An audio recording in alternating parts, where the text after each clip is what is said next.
We are live. We're back. Got a little aurora going on. Let me move this over here with the moon. Block that moon up a little bit. Little aurora going on. SpaceX in a half hour. A little less. The X-37B launch, hopefully. Who knows what the night will bring. All I know is it's early. Station set because Clyde is doing a best of, and I have a bunch of his best ofs already archived that he sent me. So I'm running a best of. Station is on automation. So I'm in the clear. Let me get, where's Kevin? Go ahead, say it, Kevin. Say it. Just say it. Poop out time. Pop outs.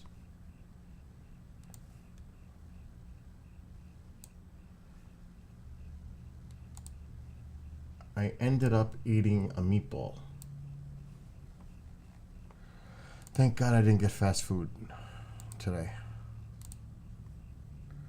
That would have hurt my diet. Thank God I didn't do it. All right, there's YouTube. Let's do this. Okay. Pop out for this. Rumble. Let me check YouTube a second.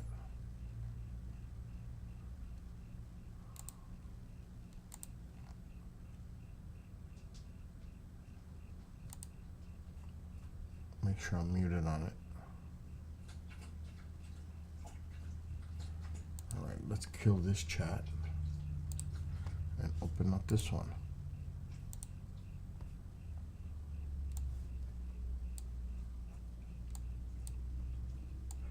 But I am fiending for Chinese food. That stinks. All of a sudden. And I don't like going to the Chinese place down the block. I like going to the good one. I'm not saying they're not good, but the best one in the area. So I'm not going to go out. There's no way. Okay, we need this one.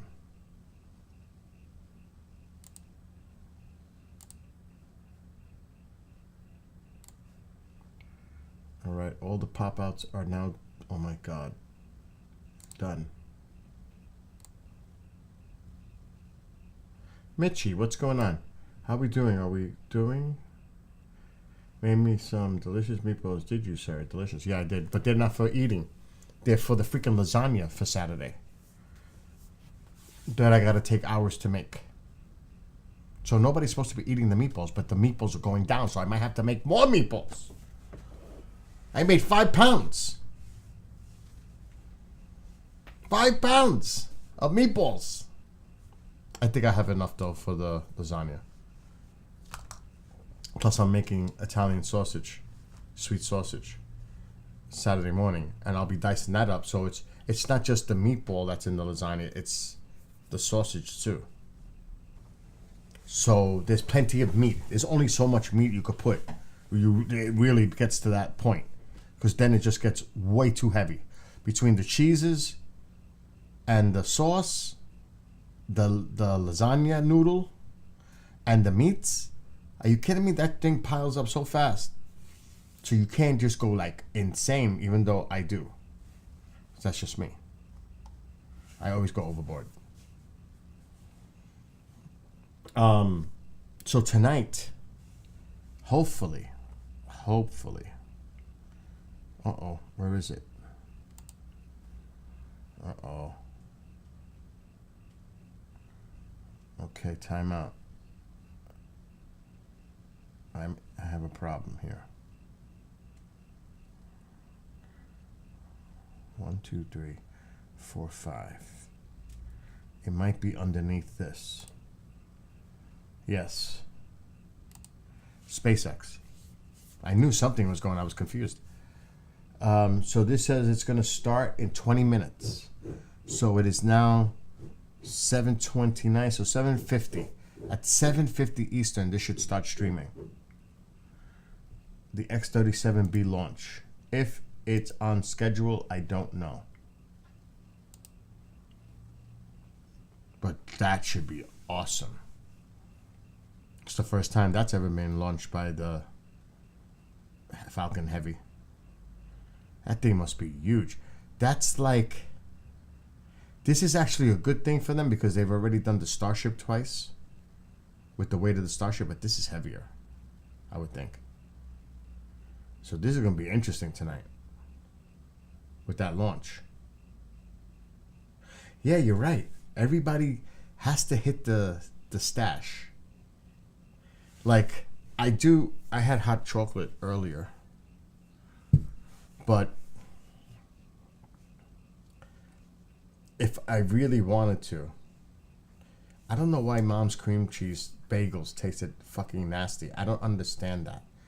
If I go to make a bagel, it's not going to taste like that. I don't understand what she's doing, that it turns out that way. I bought fresh 4 packs of cream cheese, and the cream cheese looked like the same nastiness like the last time, and it's impossible.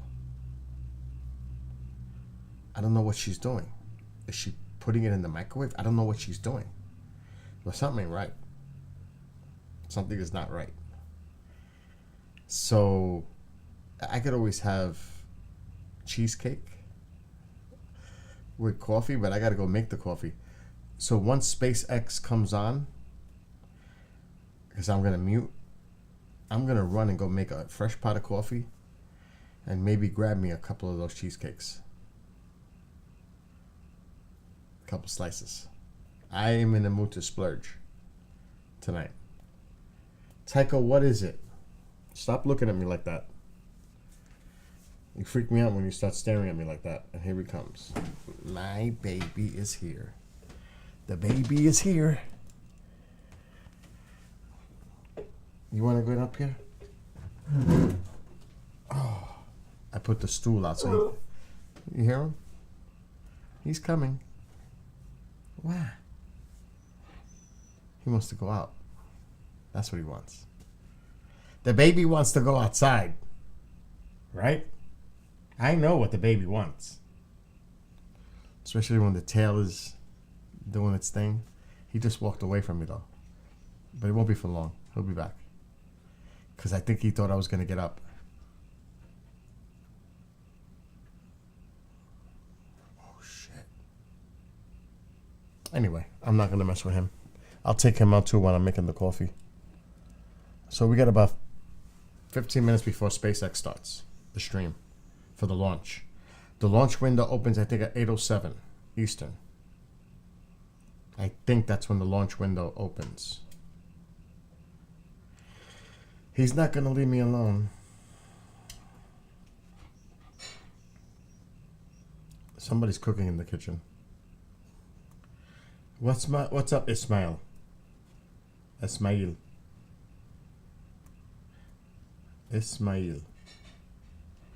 So SpaceX in like 15 minutes. We're watching this for now. This is Greenland. There's aurora activity. You could see a little bit, but the moon is out. So the moon washes away. That's why I have my little thing in front of it. The moon washes out a lot of the stuff that you would see because it's just so bright. Tycho, I'm going to take you outside. Chill out. Chill out. I'm going to take you out. He's so spoiled. It gets, to the point now. He's just going to keep annoying me until I go. I'm taking the camera for a second. Let me see if there's any other stuff going on around. No, cloudy in Canada. Looks horrible. Hawaii, it's still too light.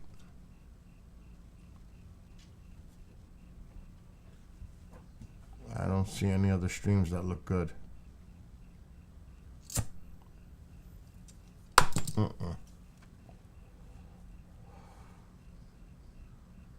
Nope. So this is like the best view we have right here. Where's the other one?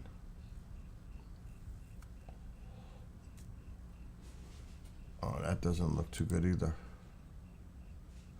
Actually, that's a close-up of those mountains, maybe. From a different angle. But I don't see no aurora on it. That's beautiful.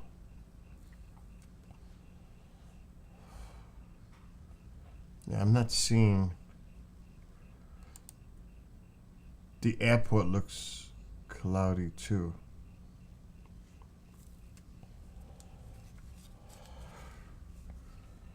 Yeah, the airport is cloudy. This is the best view right now. And it's another angle, it's another location, but you'll see what I'm looking at. This right here. But it's cloudy. So we're better off for that for the next few minutes until SpaceX. Because we're going to watch SpaceX. What's up, Marco? Quality herb. What's going on in Trovo? So anyway, I'm going to step away after the SpaceX stream starts to make some coffee. I never got my coffee today. I had to drink hot chocolate. I need coffee. Cafe. I know you want to go out. I'm going to do it in a few minutes. I know. The baby wants to go outside, the baby. He's right here. He's going to keep annoying me till I take him outside, the baby. He doesn't want to be petted. He's saying, don't touch me. Take me outside. I'm not here for you to pet me. I'm here because I want to go outside. What's going on? I'm live right now. Hi, what's up? Nothing. What are you doing? Listen to Clockwork Angels. I thought I got it as a Christmas present. Oh my God. Finally. You didn't have that album? No, I don't have Snakes and Arrows. I don't have either, I don't think. And what was the last one I got? It was, do I even have Vapor Trails? I'm not even sure. So, what was I going to say? Shit. You didn't go to Florida? I'm going to Wednesday next week. Wow. I booked it from out of White Plains. I'm live just so oh man, yeah. I flew out of White Plains to go to Roswell. I will never fucking fly out of Westchester County Airport. Really? Why not? Oh, that place felt like a sardine can. It was like it felt cramped when people were all waiting. You know how have you flown out of there before? Yeah, we went somewhere in the Caribbean or something, I think. All right. Where all the people are waiting for the flight, there's like 2 rooms. Yeah. That are small that you could sit on stools with a counter where you could have all your ports for your phones and shit. Yeah. You know what I'm talking about? Well, it's either I go to JFK or LaGuardia. I know that's you know what though? LaGuardia? I picked up somebody a month ago. Yeah. Dude, it's so awesome now. Well, they finally finished it fucking 20 years later. Yes. And they made it so easy on the highway.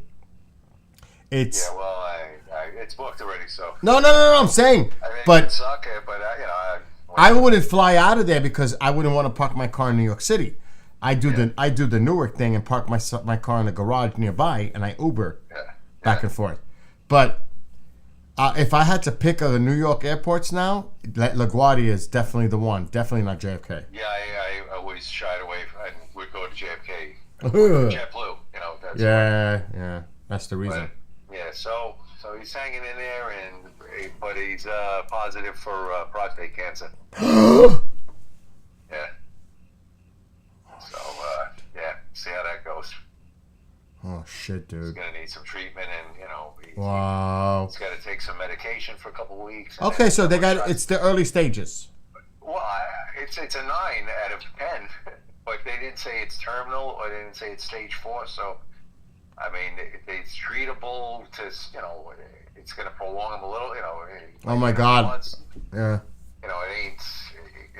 He's not gonna. I mean, I highly doubt he's gonna pop back and be like, Mr. Spry. Yeah, I know what you mean. You know what I mean? Mm-hmm. He doesn't want want to do the physical therapy. Oh, well, what's a couple of steps? What's that going to do? Like, well, you got to crawl before you walk. Before you walk. I can hear your father saying it too. You know, so I can hear him say it. I swear I can hear his voice. And he's got a problem with all the women, so I let him, when I get down there, maybe I can motivate him and get him out of the room and whatever, you know. So now I'm going. You know the next question I'm going to ask, right? New Year's Eve. Yep. Which is Sunday night. This weekend. Oh. I don't know. I don't know, because I gotta get all shit in order here. Oh well, then fucking do it. Get your shit together. Come for one fucking night. And you can get, if your daughter wants to come with a friend, I don't mind. If Michelle wants to come, she's more than welcome. Shit. I have Woody and Petita coming from Pennsylvania. I'm making lasagna. Oh. Saturday, all day. I don't have no show Saturday or Sunday or Monday or Tuesday. I'm off for like 5 days. So think about it seriously. And like I said, your daughter can bring a friend so she has someone to hang out if she's not working. She's working, I'm pretty sure. So then fucking get over here on one night and hang out and party with me for fucking New Year's. If they're okay with that, since I'm going to be gone. But I mean, I was here for Christmas at least. So. Well, I wish Michelle would come because I think Michelle would have a good time. But she doesn't like to leave the house. No, she's, I already know that. She likes her comfort and whatever. Yeah. You know, she's. I would love. She would. The only thing with Tycho, she would have to deal with that for a little bit, but because you know how Tycho. I could bring Chris, maybe. You know. Who's Chris? My neighbor. Didn't he come up there once already? Never. No. No. Who did I bring? Didn't I bring somebody with me once? Never. My father, actually. Yeah, it was your father. Yeah, it was your father. That's who it was. All right. So who's Chris this? Is cool. He's my neighbor, Chris. Okay. He used to work with. He actually, he was down at Whole Foods, and now he does maintenance. He's working 87 in Park. Oh shit! In a building. That's all my mother needs to have a conversation. I worked in the post office at 85th. There's like 10 people in the building. It's like multi-millionaires. Oh, I know. Mom used to do. The Dobell family. Well, Dobell tequila. Have you ever heard Dobell? No. Oh my God! They gave him a bottle. I mean, I have it here, and it's like dangerously. And they actually bought the Cuervo company. This family. Oh shit! So yeah, and they have parties, and the kids go there, and they order all kinds of food, and half the shit is left over. You know, it's stupid money. Well, is Chris is Chris available to come? I gotta, as long as he may be working, because it's like triple time for him. So I'd have to find out. But I'll see him before this, by the weekend. It's too bad we can't. It's too late in time. We could have asked other people to come too. Yeah, we're talking about the whole mochi and That's the summer though. We'll do a old friend reunion in the summer. But I think we got to do that like Memorial Day or whatever you said. That's the time we're gonna do it, Memorial Day. And we could tent and. Because Pine Bush is the following week. I'll be busy. Yeah. If you want, at a shits and giggles, ask Billy Sinati if he wants to come. Do that too. Do it. All right. Tell him he came for Christmas. Him and Gary came by.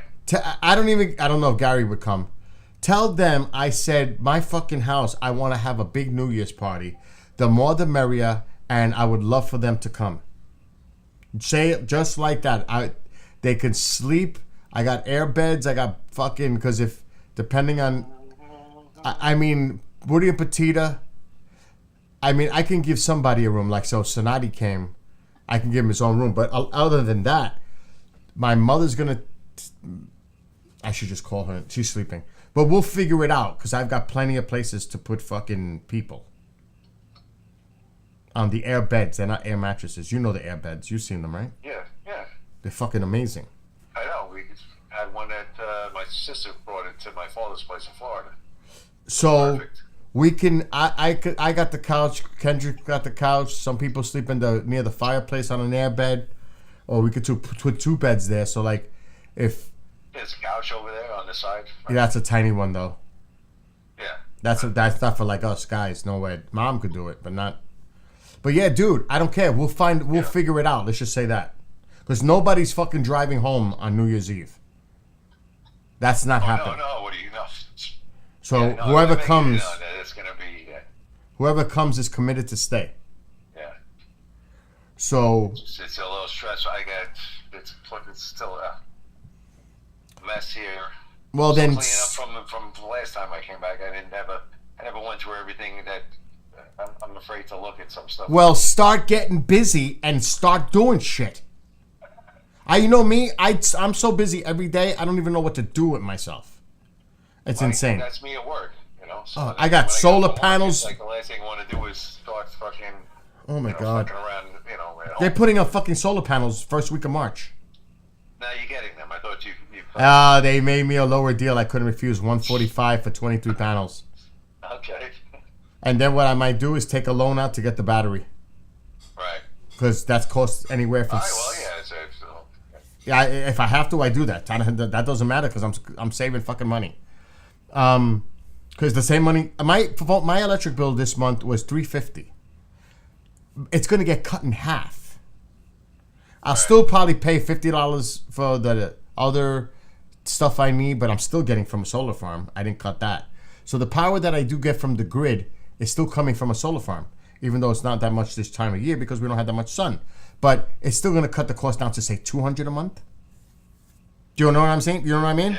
Oh yeah. Oh, So if I put out for a loan, which I have excellent credit, and I have to pay monthly $150 fucking for a battery, I'm doing it because I want to have my own power here. I don't want to depend on the fucking grid at all. Yeah.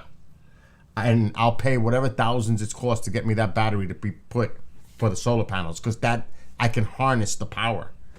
Over here, they take what I don't use. I get credits. You know how much I get? 3 cents per kilowatt. That's a rip. That's a ripoff. Do you know how much Central Hudson is charging now? 16, 17 cents per kilowatt. Oh, it's going to start in 3 minutes. Did you get that throw-over switch for the generator or whatever? Oh, I did all that. Hell yeah. So you have no interruption if there's an outage. Exactly. And they're redoing my circuit box, the one in the garage. Uh-huh. They're redoing it. They have to. Oh, that's a sub panel? No, that's the main panel. Oh, that's the main. Okay. But what I'm saying is they have to redo it because of the new connections for the solar. Right. Yeah. Well, that's And they're putting a new roof on my house. You're gonna have like photovoltaic. I just was seeing that today at some houses up in Ardsley where they had the panels. There's a couple of special panels like that. However that works. I don't know what they're doing, but they're doing. And it's photovoltaic or whatever it's called. But yeah, no, it's all incorporated. And it goes into your. They're putting a new roof too, Mike. Wow. Oh yeah, it's gonna be a big job. This is gonna be a big job come spring for my house. Well, that's a bonus right there. Hell yes, and it increases the value of the home. Yeah. So it's a plus. It's and not. In the long run, if you have a good attitude, if the next person overtakes that Yes. expense or whatever. Correct. Yeah. Correct. So yeah. Anyway, It is what it is, and for real. listen, dude. I'm listening to this. The Garden. The Garden is probably one of the best written songs on that album. Oh my God. The Garden is probably the best. It is fucking. It really is. It really is. And and I saw them play this at the Garden, and I didn't realize the brevity of it. Dude, what are you talking about? You and I went to the Clockwork Angels tour together. I know, but I went to what was it? Well, I was there in the bar stool. I got a ticket from Rock Diaz, or whatever he's, and it was the R40 actually. It was the one when they were going back in time. Yes. I know that one. That's the one, and that was the last tour, But again, The Garden is such a well-written song. Oh, it's heavy. Yeah, it is. I've shed tears. Yeah, it's deep. It's intense. The lyrics are intense. Just thinking about Neil knowing his fate. Yeah. That he was dying. That he was going to die. Yeah. What's the word I'm trying to think of? His no launch. SpaceX website, no He was launch. gonna die. Oh shit! Your What? life's on piano. Somebody just said they're not gonna launch.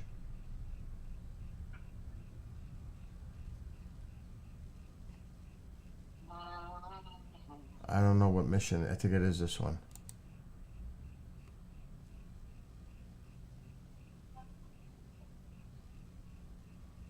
That's a. All right, hold on. Wow. I don't see it. I got a Royal Philharmonic Orchestra plays the music of Rush for Christmas too. Pretty cool. Rick Wakeman is on it.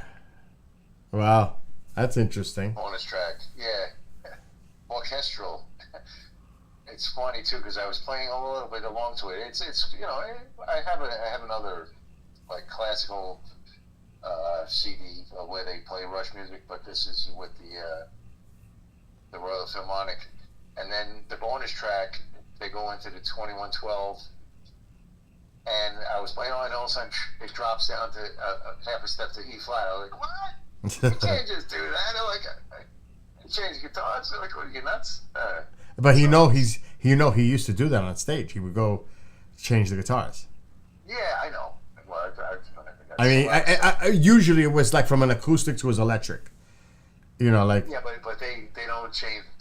I mean, now. No, they don't drop down in the middle of a song. No. No. I mean, basically everything is 440. You know, regular E standard tuning.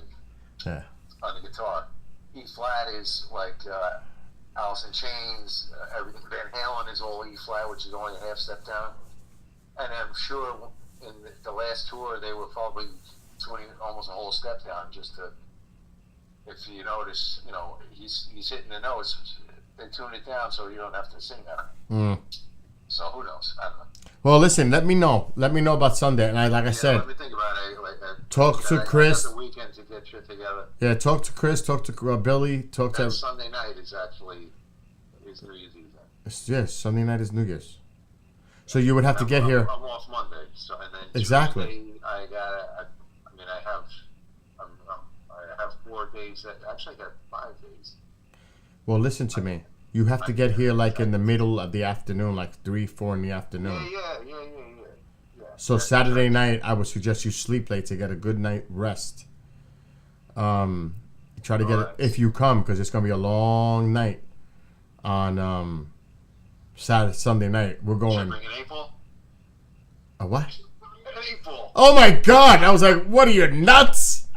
I bought. I almost had a heart attack thinking about For real? Oh my God! Ugh. Oh my God! Maybe. Oh my God! But shit. I was gonna say. I bought a case 24 of Franciscana. Oh, okay. And a friend is coming, so I bought him Coors Light.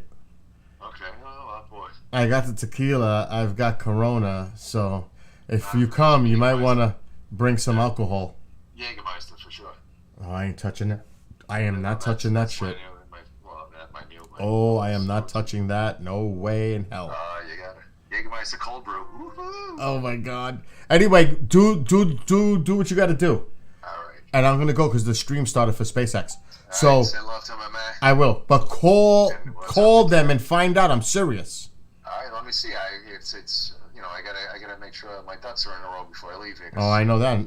We got to make sure that it's the 3rd to the 13th right now, but God forbid I gotta stay longer. Right. Go. Call me.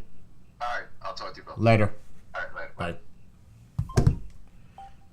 We need the audio.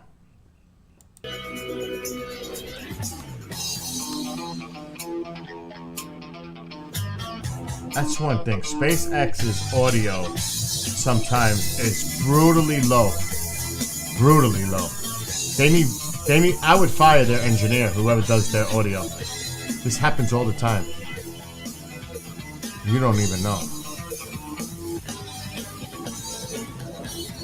Watch when they start talking. For those of you following along, you'll know that we stood down from our initial launch attempt for this mission on Sunday, December 10th, due to bad weather.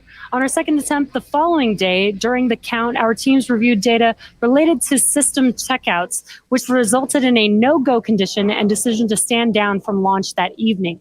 We rolled the vehicle back to our hangar at Launch Complex 39A in Florida to be able to further assess data and address any issues. And during this time, the payload remained healthy and all systems are go for an on-time liftoff tonight. Weather is also looking great for today's T0. Today's flight will be on the Falcon Heavy that you see there on your screen. This is essentially 3 Falcon 9 rockets strapped together, which means that it can carry much larger payloads, not only to Earth orbit, but to the Moon and Mars as well. Wow. Like the Falcon 9, Falcon Heavy is a 2-stage launch vehicle. The big difference is that the Falcon Heavy first stage is comprised of 3 cores, and Falcon 9 has only 1. Falcon Heavy has 28 engines total. Each one of these cores has 9 M1D engines, making for a total of 27 engines across all 3 boosters, which you can see there on your screen. The 28th engine is a Merlin vacuum engine on the second stage and will power the payload to its separation orbit. Now, altogether, the Merlin 1D engines at the base of Falcon Heavy produce 5 million pounds of thrust, which is equal to 18 747s at takeoff. And in fact, the engines produce so much power that we don't run them all at full thrust all at once until after liftoff. About 2.5 minutes into flight, the 2 side boosters will separate from the center core and come back to Earth for near simultaneous landings at Landing Zone 1 and Landing Zone 2 at Cape Canaveral Space Force Station in Florida. This will be the 5th launch and landing of these Falcon Heavy side boosters, which previously supported USSF 44 and 67, Hughes Jupiter 3, and NASA's Psyche mission. Upon side booster separation, the center core will keep firing for about 90 seconds before shutting down its engines and then perform a standard stage separation from the second stage. We will not be attempting to land our center core today. For those of you looking closely, this is why you don't see any landing legs or grid fins on the center core. And moving towards the top of the vehicle, once the first and second stage separate, the second stage will propel our payload to its intended orbit.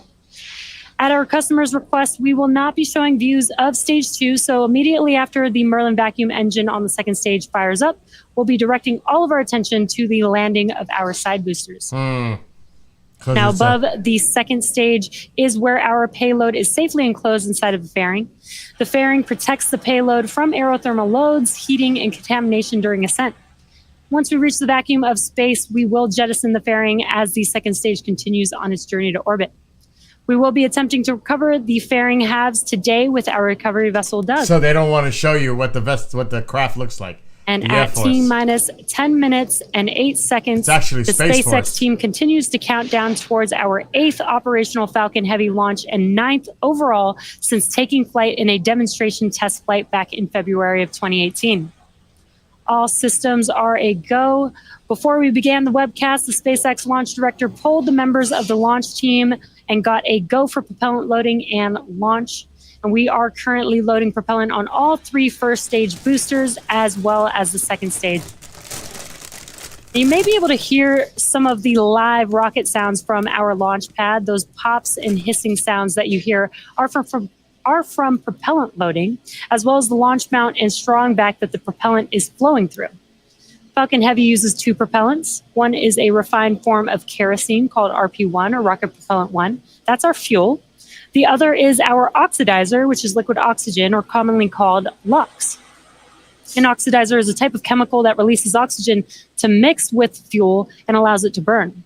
Liquid oxygen is chilled well below its boiling point so that it has a much greater amount of mass per volume, which basically means that we can load more of it into the rocket. As a fun fact, the Saturn V first stage flown from this very pad on the moon missions also used liquid oxygen and kerosene. In addition to these 2 propellants, we also use the chemical TTEB, or triethyl aluminum and triethyl borane, as an ignition source. The combustion of RP1 and liquid oxygen is what makes the rocket go or fly, and it's the TTEB that sets the match to the propellant mix. Today's mission is for the U.S. Space Force and is being overseen by Space Systems Command, or SSC. Center core RP1 load is complete. Space Systems Command is the U.S. Space Force's field command responsible for acquiring and delivering resilient capabilities and groundbreaking technologies to protect our nation's strategic advantage in and from space. For more on the SSC, let's take a listen.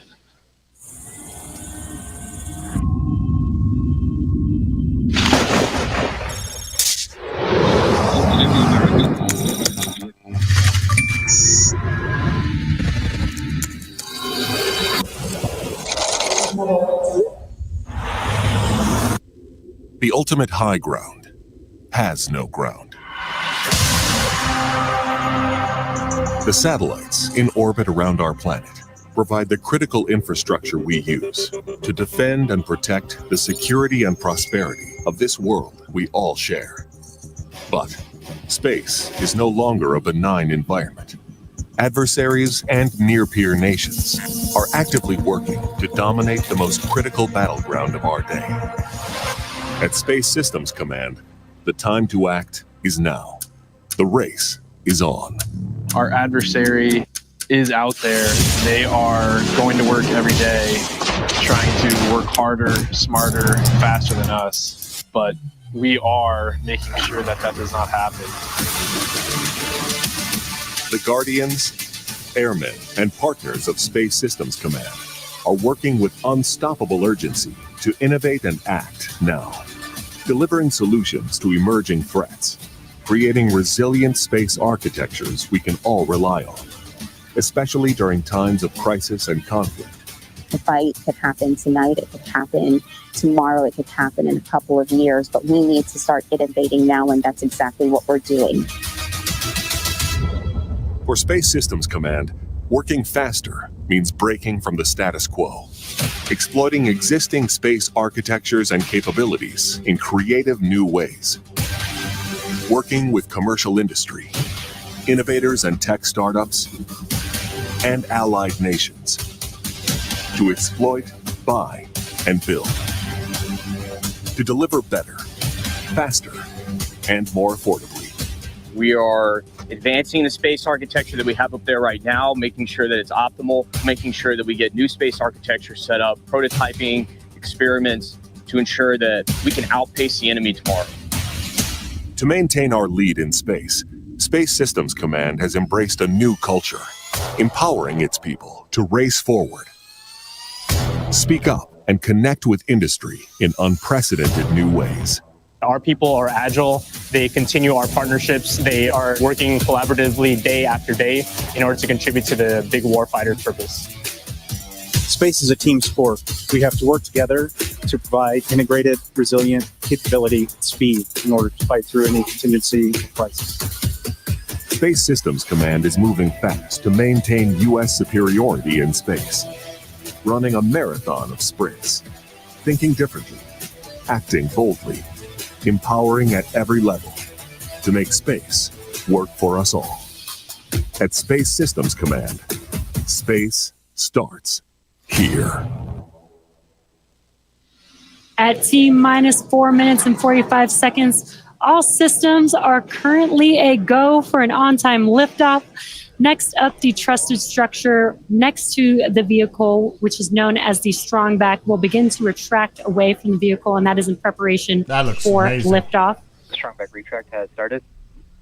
And there's that call out.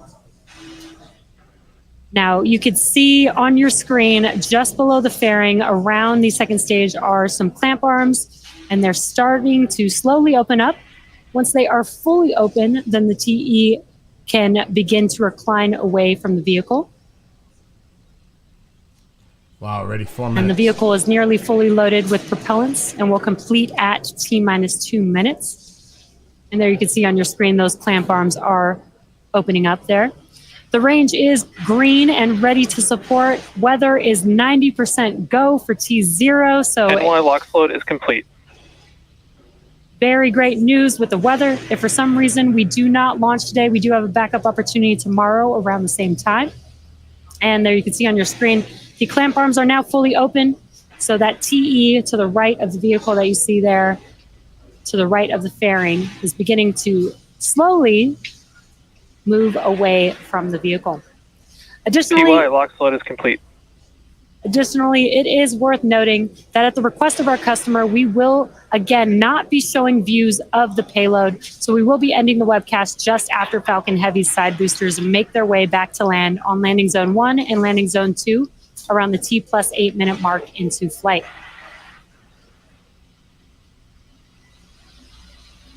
Our customer.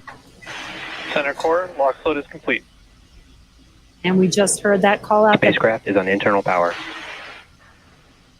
Just heard that call out that the center core liquid oxygen loading is complete. That concludes all first stage vehicle propellant loading.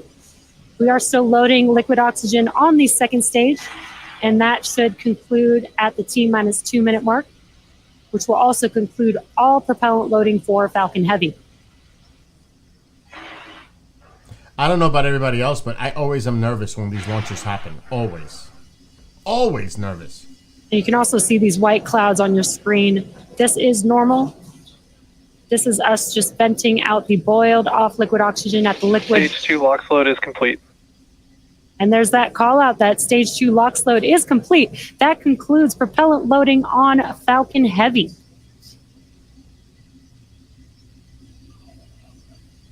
Again, those white clouds that you see around the vehicle are normal. That's us venting out the liquid oxygen that has boiled off of the liquid surface out into the ambient air. Once that cold liquid oxygen meets that warm ambient air, it basically condenses just as you would see water condensing around a cold glass of water. The next event coming up will be Falcon Heavy in startup. That's at the T-1 minute mark. Oh boy, Ground here we gas go. closeouts.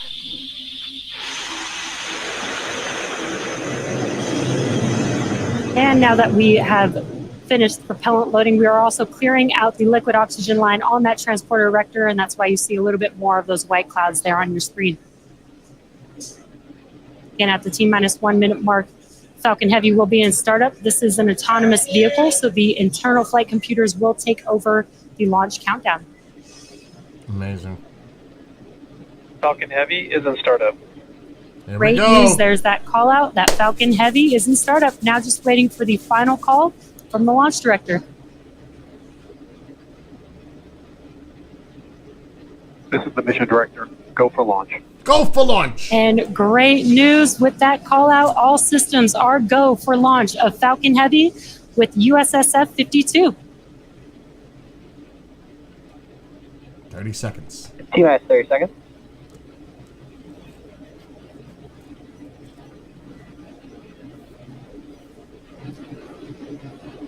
Go Falcons, go. 'Cause there's 3 of them. 15 seconds.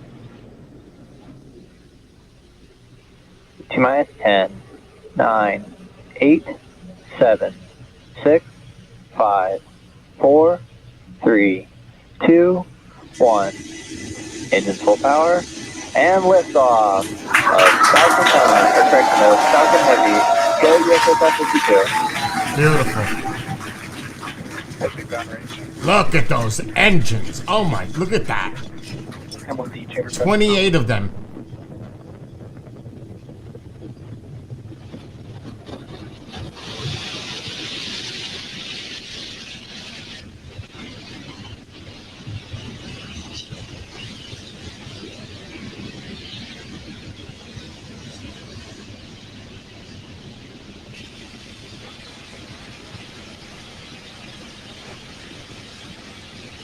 It's got a heavy payload. Nominal power and telemetry. Great news. Nominal. At T plus 50 seconds into Falcon Heavy's flight, under the power of 5 million pounds of thrust, Falcon Heavy is carrying OTB Max Q. OTB-7 Max Q is out coming. to space. The maximum And pressure. we are coming up on Max Q here in a few seconds. Max Q. Max Q. And great call out there. We have passed through Max Q. That is the point of peak mechanical stress on the vehicle, and we've now passed through that. So we do have a few events coming up here. Wow. That will be booster engine cutoff, or BECO, separation of the side boosters, followed by side booster boost back burn startup, and then the center core main engine cutoff, or MECO. Wow.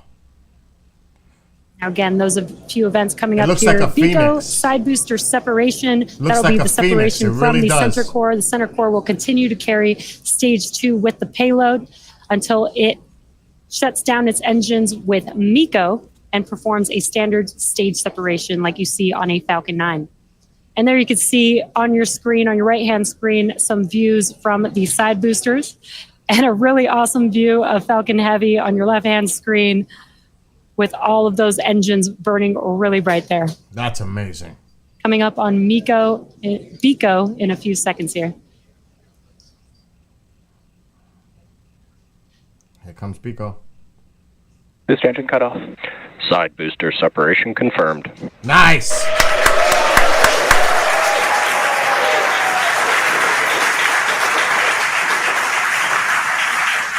Now two of them are going to land. Booster boost back startup. And great news, we were able to also see that live on your screen. BECO, the side boosters have separated from the center core, and we have the startup of the boost back burn on both of those side boosters, looking really awesome there on your screen. This is all we're going to see, Now by the the side way. boosters are returning to Florida under the power of 3 engines. Coming up are a few events in rapid succession. That will be the conclusion of the side boosters boost back burn, MECO, stage separation of the center core and the second stage, as well as SES-1, or the NVAC engine igniting on the second stage. SES-1 stands for second stage engine startup.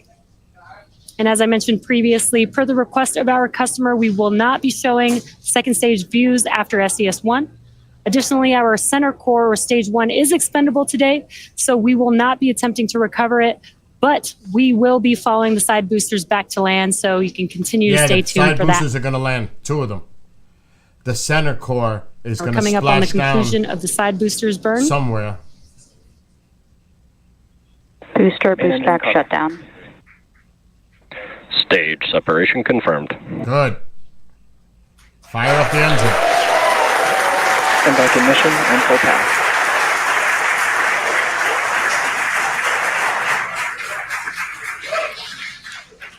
And there we were also able to see and hear the call outs for the side boosters boost back burns concluding. We had MECO, or main engine cutoff of the center core, as well as stage separation, and also heard confirmation that the NVAC engine has ignited. Now, as we mentioned before, Fairing separation confirmed. and great call out there, also a confirmation that the fairing has separated from the second stage. Again, we will be attempting to recover those fairing halves when they fall back to Earth using our recovery vessel, Doug. Trajectory is nominal. Now, again, as I mentioned earlier, the center core was not built to land or be reused. It is expendable, having given its all for the mission. We will say a big thank you to the center core. For the 2 side boosters, the boost back burns have completed, and so far the vehicles are on a good trajectory, coming back to land. And again, with successful second engine start 1, that will wrap up our coverage pertaining to the stage, to the second stage. So we'll focus our attention on the side boosters. That's it. And then it's over. They're not going to show you anything that has to do with that payload, because that's top secret. Now, those side boosters are currently on their way back to land. In order to land back on land, we typically have 3 burns. Center core FTS has safed. We typically have 3 burns. They've already concluded a boost back burn, which helps them turn back around and head back towards land. The next burn coming up is the entry burn. That's where we'll reignite 3 of the engines on each of those boosters, and that helps slow them down as they enter back into the Earth's atmosphere. This is going to be awesome at night, these 2 landing. Now, if we do have successful landings today, it will mark the 257th and 258th landing of an Orbital-class rocket. Wow. And those entry burns are coming up here in about 30 seconds or so. And again, as I mentioned earlier, the center core will be expended, and we are not attempting to recover it today. It's gone. It's done.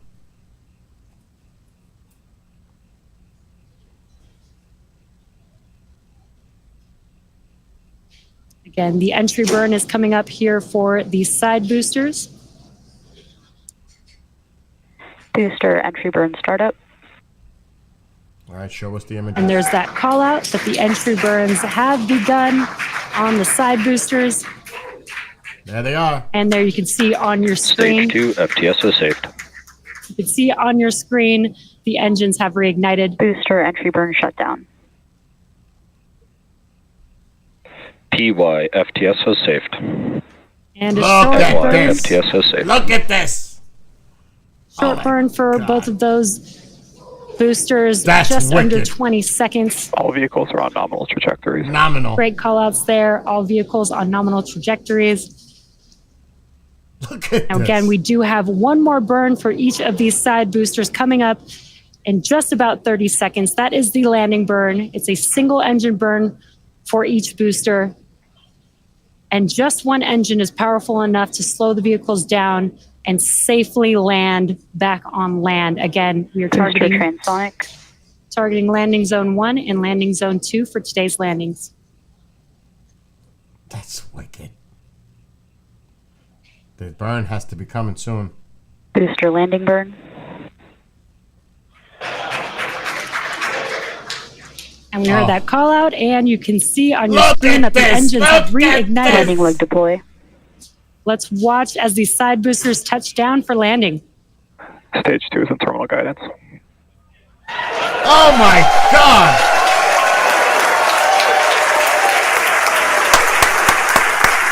That is so awesome!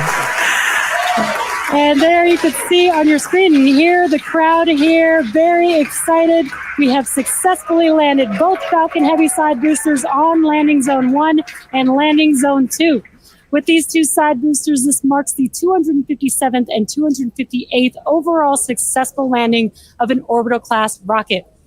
And with successful confirmation of our side boosters landing, that will bring our webcast to a close today.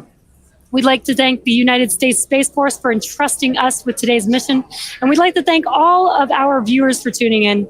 As a reminder, in about 3 hours from now, our 96th and final mission of 2023 is set to lift off from our neighboring pad here in Florida. Be sure to tune in for that one. We hope you all enjoy a happy and healthy new year. And we'll see you as back well. here for an exciting 2024. So they're going live. They're going live in 3 hours again with Starlink, probably. Now you tell me, does that ever get old? Never. It never gets old. It's just amazing. It really is amazing. It's awesome. So now we got another one coming in a few hours. I don't know if I want to play this game though, but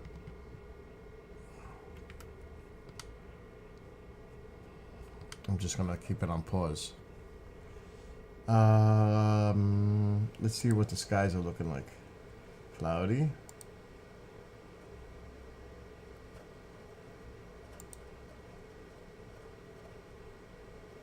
No, doesn't look good there.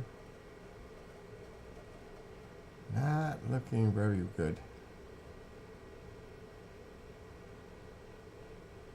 Let's see this one. This one's not bad. It's the one we were looking at before, kind of.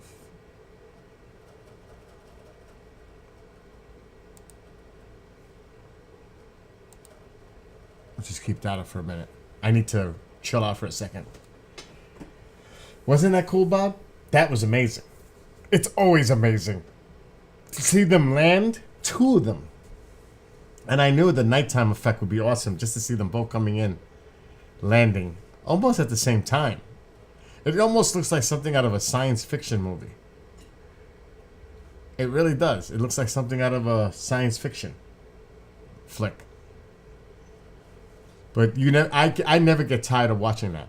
Now SpaceX has another launch in 3 hours. Think about that.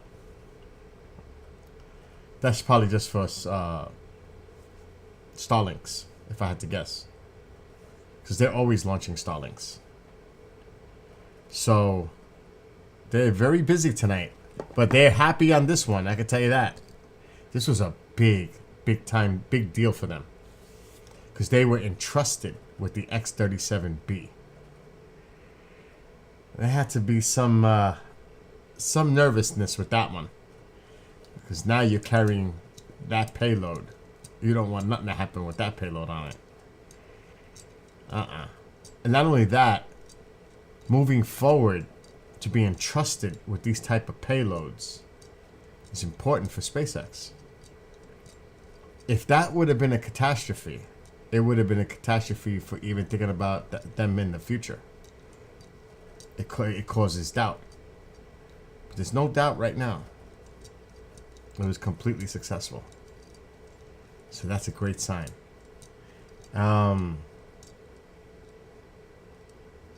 Oh, dude, it is amazing. Just, I hear what you're saying, Mitchie, but it's, if you know what, you need to, one day you need to go to the Cape, and like you said, you may not necessarily see it, but you can feel the roar of the engines.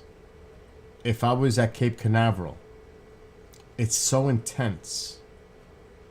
It's amazing to experience it in person. Now, people in Florida are very accustomed to this. Anybody that lives near the Space Coast, or if you live in Orlando. I remember when I was in the house, one time it scared the shit out of me. The shuttle came back in. And all of a sudden I heard boom, boom. 2 sonic booms. The windows rattled. It was like, oh my God. And I didn't realize, that was the shuttle coming back in. I'll never forget that. Because I wasn't expecting it. All of a sudden I hear boom, boom. And the house, that was, people in Florida are accustomed to this. So, I mean, the shuttle was different because it came back in. And that's what I remember. But still, if you live in the vicinity of this rocket launch, it's beautiful. It's breathtaking. It's an experience in itself. I recommend people go and experience that one time in their life. Because it's something you'll never forget. To see it in person. It's one thing to see, put it this way, New Year's Eve, the ball in the city has nothing.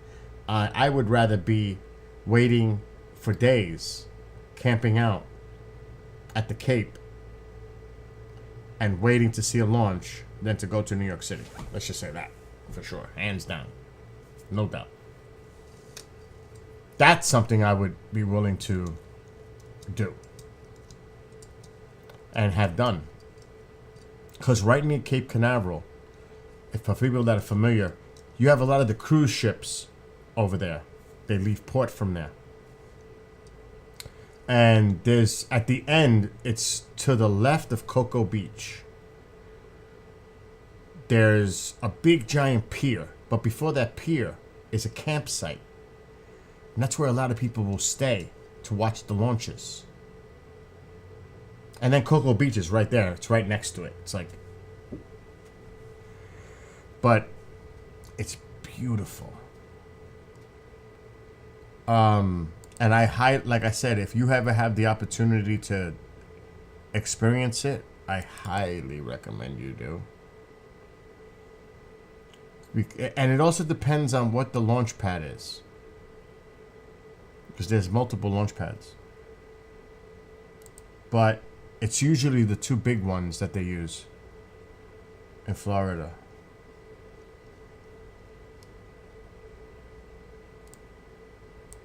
So, here we go. See Cocoa Beach? Cocoa Beach is right here. Here's what I was talking about, Port Canaveral. That's where they have all the cruise ships that leave there. Disney has one. There's a whole bunch in there. I don't know if they'll show up on the thing here. But there's a whole bunch of ships that leave from here. And down even more, if I remember. It might just be here. But the Space Coast is above. The big complexes are toward the middle and toward the top. But right there is the pier that I was talking about. There's that pier. See it? It's kind of new. It's like 20 years old. And they keep extending it. But here is the campground. That's actually a campground. And people flock to here to see the launches from there to Space Coast. So that's the place you want to go. Right there, you could camp there. Now, it's been a long time since I've been there. But I know that this is a campsite. It used to be. It looks like there's campers here. But back in the day, that's where we would be. They're not going to let me in.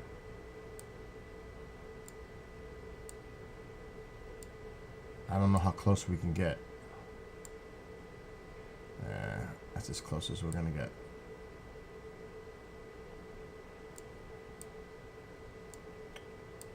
Okay, so it says boat trailer parking. It's up there. We can't, it's not going to let you. Now, they may have changed this. Basic range. What does that say? I can't read that. That's a boat launch. That's new. I don't remember seeing that.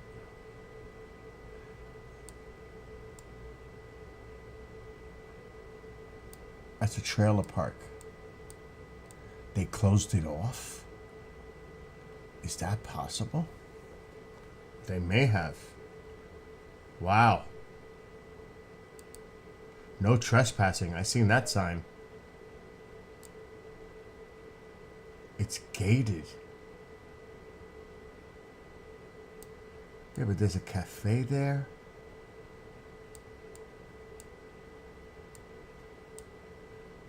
Oh, so there's got to be another way in here.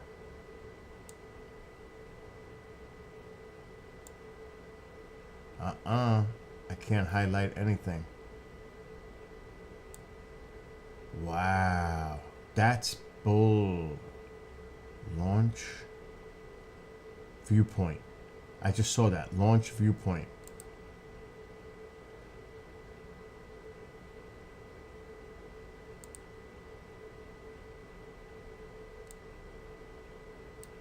They changed it.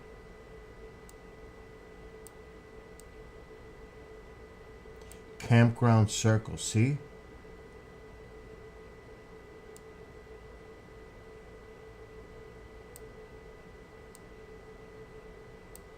They cut it off. That's Florida.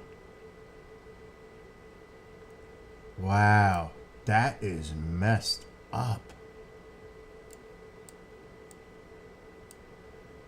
And you could tell they gated it. They closed it off. That sucks. That used to be anybody can go in that area anytime. Looks like they gated it off. Go figure. I'm sure you could still park nearby and watch it from, because those are all good vantage points. But that used to be a campground. How things change. I gotta look that up now.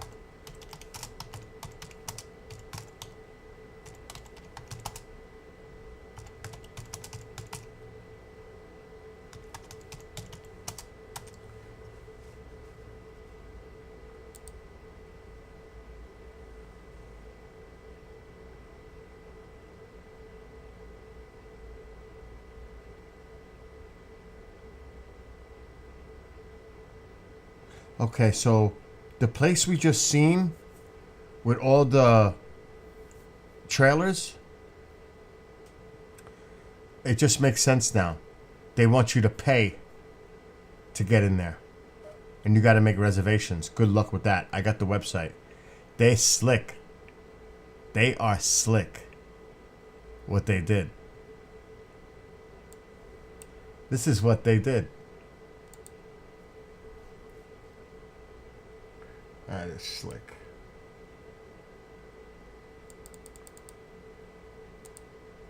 So they've got the slots. No oversized vehicle parking. The pier. Picnic area.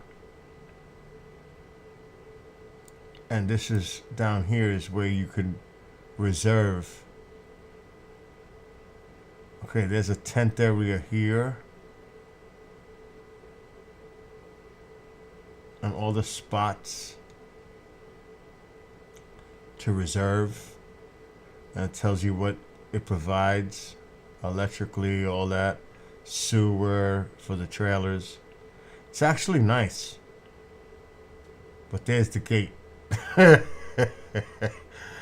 gated it off. They got slicky.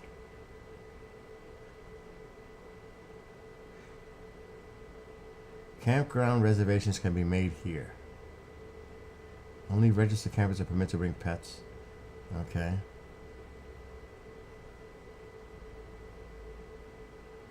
If equipment is available to rent at the camp store.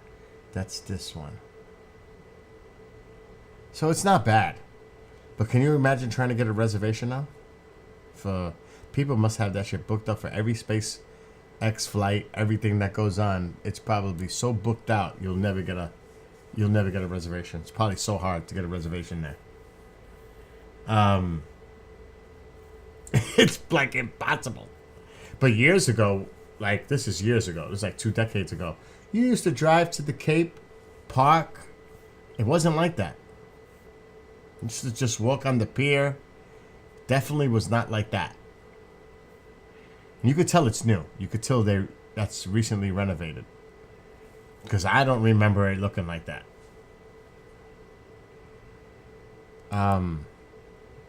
But you don't have to be at the jetty park. You could be on Cocoa Beach and see it. You're on the beach, so you're a little lower area. You want to be on as high ground as possible. I could be fishing on the Banana River, on the bridge. A lot of people do, and see it from there. There's a lot of vantage points going even closer around. It doesn't have to be there. And I've done fishing on the Banana River, and the manatees, I mean, back then, it was this 25 years ago, manatees would be right there next to you. You could actually touch the manatees. It was beautiful. I don't think they're going to accept Bitcoin and all that, Lewis. I don't know. That's something you would have to find out with them. But yeah, that's a beautiful, beautiful spot. It was a 50-minute drive from there to my house in northern Orlando. And over there, the speed limit was 70? 75? I don't remember. And I'm not kidding. If you've never been to Florida, that's one hell of a ride. It's a nice ride. But at night, you see the deer. You even see the panthers. I've seen panthers. I found a dead panther by my house on the side of the road. Over here, we find roadkill of deer. Over there, you could get panthers in the neighborhood. And forget about alligators. They're everywhere. Snakes, all that. It's interesting. So yeah, it's beautiful. It's beautiful there. And it's nice at night. For the night launches, it's nice. Any launch is nice. But it looks spectacular at night. Welcome back, Golden. Let's see, what else is anything else going on? So there's another launch later. I gotta watch the station.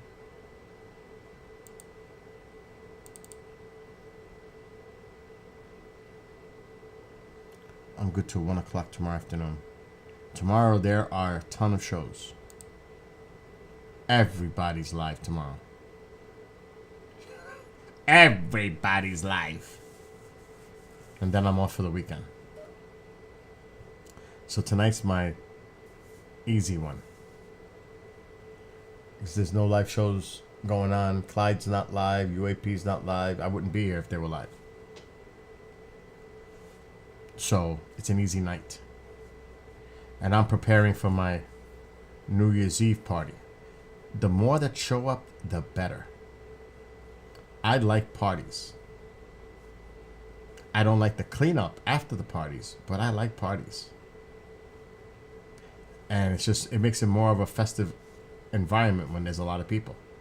And especially if I get a few old friends coming over, the ones that were part of the crew from back in the day. Oh yeah, that'll be fun. But I highly doubt it's going to happen.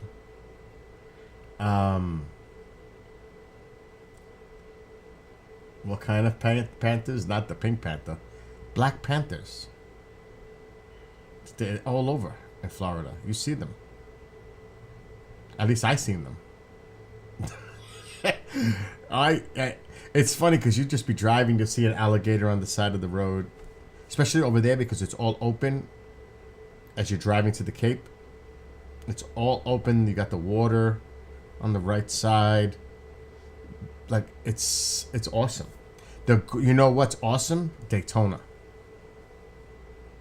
Daytona is amazing. I never ever could imagine in my wildest dreams what it's like to be at a raceway until I experienced Daytona. It's almost like a seven wonders of the world. It's when you see the structure and how big it is, you're like, the complex, you're like, oh my God, that's the raceway? It's massive. Massive. If you've never been to a raceway, and believe it or not, on TV it's one thing. It might be a little in person to hear the sounds and see the cars flying around. It is a totally different experience in person than it is watching NASCAR on TV. I'm telling you that right now. Like I could watch baseball, football, hockey from home. Nothing beats being at a raceway, watching a race in person. It's phenomenal. Phenomenal. You don't even, if you like cars, fast cars, and the sound of the engines and that, because you see all the activity that's going on, and it's massive. So, I mean, as it goes further away from you, it's different. But when they're close up to you and you see how fast they're flying by, it's unbelievable. It's a definite experience. I'm telling you, if anybody has not had that experience going to a NASCAR race, it's phenomenal. This is Daytona. I'm telling you, this place is incredible. Let me go back to, I almost got eaten by sharks in Daytona. True story. Ex-mom. I almost got taken out by a school of sharks in Daytona Beach. Because this dummy didn't know when I first went there, I was swimming way out. The lifeguard, when I came back in, says, do you know, he said some real bad language to me. Real bad. I wasn't coming to save you. Do you know that you were swimming in the middle of a school of sharks? I was shocked. I didn't know. And he says, I wasn't going to come out to get you. If they would have attacked you, you were on your own. He told me that. Mom was like, what happened? I didn't do that again. What was I gonna? Oh yeah. Daytona's more to the north. It was more of a drive for me. But it's so cool, Daytona. That's another place you gotta check out. The Strip. The Strip is amazing. The bikers and the beautiful freaking cars lined up, and it's an experience. Daytona is a definite tourist attraction. By far. It's awesome. But when you're a Florida resident, alright, you can't miss this. It's on the way to Daytona. Where is it, Bill? Where is the Speedway? I know it's close.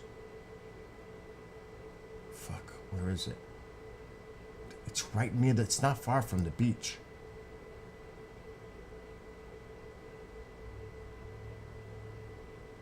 Daytona Beach Shores. Sunsplash. Shark Attack's up there too. Where is the Speedway? There it is. I'm right on top of it. This is it right here. It is amazing. But you got to see the building. This doesn't do it justice. It just doesn't.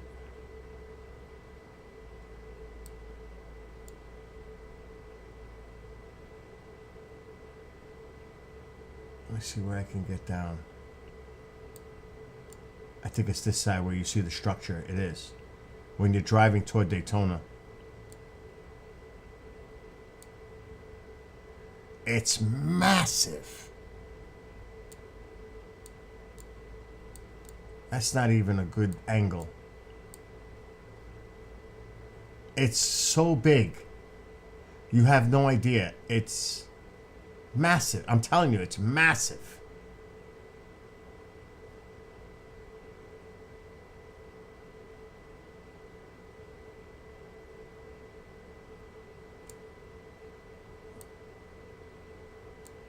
It is awesome. I love it.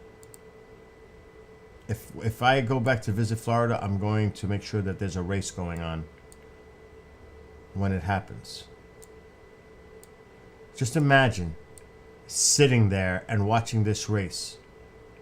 And it's a long race. You know, it's Daytona 500. So you're going to be there for a while. But you get, you get the refreshments, all that. You have a great day. I'm telling you. It's awesome. And you could even spend the weekend there because the beach, like I said, is right there. It's a definite getaway trip. And the Strip, forget it. It's outrageous. And like you could park your car on the beach, which is what we did. I don't know if they're going to show you the photos of that. This is more the homes. Where are they? They should be all along there. Unless they change that shit too. You were able to drive right on the fucking beach. Oh yeah, they're the cars. Oh no, that's not cars. What happened to all the cars?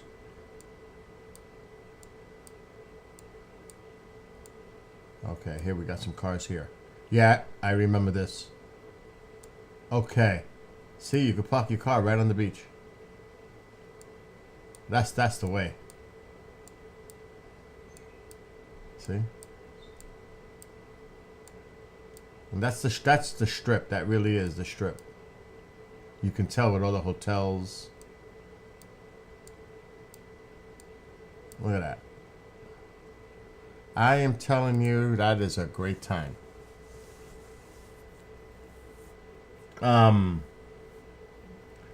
Take a vacation. Like I said, if you enjoy those kind of things.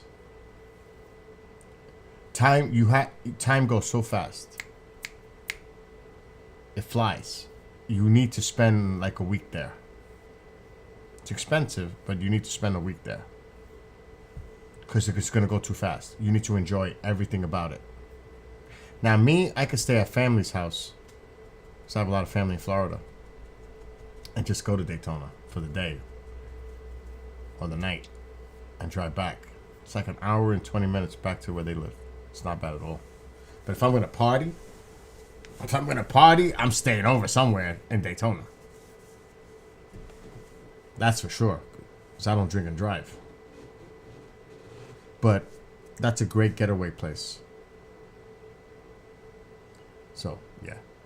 Anyway, what's going on in chat? You wanted to see Gatorland? Well, I'm telling you, in my old house, I had a pond in the backyard. You see the gators all the time. One of my family members was feeding the gators in his river. He had a big fence. He would feed them meat. He had pet gators in his backyard.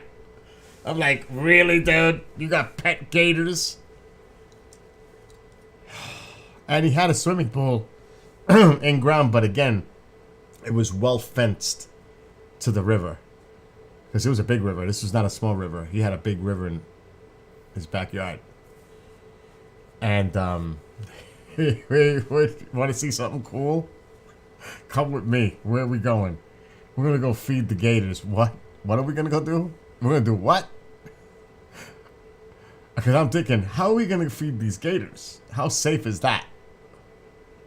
And then, you know, that was when I first went to his house, my cousin. And then I seen, okay, there's a fence between us at least. A very secure fence. So I felt a little bit better, but still. I'm sure they knew the routine to get fed. It's almost like in the movie, one of the James Bond movies where they have that area with the gators and they're feeding the gators. And they're planning to feed Bond to the gators. It reminded me of that, but a little different because he's throwing the shit over the fence. And the gators are coming. Oh my God. You want to talk about seeing something like surreal? Because they're big. When you see gators up close and personal, they are big. And they look scary. I mean, they're big. Oh my gosh. And you don't know. You don't know if a gator's there. They're looking from under the water at almost near the surface. They're looking at you above. And they'll just come right out of the water. It happens a lot, sadly. People get attacked. Animals get attacked. Pets. And another thing that you got to be careful with in Florida. And I was told right away, because I had small dogs at the time. Don't leave your small dogs outside when the vultures are above, because they'll come down and try to grab your pets. The vultures were known to do that. They will attack the pets, the little ones. Like a chihuahua is not a good idea to leave outside on a leash in Florida. No, not a good idea. Not where I lived, at least. I was like 45 minutes north of Kissimmee. Northeast. So, what's up, Lorraine? Lorraine, join me. Let's do some. I'm in the mood. Oh shit, I hit the wrong thing. The game. I'm gonna shut this off. I'm not playing no game right now. Shut Xbox 360 off. Yeah, I'm telling you, this... Like over here, the problem over here now is the coyotes. It's just too many of them. It's becoming a real nuisance here with these coyotes.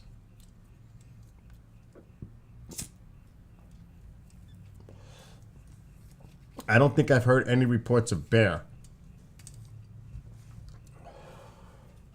recently. Deer are everywhere. Everywhere.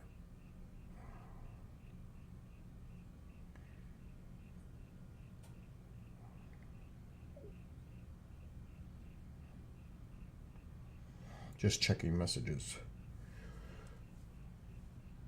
Oh, Mark is live. Oh, what is this? Scheduled our stream with Mark. Oh no, that's a Facebook post.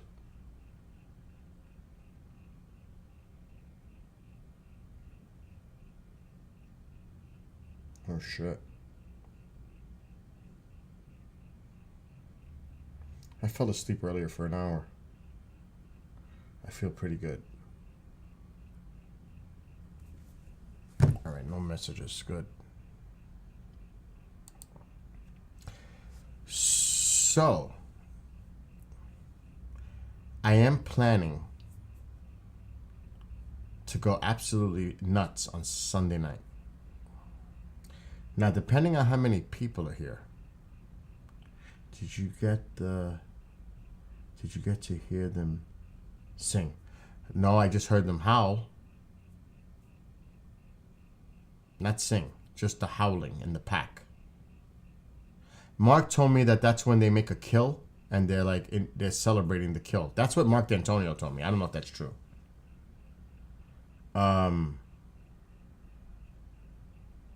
What's up, Astro?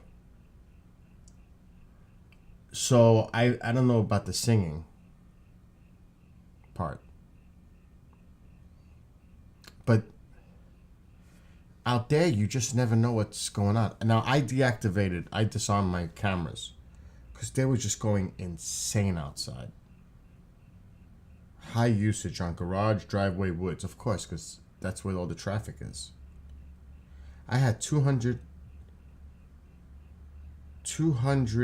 notifications. Now I looked it up. These batteries are supposed to last in the camera for 2 years. And the blinks. What the fuck was going on here? I don't see no movement.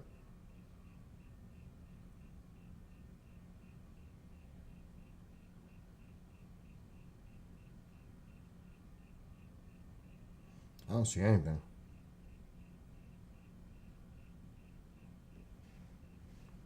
But it was getting out of control. That's the cat. It's the cats.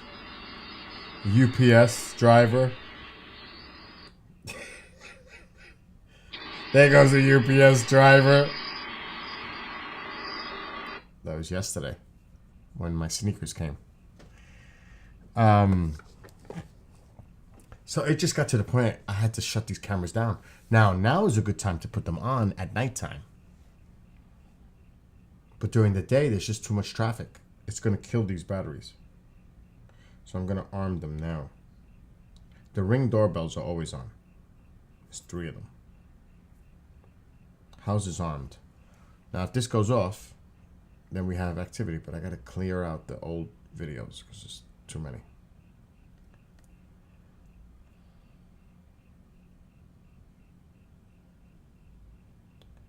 Okay, how do we select them all? Mark as viewed. Select all. Delete. Goodbye. So now there's nothing on. I pay for the cloud storage.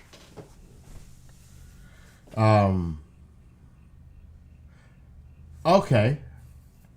I didn't know that they did like a singing.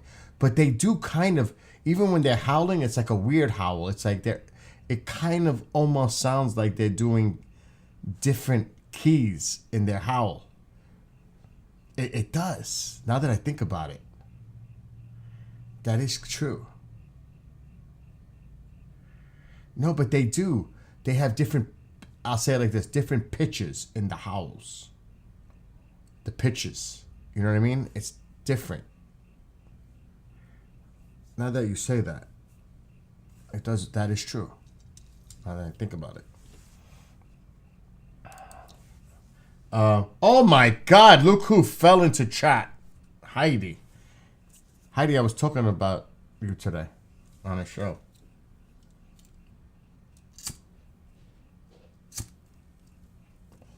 But I didn't get to play the clip. I was pre-show. I didn't talk about it on the air though, I don't think. We didn't have time. I had to be on his show again. But the whole thing at Nuclear Lake. Happy New Year. Happy Christmas. belated Christmas.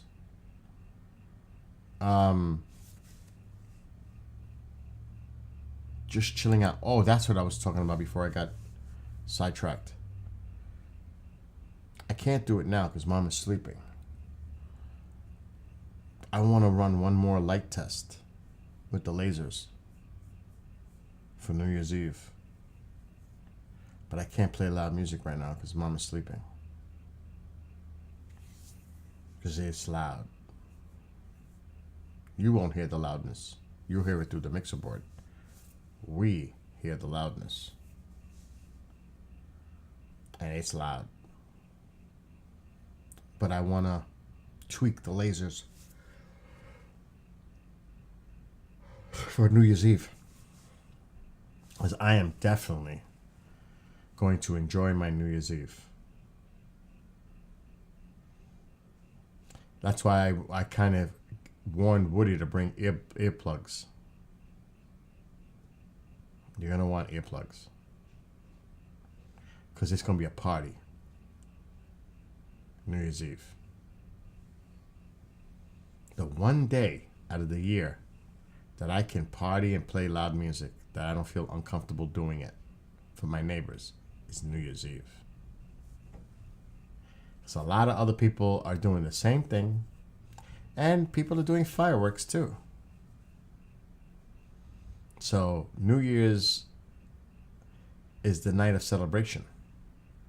So there's no reason why you can't have music on. Now, of course, when the TV that goes on, drop the ball, that thing, the music comes back, but not as loud. But in the first building of the night, oh, the music's going loud. It's too bad I don't have videos because of YouTube for my New Year's streams. The Valley of Fire. I was doing the. Oh yeah, we've done that whooping stuff too.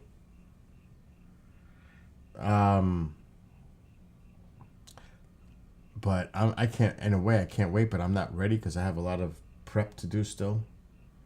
This place is a mess. I'm really thinking of building another shed. I can't have all this shit in the house. But the problem is most of the shit that I have in here is electrical in nature. It can't get damp. It can't get moisture. None of that. It'll go bad. So that's part of my problem. Now, if I got rid of my big telescope in the garage where the boiler is, that's taking up a lot of room. I could stack crates in there. I don't have room. I have 1, 2, 3, 4, 5, 6 crates over here. 3 big giant ones and 3 smaller ones. Over here, under me, I have 2 giant crates. So that's 8 crates of God knows what are in these crates. That's how bad it is here. And all of it is precious stuff. It's not like it's... Some of it might be miscellaneous stuff like paper, pens, all that. But there's serious equipment in these crates. And cables and wires and computers, mixer boards, cameras, microphones, wireless mics. Like right underneath me here is an old, I don't know if it's a trumpet case or a trombone case. Like, I don't even want to take it out, but it's just dangerous to even try to think I can grab it. Oh, I just unlocked, did a lock off. Let me close that back. That's not a good thing. Just trying to drag it out. Like, this is a piece of equipment. If I can get it. And I did this because I had a nightmare for a stream in my backyard live for a show for KGRA. And I said that this will never happen again. Oh. God. Oh, shit, here it comes. All right, let's put the camera down. Oh my God, this is crazy to do. All right, let me make the camera bigger. I gotta be careful because I got cables here. Yeah, this is a trombone case. It's not trumpet because I used to play trumpet. Okay, this is gonna open. In here.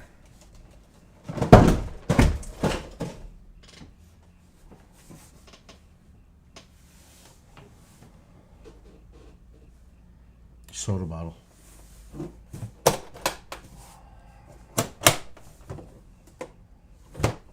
I opened it upside down. That's impossible.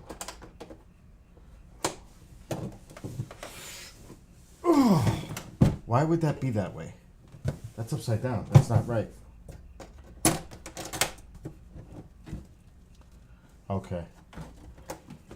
So in here is 4 wireless mics.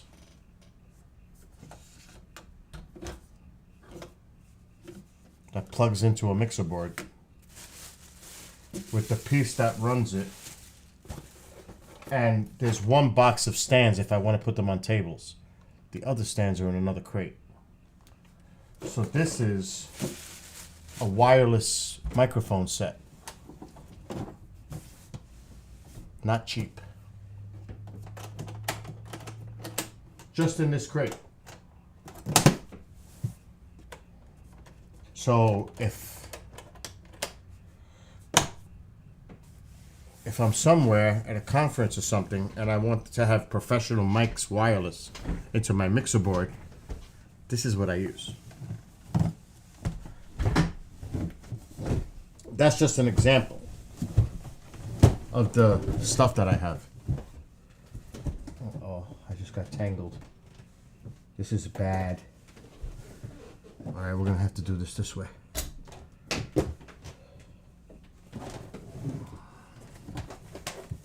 I should have never did this. I should have never did what I just did. Because this is gonna be a pain to put back.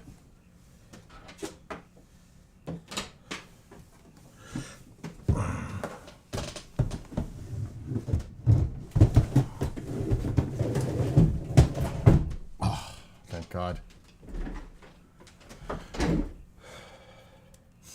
Now that can't go in a garage. There's no way I would put that in the garage. The moisture, the humidity would destroy that. There's no way I would put that. That has to stay in a dry, non-humid location. Or I would destroy that equipment. So that's the problem. A lot of this stuff can't go anywhere else but here. Indoors. So that's, like I said, that's just a small sample of all the shit that I have piled up around me here. And it's pretty bad. I don't even know what's in. I have an amp. A 2,000 watt amp for the drum set. It's sitting right there. I use it to listen to music in the pool because it's that loud. It's amazing, actually. And it's just sitting there with so much other stuff. Like, oh, okay, I know what that is now. It's a duffel bag with wheels.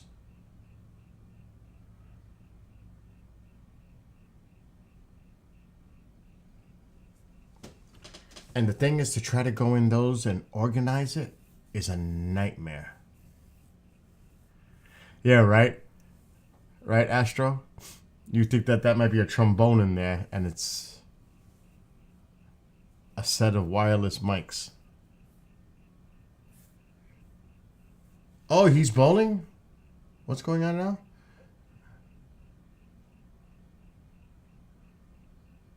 Go throw a ball down the lane. Try to hit a couple pins. shit, that all you gotta do is, if you can't see, is have somebody put you in the center of the lane and just tell you to just throw the ball straight in front of you. That's it. Just throw the ball as straight as possible in front of you. And you're going to hit the pins. Motion detected. See? It begins. The woods. It's got to be the cat.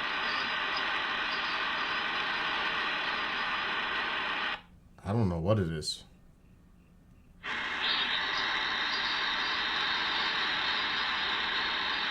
I don't see anything.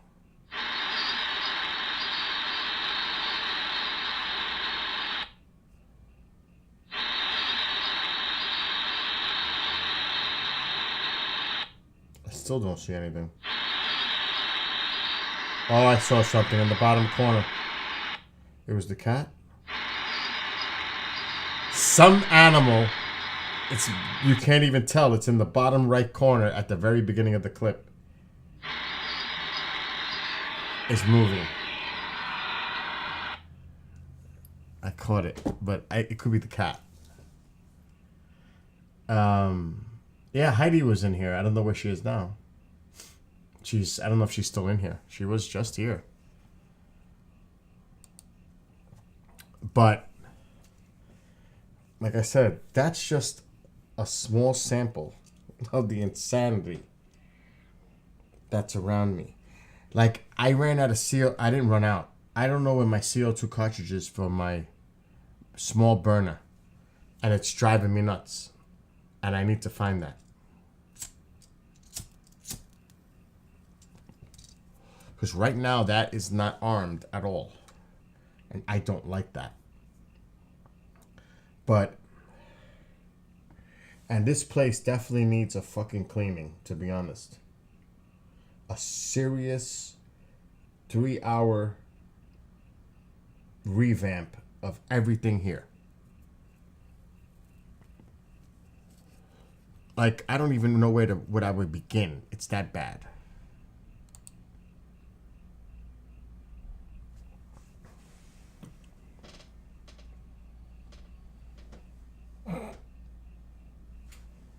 I got paper towels, munchies, nuts, masking tape, toolkits, Energizer batteries, just laying here. And that's not the pit from hell down there. The pit from hell is a pit of hell. There's a tequila bottle, a can with all miscellaneous stuff, one of those fans that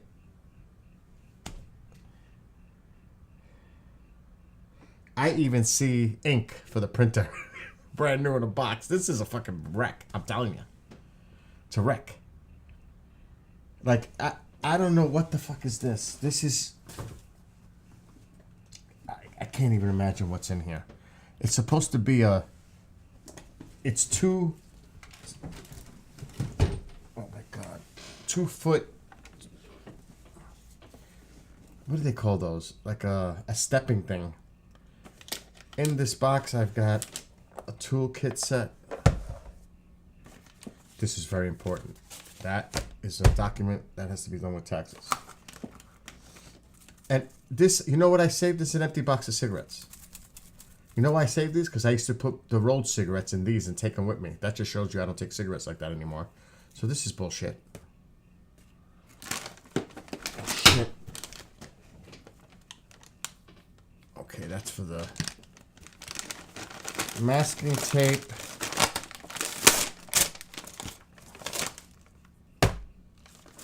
Garbage. I mean, this, look, this is just this. It's just this.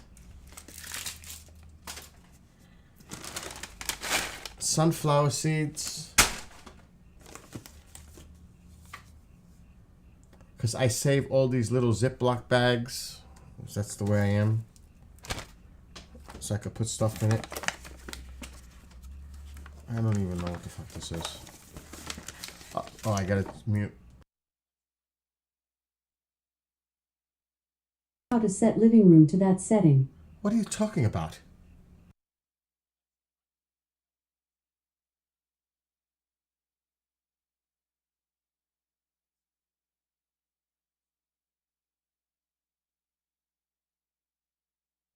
Okay. What's up? Oh my God! Now, my headphones. It's the headphone. Testing. I got to get a new headphone cord.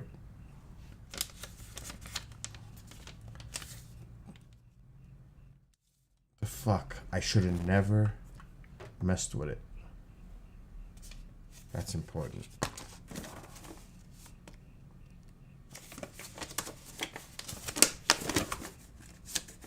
This is when I was discharged from the hospital. Did I say ¿Qué pasa, Alfonso? Yeah, this is my doctor.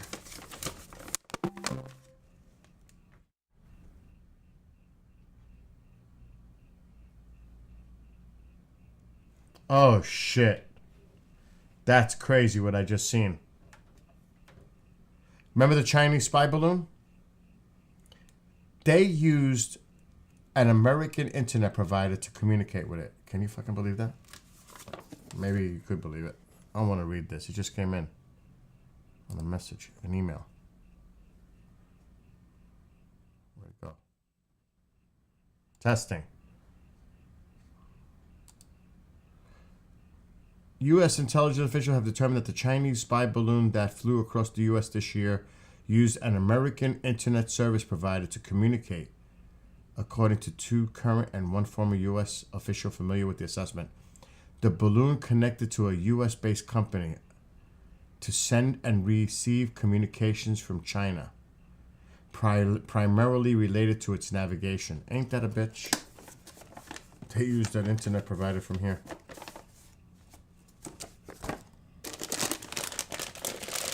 Anyway, so this... Alright, I gotta figure out what's going on here. Okay.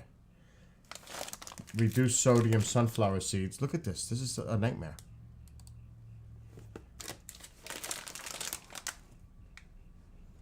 This doesn't belong. More duct tape. A giant bag of Jolly Ranchers. And these are definitely... Oh, they're still good. Can you fucking... Look at this. Look at this insanity. You can't make this up. And 3 Pop-Tarts.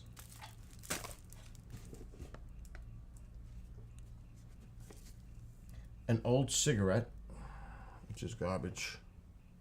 I don't want to throw it on the floor because Tycho's here. And these. For pictures. To stick things up. That what was inside of this. That's insane. That's what I'm talking about. The cleanup is going to be massive.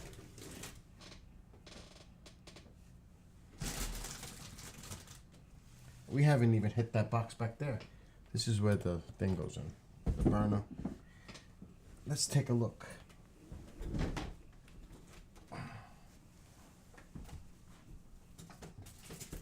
Okay, that's straight up garbage. What the hell's back here? Oh my God, more garbage. I don't need this NHL box.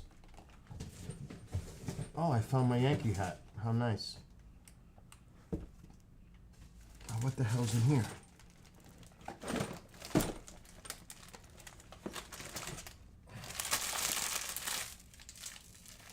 All right, we need to throw out some of this garbage already.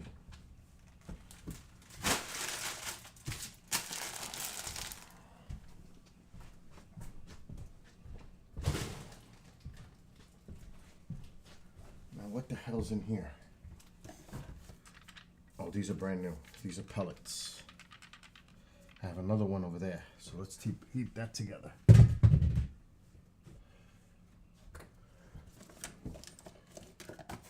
Another empty box.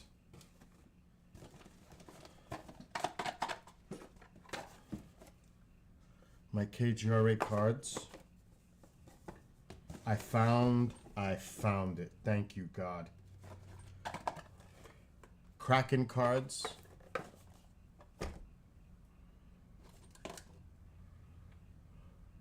A USB card reader. which is very important. Another Xbox controller. What the fuck is in here? An Allen key set.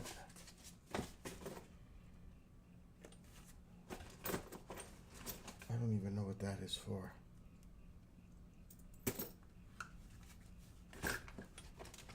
A chapstick.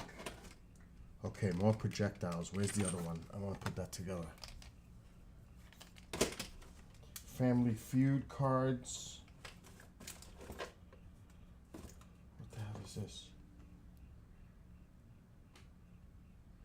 Oh, this is very important.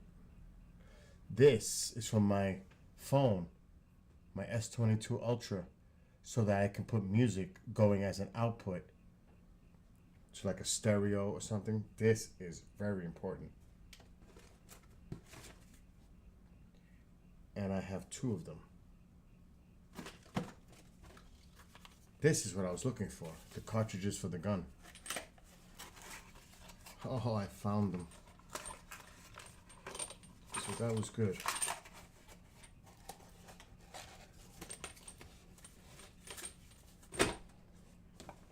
Okay, so this is actually an important box.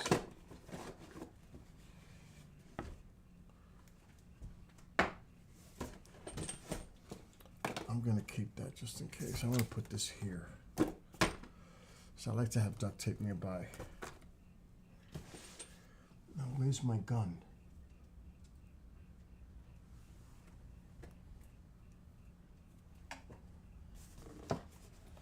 Let's put this back.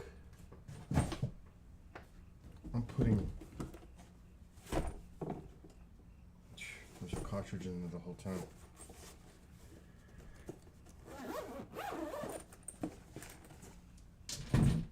Okay. I'm just gonna put this shit back for now. And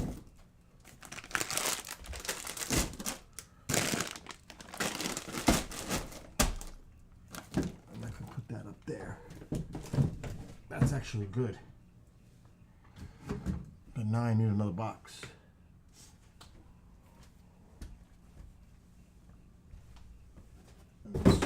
This one's empty, but it's too big. Unless I put it in the pit. No. Oh, I gotta figure. Oh, that'll work. This will work. Batteries.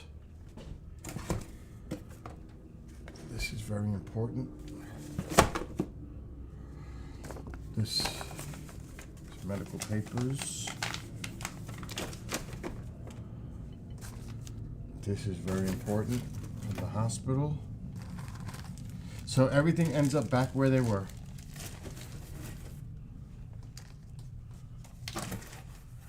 It's insane. I gotta find the gun.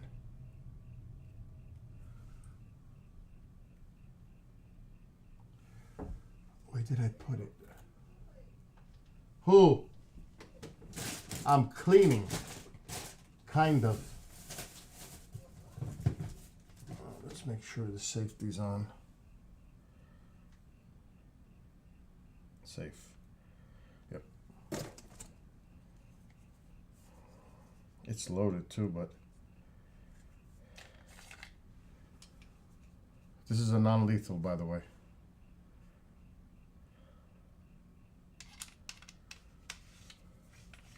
The cartridge goes into the front of the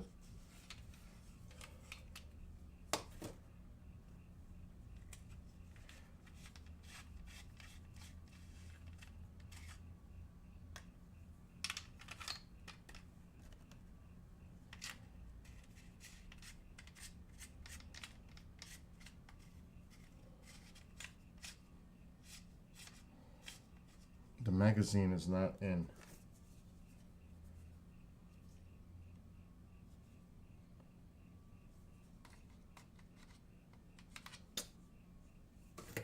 Did I put that shit in backwards? I bet you I did. I did. Dumbass.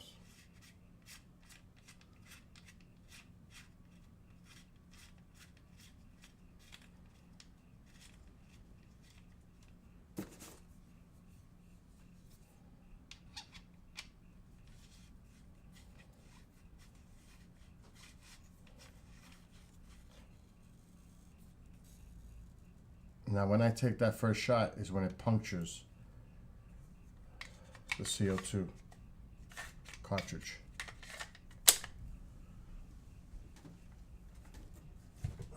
And this is what's inside of it. These. Those are the projectiles. All right, that's enough fucking around for today. I am not getting involved with this. Hell no. It's just too much. It's too much work.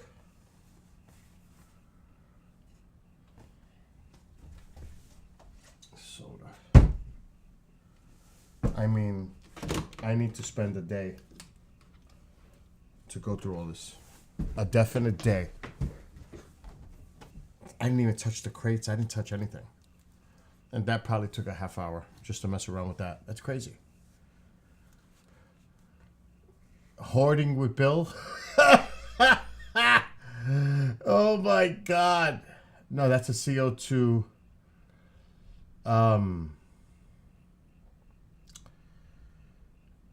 It's non-lethal. It would be this. It's called the burner.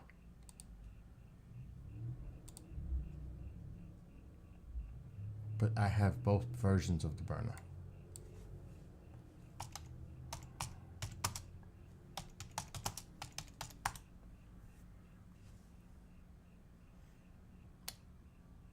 So this is the burner.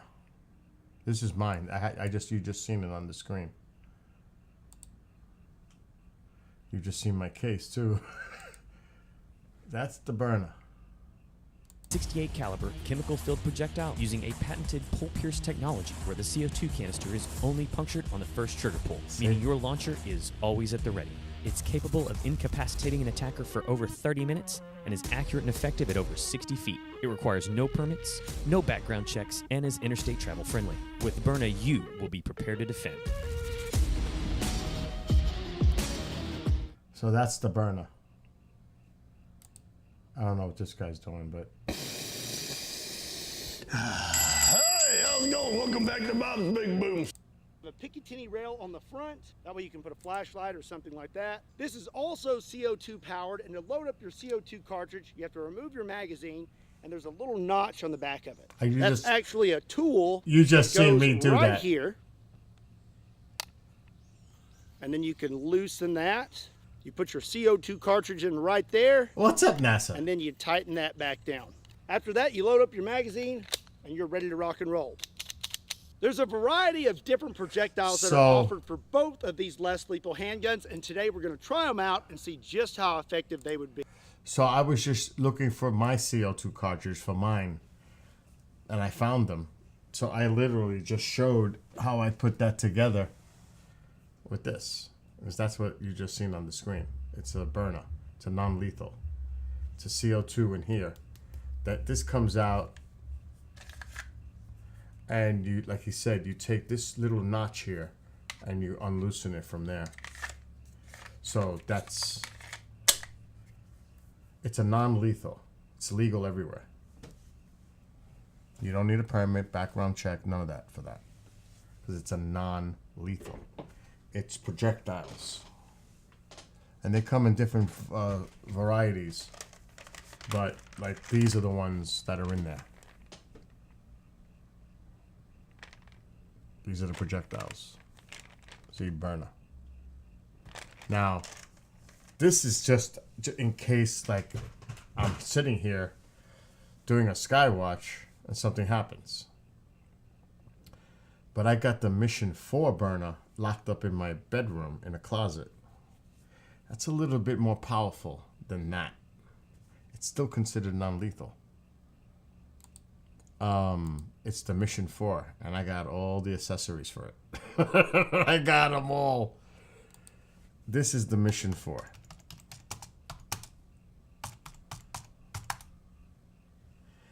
It does come with, they have different projectiles. It can be pepper. It can be a mixture of pepper and tear gas. It comes in different varieties, the pellets, the projectiles. But this is the Hi, my name is Mission Josh 4. with Byrna Technologies, and this is our detailed breakdown of the all-new Byrna Mission 4. I have this locked up. Byrna's first 68 caliber shoulder-fired launcher, the Mission 4, re-engineered by Byrna, is based on the AR-15 platform, one of the most popular rifle platforms in the world. This mag-fed launcher comes with coupled 19-round magazines, which allow the user the flexibility of quickly reloading or switching between ammo types in less than a second. The Byrna Mission 4 is powered by an 88-gram CO2 cartridge that is housed inside the buttstock and is capable of firing 60 rounds per cartridge at a range of 175 feet. To charge the Mission 4, just screw the CO2 cartridge into the launcher utilizing the supplied adapter, and then slide the stock over the cartridge and tighten with a 1/8 inch hex key. The Mission 4 also comes with a positive air disconnect switch, allowing the user to safely cut the air supply from the cartridge to the launcher, thus extending the life of the cartridge in between shooting sessions. Included with the launcher are flip-up front and rear sights, foregrip, and a full-length Picatinny top rail and M-LOK rails on the handguards, allowing for the addition of various optics, lights, bipods, and other accessories. I have all that. Coming in at under 31 inches long, weighing only 5.6 pounds, and launching 68 caliber projectiles at 325 feet per second, shooting the Mission 4 is not only easy, but users will have fun reaching out and consistently hitting targets farther and more accurately than ever before. If you're wanting to protect your property, home, and your loved ones, the capabilities of the Byrna Mission 4 make it the ultimate tool for less lethal self-defense. Thanks for watching our detailed breakdown of Byrna's first shoulder-fired launcher, the Mission 4. And until next... So yeah, that's just locked up. That doesn't come out. And these, like he just said, look at the size of the CO2s for this. And this is them. Look at the size of that. The 88. That's for that. For the Mission 4. These things are big. But that stays in the closet under lock and key. No one has access to that except for me. That's for damn sure. Now this one stays by me. The hand one stays by me. Hey, do you want to see the Mission 4? I could take it up to the closet. You want to see it?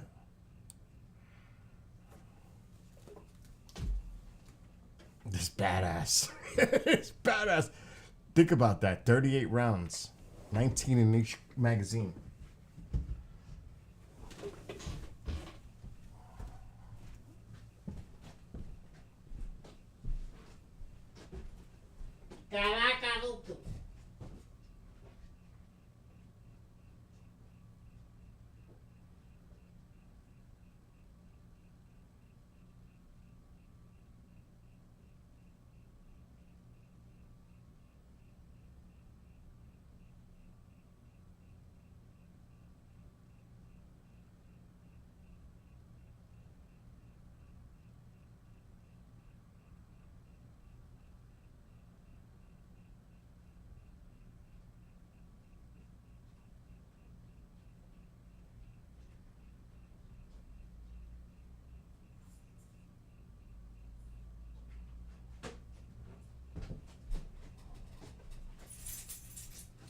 Maybe one day I'll do a video of how this is outside.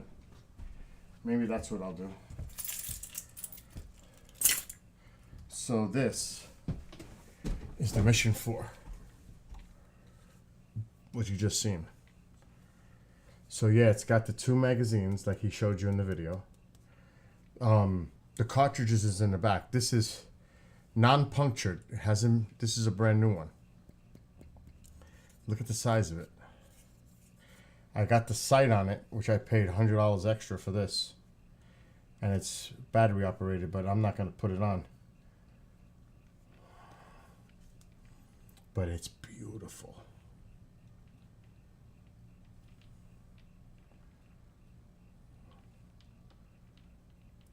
And it's comfortable too. I mean, it is nice. This is the Mission 4. And it's loaded. It's on safety, of course. But you never point it anywhere else. And you have to set it. You have to set it to take that, to puncture this. This hasn't been punctured yet. And I won't puncture it until I'm going to use it. Otherwise, you lose the air.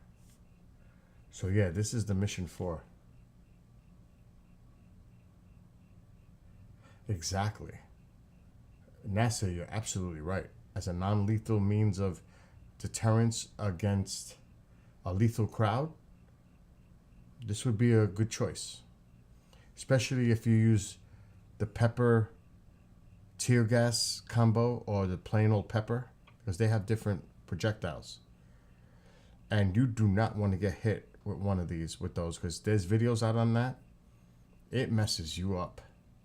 And all you got to do is hit their body. You could even hit the ground or a wall next to them. That shit is going to spread.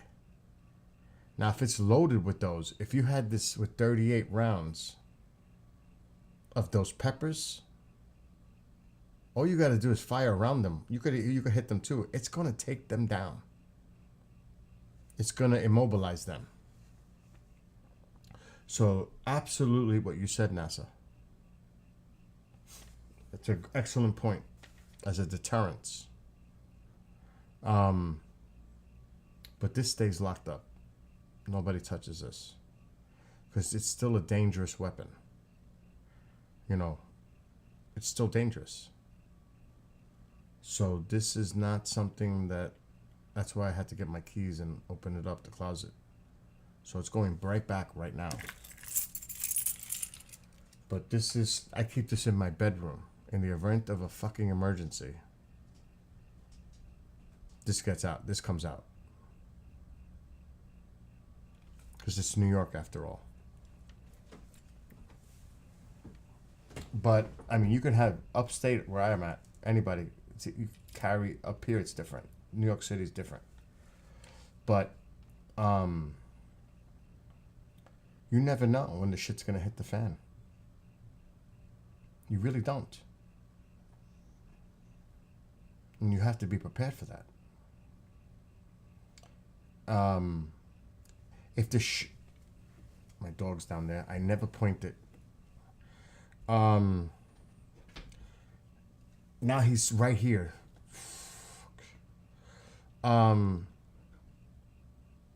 Think about it this way. If 8 million people had to flee in some kind of God-forbidden emergency, where do you think they're coming? They're coming up here. They're going to Jersey. They're going to Connecticut. They're going to flee. So with that comes an element too. There are people that have bad intent.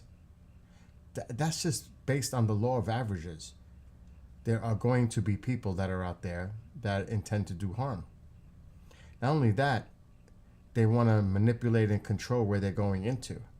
So you could have people go house to house if it was, I'm talking about a real big time catastrophe emergency. Like New York City got hit with a tactical nuke.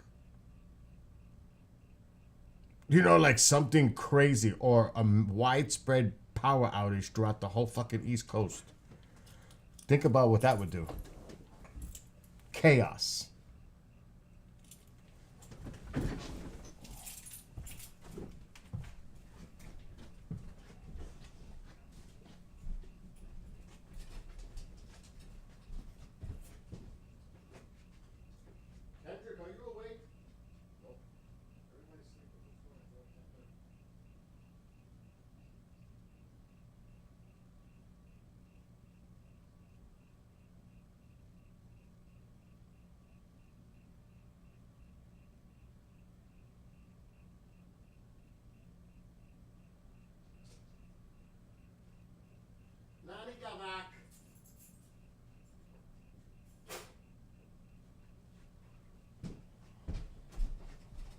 It's a little cold in here. what stinks is I don't have no firewood in the house. I don't have no firewood in here. So that means I would have to go outside and get some. So there's a little chill in here. It's only 47. It's not bad. And this one is driving me nuts. The baby. He's right here. My baby.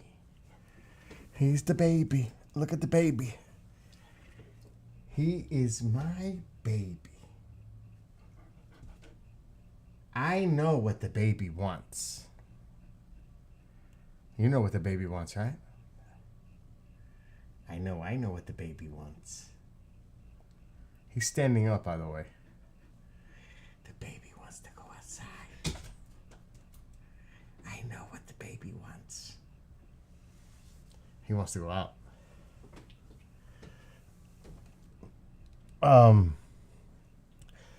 But you got to think about the situation.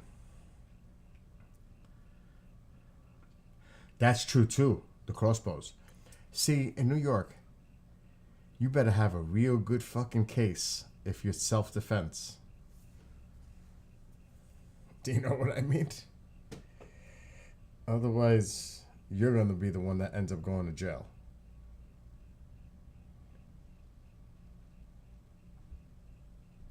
So, you got to have your bases covered. It's different. Without getting too into it. I got such a mess though. Oh my God. Like there's a mystery crate. I don't know what's in that crate. Right there. But it's too much shit to take off of it to look inside of it. It's like that. He's back. Nanu! Nanny, get back! He's not going to leave me alone until I take him outside. It's done. It's over. But what I'm going to do is take him out. He is bothering me big time. He's pawing me. He's pushing me. Now he's getting more aggressive. What? What is it? See how he's pouncing? What do you want? I know what the baby wants.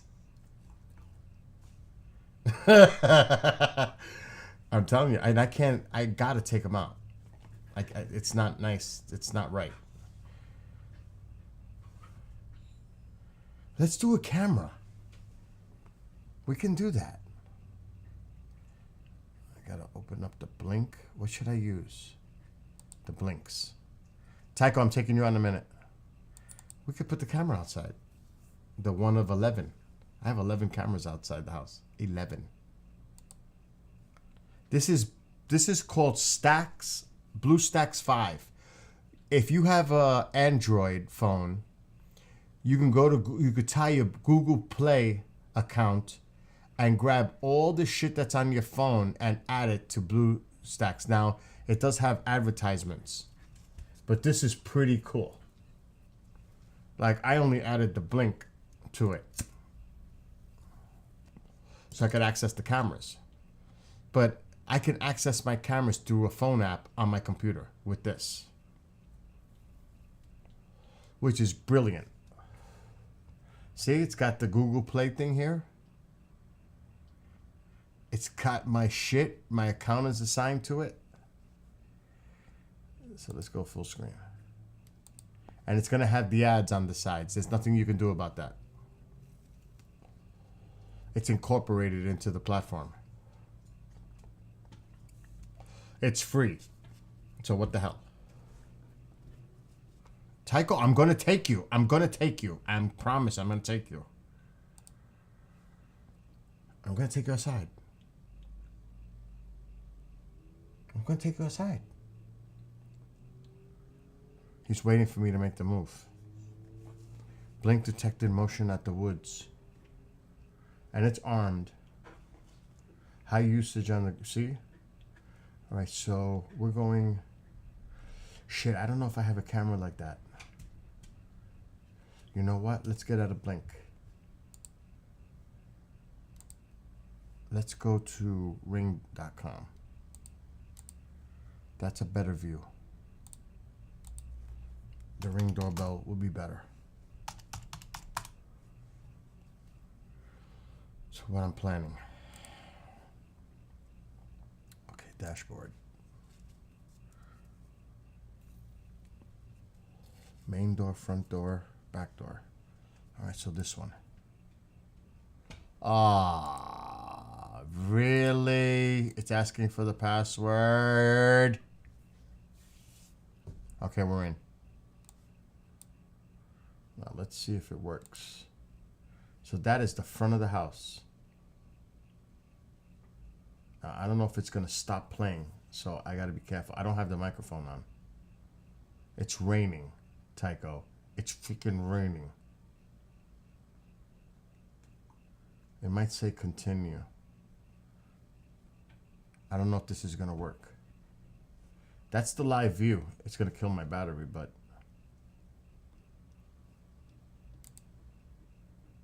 no, we don't want to do that. I don't want to block it though. Oh, that's not what I want. Okay, main door, activate. All right, let's try it. Let's try it. I'm gonna take him outside. You ready? Let's go. Come on. I'm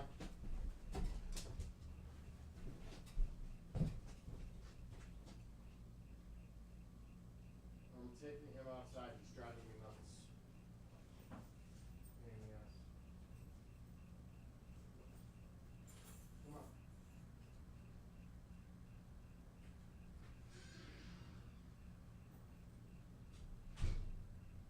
on.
Okay. So there you got a little taste of Tycho outside. But now, because I'm not ruining my jacket, my MC jacket, with wood, we're gonna go grab a few pieces of wood.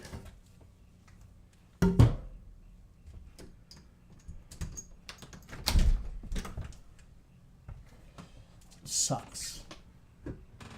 Kiddo! Hi, Kiddo. Kiddo.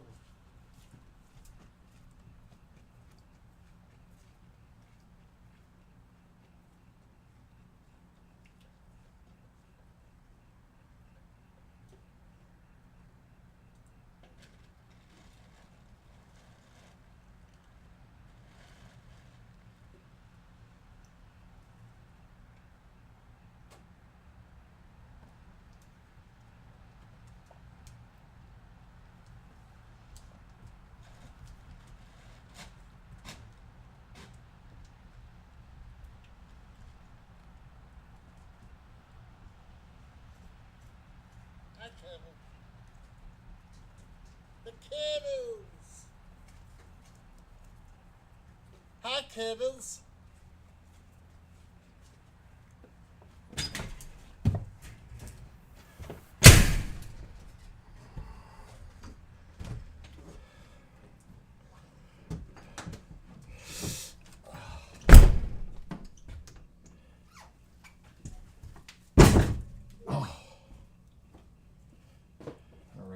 Tycho, move. I don't want to kill my battery. There's the cats. Those are feral cats. They have a house out there. A heated house. Yeah, they're spoiled. They're spoiled too. They have heated houses out there. Can you imagine that? You can see the cats. I'm going to have to go feed them. I should do that now.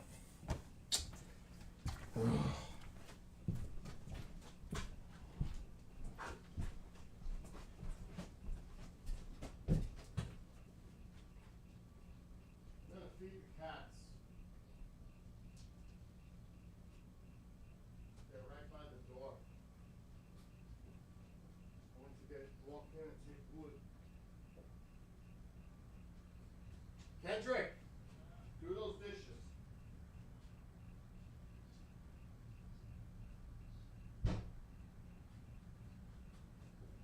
Now I'm going to close your door so you don't get that all the way. So you don't bother with the dishes.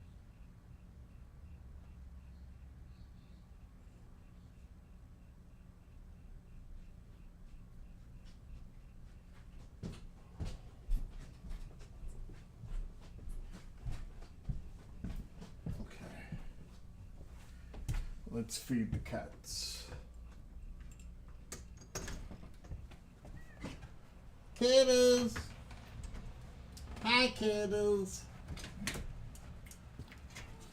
The kiddos! I got food. Come on. Come on. Here.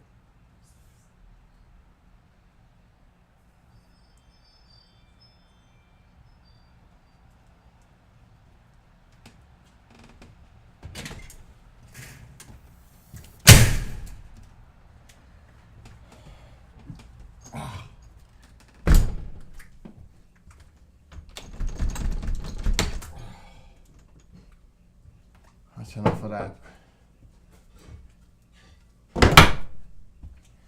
Alright, let's get rid of those cameras because I don't want to kill the battery.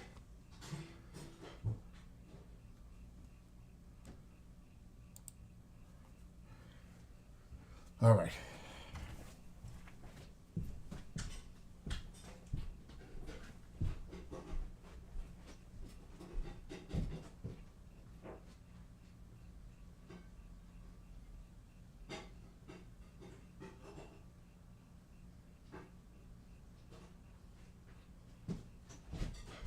Where the hell is Tycho?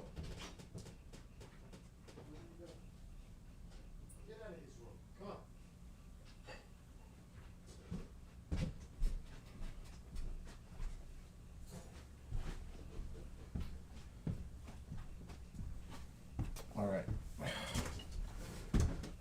Oh. So yeah, the cats are fed. He went out. I'm done. Don't come here now. Don't bother me. You got what you wanted. That's it. Now you can go chill out. Go over. Oh my God. It's not even 10 o'clock. It's so early. Let me check the station. And emails.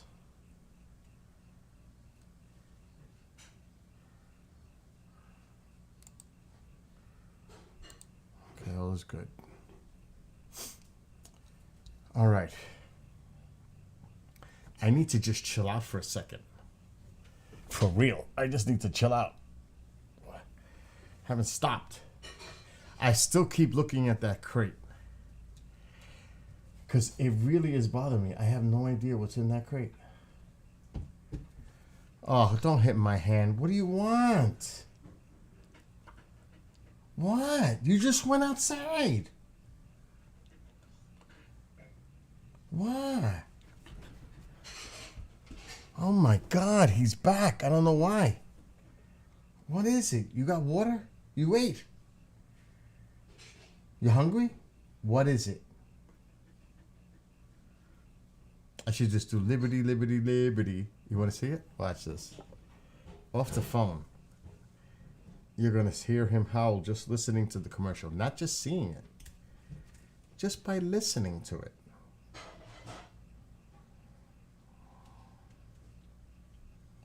Liberty Mutual. Watch this. He does it, and when he sees it on TV, he goes nuts. Liberty Mutual customized my car insurance. He already and I knows. saved hundreds. With the money I saved, I started a dog walking business. I was a bit nervous at first, but then I figured it's just walking, right?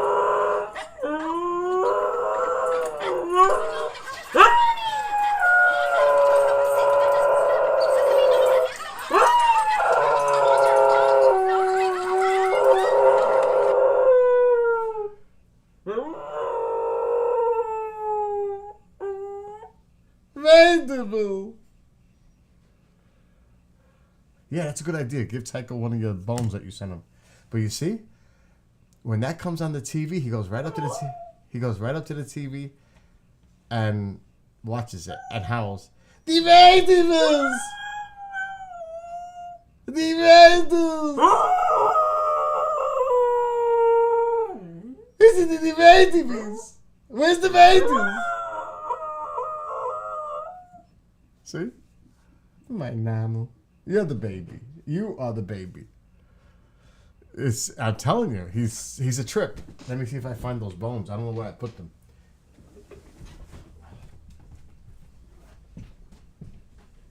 Oh my God, where did I put them?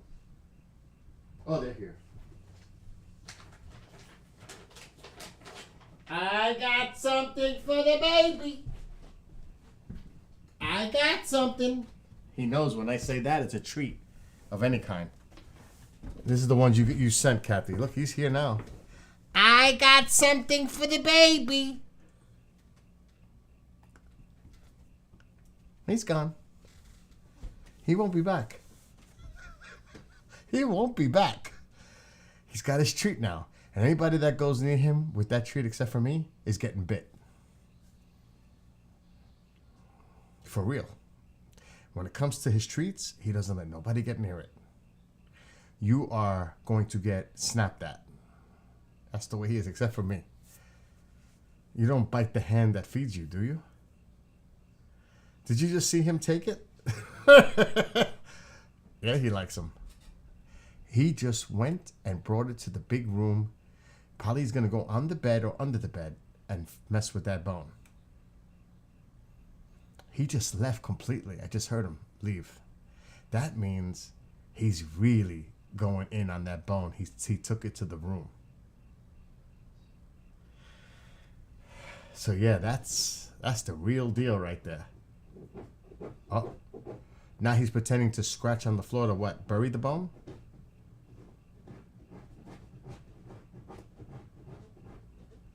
He's stashing the bone.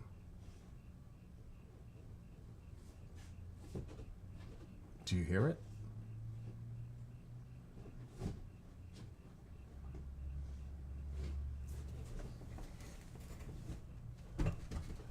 Oh shit, he took it to his couch? He took it to the chair. Look at him. What are you doing? What are you doing?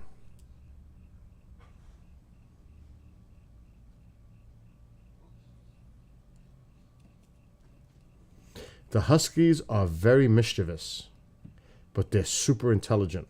They are very smart dogs. They are incredibly smart. It's a trip to deal with them. Because it's like they're trying to communicate with you with the howling, with the wow, wow, wow. They're trying to have a conversation with you. I think he put it, exactly, I think he put it in the couch and he stuck it in there somewhere. So now I got to go look for it later. I think that's exactly what he did.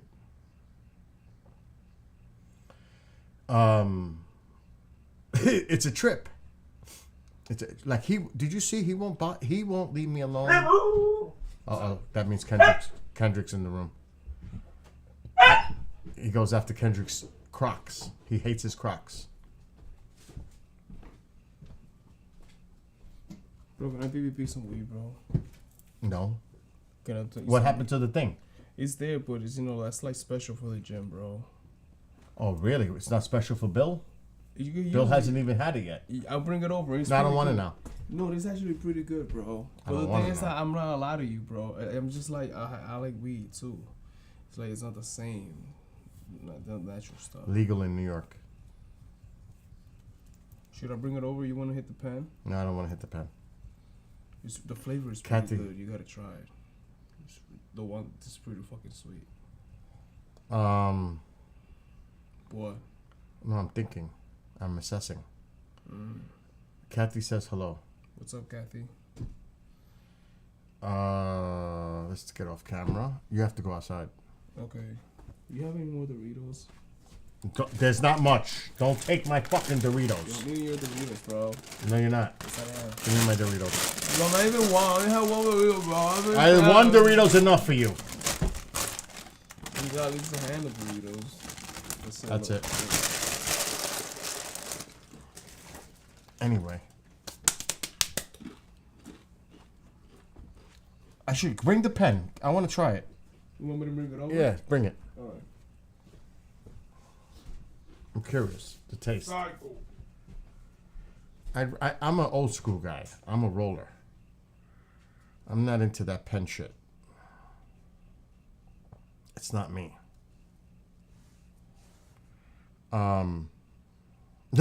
Lorraine.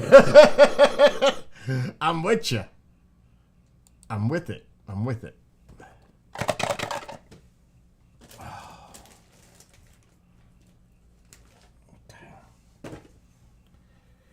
Oh my God. This place is a mess. I got...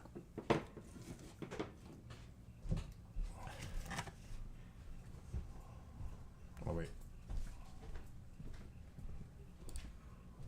Let me try this. Flavor, bro. I know, I could tell the flavor was good by smelling it when we bought it. You gotta hold it. I did. And I then did. you pull it. I don't take a lot. But it's not gonna work. Yeah, if you don't take it, you gotta take a good. No, hit. I can't. It'll make me nuts. Are you fucking crazy? So you could try the flavor. You didn't even try. I taste it. It's like a blueberry-ish. Yeah. No, see, I tasted it. Okay. It does have a good taste. You may not get it back. Dude, it's fucking awesome, man. Here, go out with this. I'm gonna borrow a cigarette. How could you borrow a cigarette when I don't have any? I gotta bring some then. Sorry. He knows that. I still like the real thing. Preferably.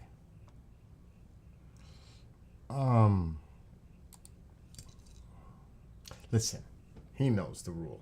Everything here is mine. You must ask for permission to access my shit. It's as simple as that. There are rules.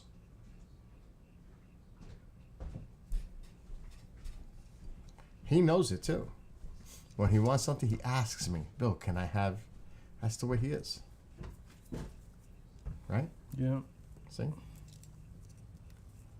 3 cigarettes is fine. You want more cigarettes than that? No, because mom is going to eventually get up. Because you know how she gets up in the middle of the night, stays up all night. Mm. You got to go out that way. Okay. Here. Keep it on the low. All right.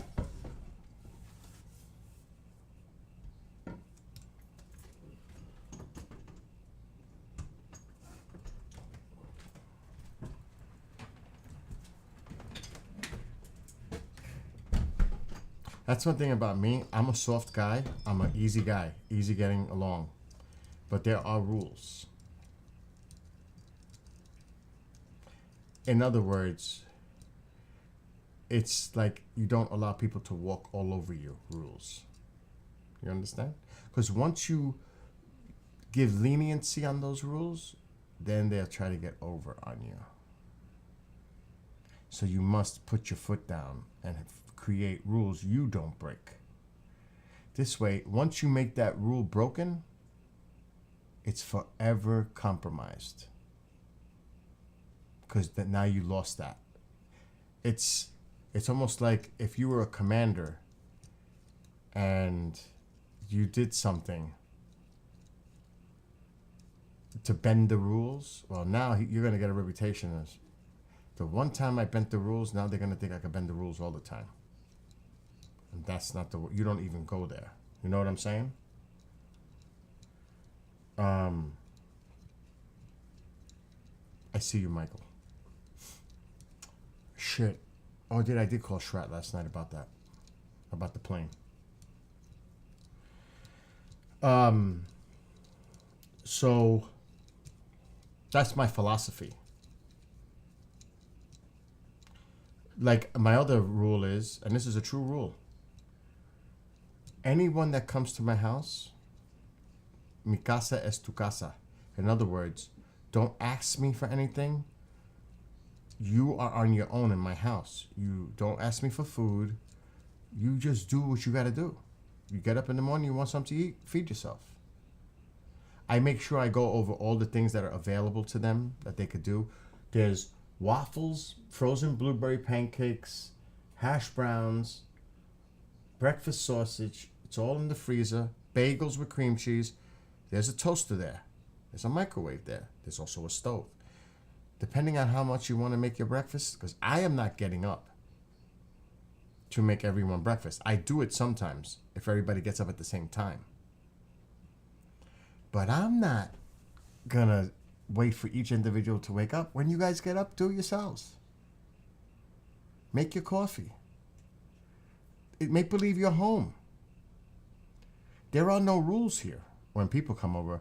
The people that stay over in my house are treated like absolute royalty. That's just the way I am. And mom is. It's not because we have to. It's because that's the way we are. And you can ask anyone who's come over my house and they'll tell you that's absolutely true. Even Ronald was making his own fucking breakfast. Ronald.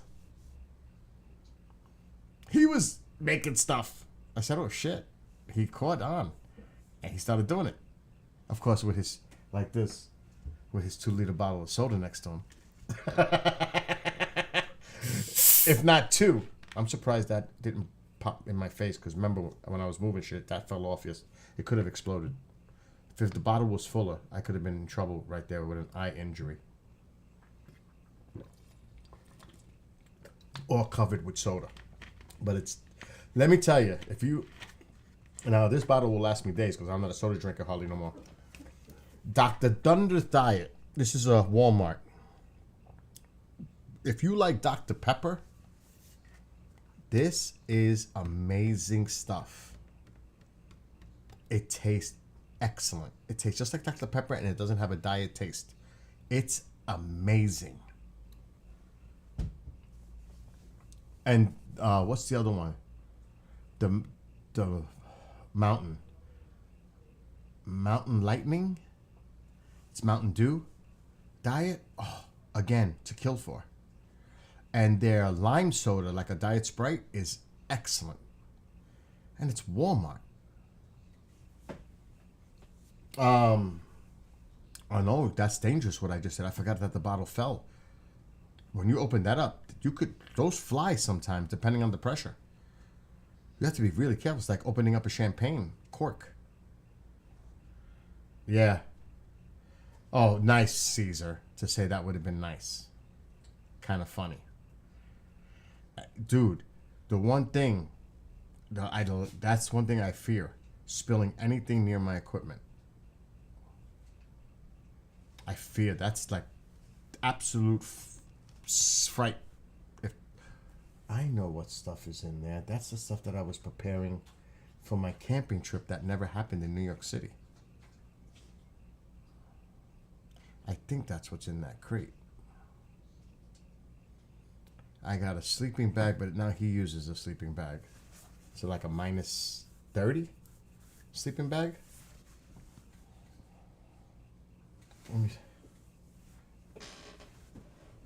Kendrick! He's got his AirPods on and he's fucking singing. We should put him on camera. He probably looks like a maniac. Sitting out there. No, the camera's on this side. It wouldn't catch him. He can't hear me. He's got those AirPods.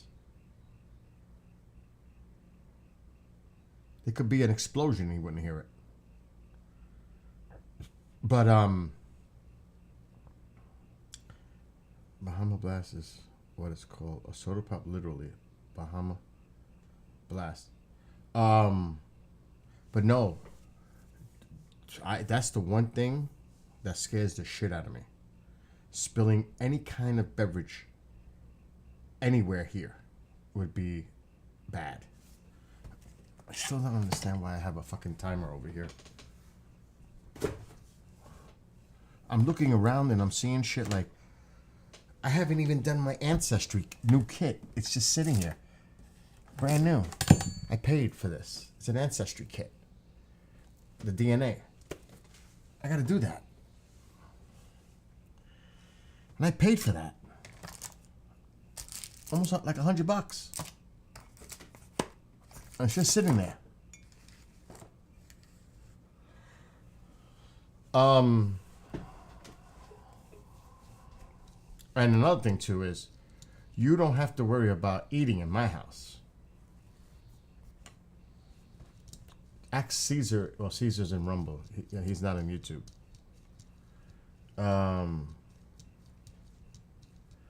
I can't do the kit. You can't do the kit when you're smoking.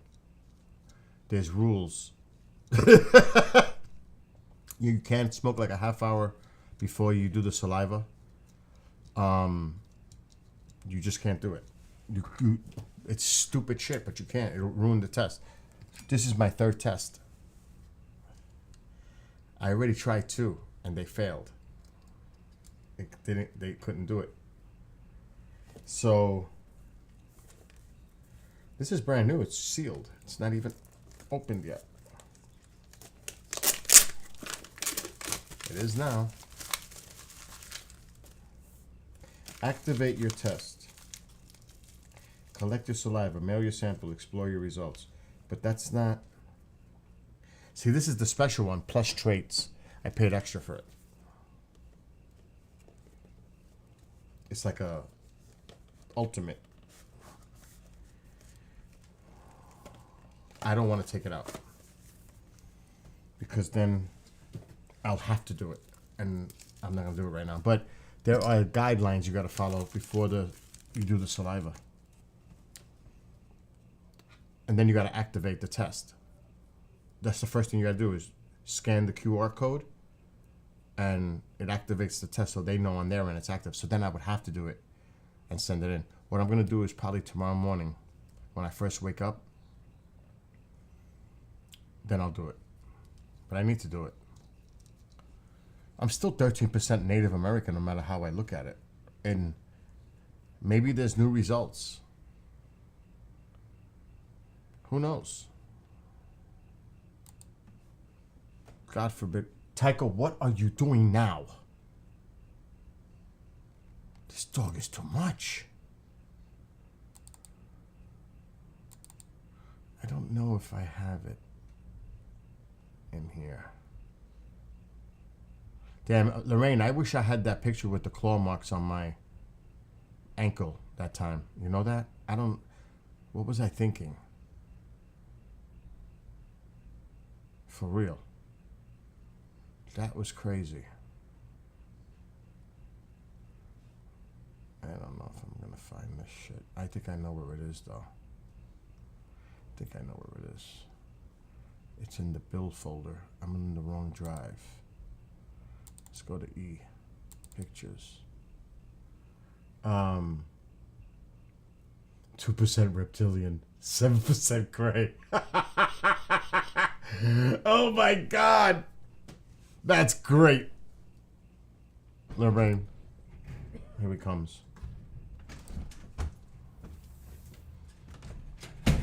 I was gonna ask you something, but I totally forgot. I don't remember.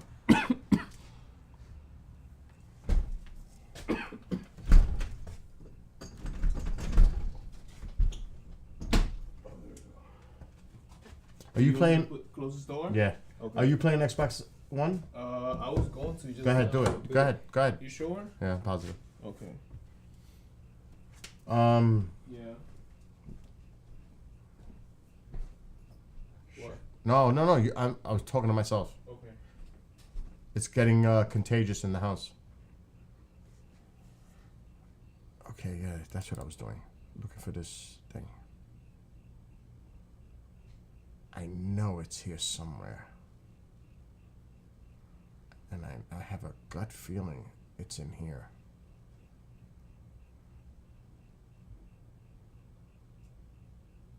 In one of these folders, the build folders.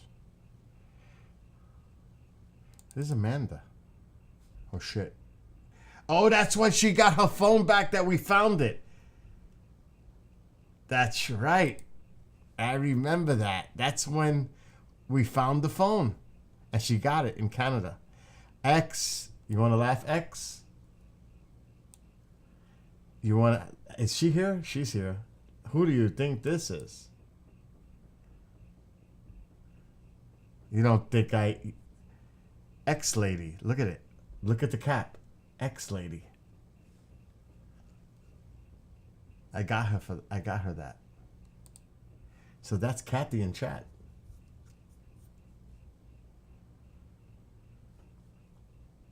I bet you didn't think I had that picture still. You remember that, right? That's years ago already. It's so much for blackmail material. Oh my God. This is a cool picture with Amanda. Of course, with the Beatles reference. She's super cool. She stayed here for 2 weeks. She is awesome. She really is awesome.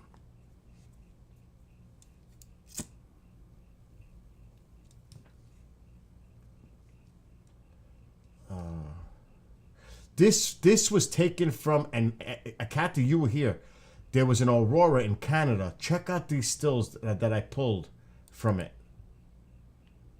Look how beautiful those look. Sometimes when it's like this beautiful, I'll take shots, screenshots. Look how beautiful those look. You got purples, greens, you got all kinds of colors in there. And the moon is out. Those are beautiful, in my opinion. Like this one. And I saw those purples, I said, I gotta get this. And a sunset. Look at this. Beautiful. Look at that.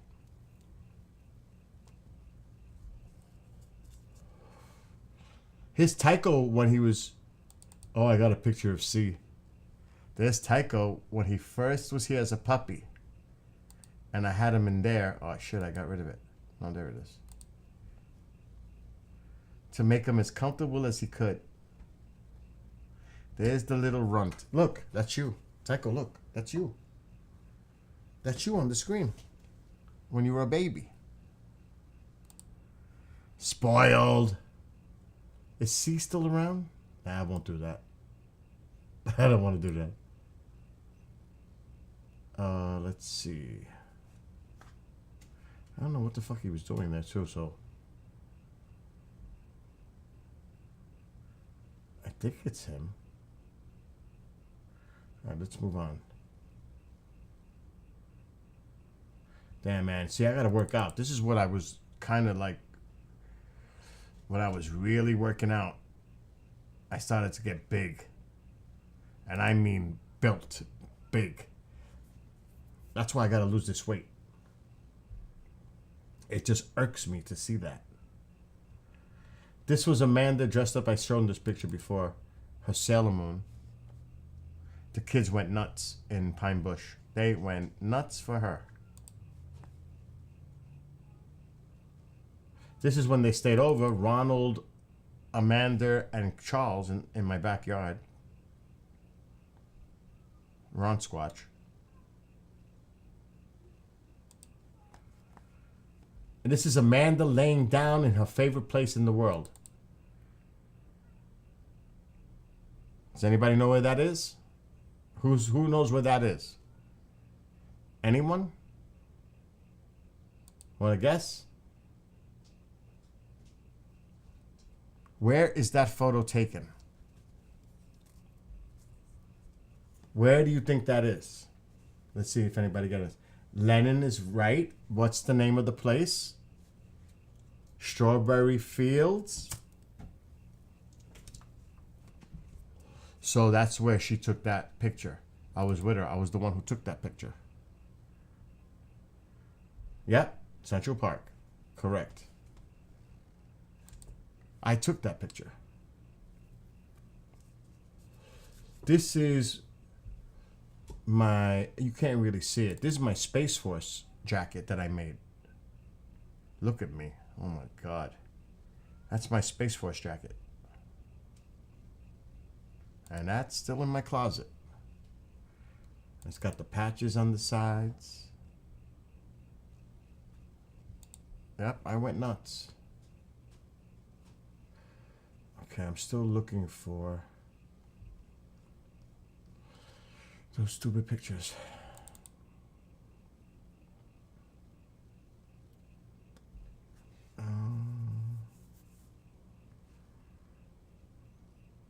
This is the front of my house when it used to snow.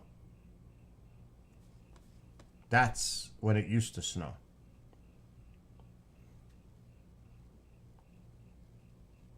It's been a while since it looked like that. Like a long time. I don't know if it has the date on that picture. Properties.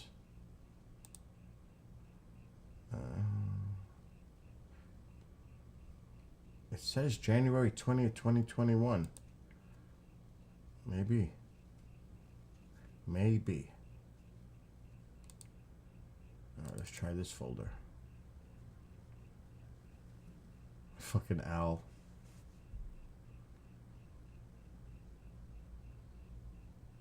Nope, it's not in here. Build 4. This is the strawberry cheesecake I make. Right there. That's my cheesecake. That's my cheesecake when I make it. Yeah, I can make that too. As a matter of fact, Amanda took my recipe. Oh, here I found it. I fucking found it. What I was looking for. So, this is my first ancestry test. Oh, we gotta go smaller. So 2321 is Europe South, Iberian Peninsula. That's here. It's Portugal and Spain. Europe West, England, 6%. Wales and Northwestern Europe, and 13% Native American. Anything under, like 2 and under, you don't count. That's what it says on the test. It's these bigger numbers you look at. Like Senegal, I would ignore that. It's these right here. And that's... I'm all over the fucking place. It's crazy. But that was what I was looking for. Here's Tycho as a baby. There he is. That is Tycho. When they showed me the picture of him. That is baby Tycho. Look how freaking adorable that is. That's him when he was like a month old, not even. He's a cute little thing. That's my baby right there.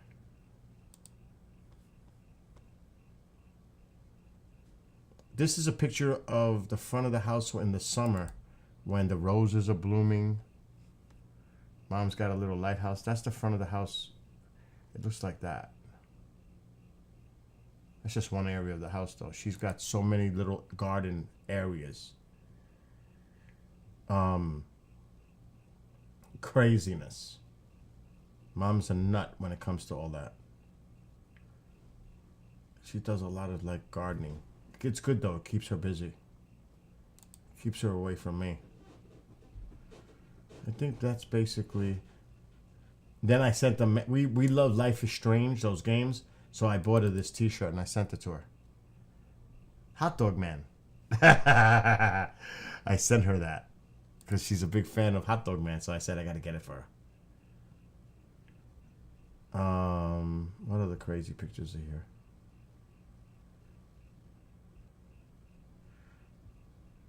That telescope is gone. Thank God it's out of my house.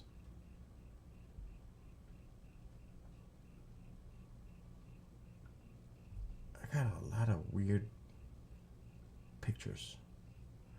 Oh, that's when I was doing the floor in the dining room. So I put this floor in my dining room. I did that. I did all that work. I put those tiles down. That was a pain in the ass cutting those tiles. Oh my God. You have no idea. So, and then I redid the fireplace. I put those rocks there. It looks way better now because I used a degreaser and got all that soot color out. There's always a lot of work to do.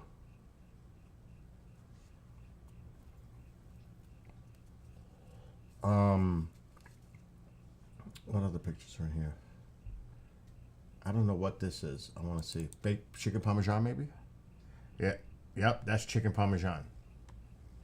That's when I make my chicken parmesan. Can you imagine how good that is? That is killer.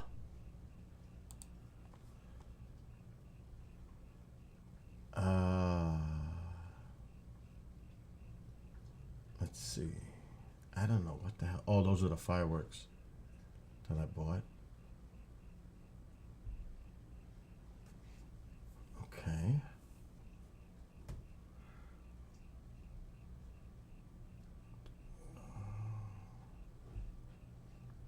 There's a lot of redundant pictures here.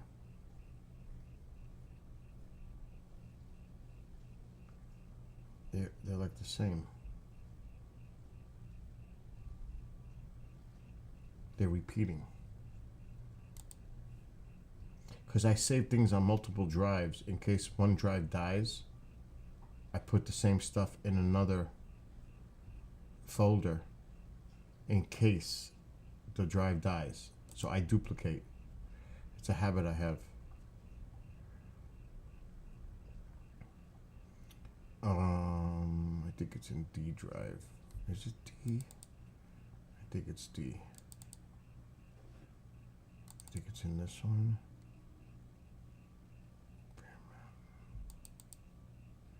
Oh yeah, this was Roswell. I'm not getting into Roswell. This was cool though. White Sands. That was cool. White Sands, nice. I'm gonna tell you, Arizona, New Mexico, beautiful, beautiful. Smokey the Bear, and we're going back to this. Marianne and I talked about it. We're going back. We're definitely going back. I want the tour. I want the tour of VLA. There's no doubt about it. I want to go on that tour. Now, I don't know if I have the video when we were there. Oh, that should be in the back of the car. That would work. Which is the video when we were getting up to VLA? Is it this one? Yeah, this is badass. VLA. Oh, that is so cool. Where they filmed Contact, the movie, Jodie Foster. This is the place. Look at the array. Very large array. Awesome. Science is still being done, even though the visitors are And we took a chance. We took a chance when What we is were that, a there. solar array, dishes and stuff in there?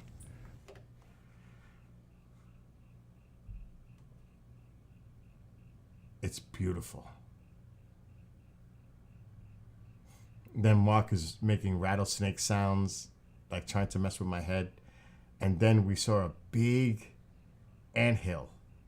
He goes, watch out for that. Stay away from that. Oh, yeah, this place was awesome. We're going back next year. Look at that.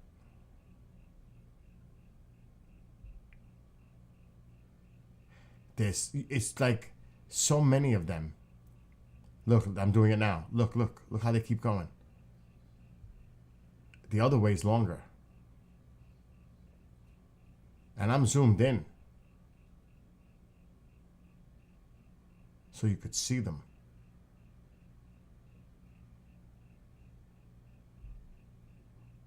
Badass. I got white sand from White Sands. Where? I don't know, but it's around. I actually grabbed white sand. It's not sand. It's not really sand. And then I got these, a bunch of these. And that's why I need to clean. This is an actual lava rock from, I forgot the name of the place where the lava flow was. This is actually a piece, I brought it back in the suitcase. This is a piece of lava rock. See it? It's actually lava rock. I brought that. I have a few of them. And I know I got the white sand, but I don't know where white sand is. It's around. And then the maniacs, like I showed this before, because they know I don't like scorpions, they had to get me a fucking lollipop with a scorpion inside. Of course they did. They had to do that. That was their revenge. To get back at me. A freaking lollipop. Sour apple lollipop with a scorpion inside. How lovely.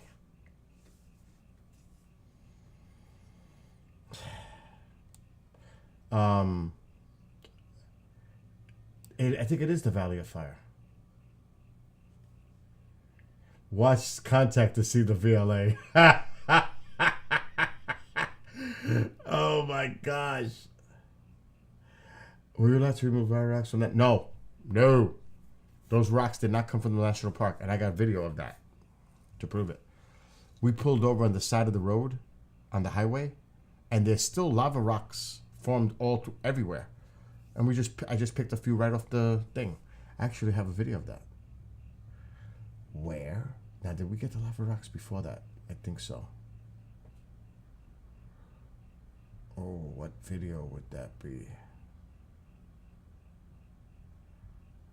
I got too many videos from the Roswell thing. Oh, it's this one. This is the park you're talking about. This is the Valley of Fire. This is where you can go and walk down the trail. This is all lava formation. And they're messing me. Look what he does. He said there was a snake already, so. You hear? He doesn't know what that sound is. What is that sound? Hey, take a picture of that. You need to take a picture of that. That's a rattlesnake? Yeah. Yeah. Actually, quite close. Come up here first before we go. It's right there, the snake. No, right there in front of you, underneath that. Mark made the sound. You sure? Mark, she's sure, because she knew Mark did it. Oh wow, this walkway goes all the way out. Look at that. This is. Wow. You see, lava rock. Look at the. I'm not gonna do this whole trail. No, we can't do the whole. Let's not. We need to go. That's a long trail. I don't know if we want. We've got to be able to get on the side of the road and pick some stuff up. We'll be able to do that up above. See? That's too. It's What we too. gotta do is we gotta take him to Sunset Volcano. Yeah, but we're not going through that way, I know we're not. and we don't have the time to do it. So how do you get her? Okay, we'll go. Let's go back on the road, and we can park right outside the road and get some. See? There's no way. But look at that. Look at how the lava coming down. You still got those little ripples right there on that. Yeah, I see it. That was the cooling lava we're doing. Yeah. This is not conducive to picking up lava, but the sunset is. You're literally Well, walking it on the is, ash yeah. and cinders. But we're not going that way. We don't have I know that. time. But I'm saying that. However, Mark is so smart. It's like Yeah, there might be look over some. there. There Yeah. might be some. But this is just. He knows so like much this information. Right here, somewhere a volcano, and Yeah, it's Marianne. everything, and now it's regrowing. That this is all volcano. You're standing on a lava flow too. I stayed over her house for a week. Wow. Well, Top probably. So that was a rattlesnake, huh? The sound. The sound of a rattlesnake? Yeah. If you don't know what you're listening to, it sounds like a hissing. It sounds like a tire leaking. It's like Right. So there was a rattlesnake, like really close to us just now. Well, no, I mean that guy said that it's all rattlesnake. Let's go that way. Mark is making the sound to try to hint to me that he did it, and I didn't catch it at the time because I was so freaked out about the rattlesnake. Let's see what this. I am recording right now. Look See? at this. Look at this. Look at this. Look to the right. Look, get on the right. Move. Oh shit. There you go. All right. So this lava field, I'm not sure how long ago it was, but at least probably 50, 60,000 years, I would guess. You can see where the lava was cooling, and it makes a pattern like a pillow pattern. That's where the lava's cooling, and it starts to sag under its own cooling weight. Very interesting stuff.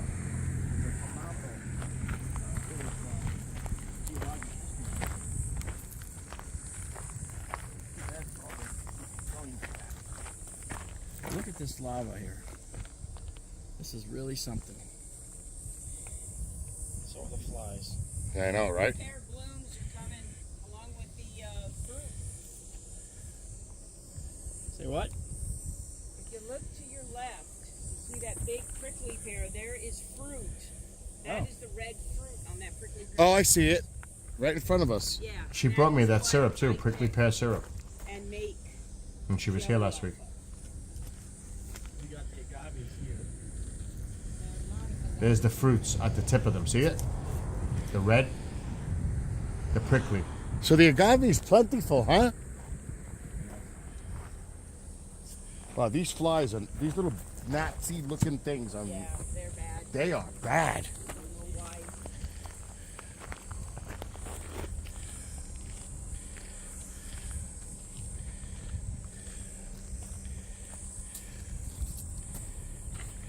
You have to see the volcano. That is cool.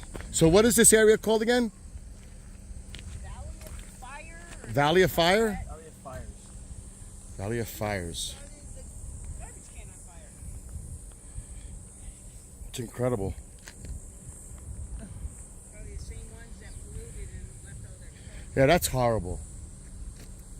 Oh my God, that's it. I am recording right All right, now. now let's Look see at this this one. So we right now are south of Socorro, New Mexico. This is where allegedly Lonnie Zamora had the account. He was a police officer here. And there's some indications that people have like UFO memorabilia, like alien stuff in their stores, and like there was a saucer in town. So supposedly it was maybe generally in this location here. So that's Socorro. We drove through. I'm trying to think, where are the volcanoes?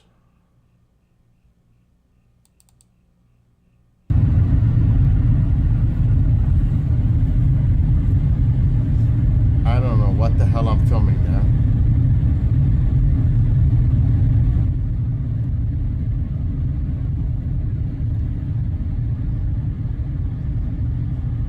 Oh, that's when we were driving to VLA. Okay. I don't know. I haven't seen these videos in a long time, so I don't even know what the freak I'm looking at. I just wanted to get that image. That was beautiful. That I had to take a video of that because I thought that was stunning. How it looked. You know what's great? You could put your phone flush against the window, and the width of the phone goes right in that area. It fits perfectly. Yeah, look at that. Right? If you gotta hold it, but you'll have a stable image. Look at that. Yeah, I'm doing it on a video. Recording.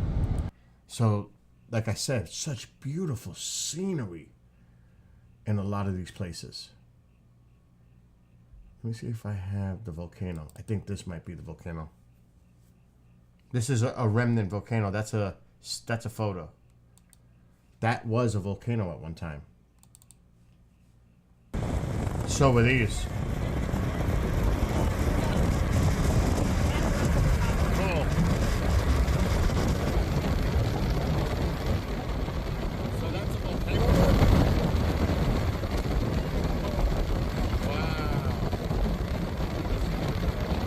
An ancient volcano.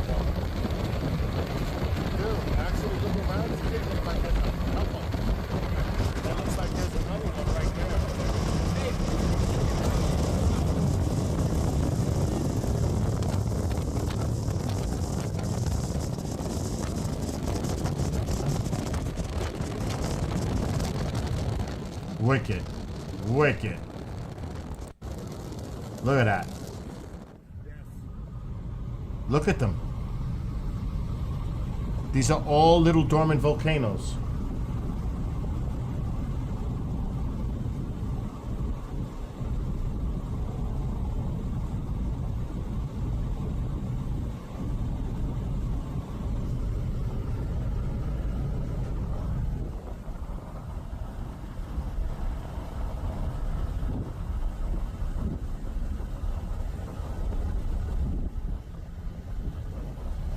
Can you imagine? I never thought I'd see anything like that in my life. It was so intense. But the most intense thing that I experienced when I was there was this ride. And I'm not too crazy of heights, but I still did it. And I'm actually surprised that I did it. I don't know which video it is.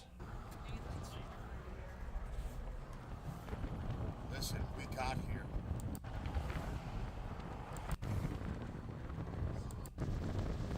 I think it's before this. It'll be dark by then. Yep, it's before that. So that's that one. Might be this. That's a thumbnail. That's not it. It might be this one. Yep. Oh, no, it's not this one. We're going back in the car. Go. It's the one right before this. That's another thumbnail. Shit. I was rushing to film. I don't know if this is it. Yep, this is it. Look at this. Oh my God. Look how fucking beautiful. This is I didn't close it? I ran out the car. This guy, 2013, I think this is the motorcycle. He was taking a picture and he fell right down. Are you serious? Yeah, that's He was taking a picture? right over here. Mark. I know, I'm going. There's at least 3 people here that have. Look at that. Oh, this is the most beautiful thing I've seen. Now the Salt River's over. Well, how did he? I mean, there's rocks down there. You have to like literally slide to get over. You fall and fall. Yeah. That made it less scary. You know that? Bill, over here you can see the Salt River kind of down. Ain't much Oh my now. God. There's water. Yep. That's called the river. That's the river. It's flowing very Fucking Mark. fast right now. I'm zooming in. But that's a severe drought of a river. You could hear it. Yeah. Huh? Up top. Look up. I'm trying not to get dizzy. No, I know. All right, we gotta. Keep going? Yeah, let's go. You got that? Let's Yes, go. let's go. Now. Come on, Mark. I'm rushing because the sunlight is going away. This is amazing. I love it.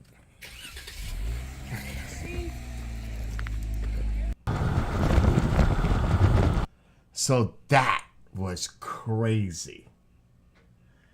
That was the most beautiful thing I've seen up close and personal, to see that canyon.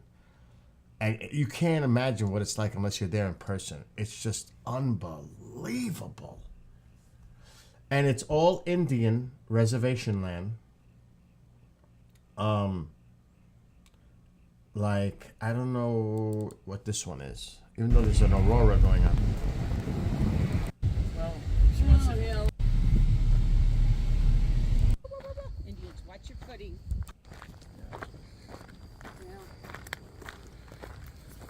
Rattlesnakes, who knows what. You got the river. Wow. And you got your sunset. So come here. I don't go wanna- very far. Just right here. Just wanted to show you. Wow. So, Holy shit. sorry, it's not. I've never seen a holy shit. Have you seen it? Yeah, I'm glad because that's what I was hoping. All right. I mean, it can go further, but we're staying right Let's here. stay right here. So. It's getting dark. Okay, watch That's your it? step. Turn around. Watch your step, please. Follow Mark. This is a shaggy bird juniper. Yep, that's a shaggy bark juniper. Okay? Mark picks up on everything. Keep footing.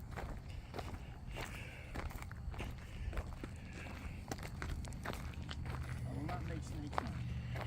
If you hear them, If you hear the snakes, it's real. He's not going to mess around making the snake sounds. If we hear them, they're real. Yeah. Watch your footing, people. Watch your footing.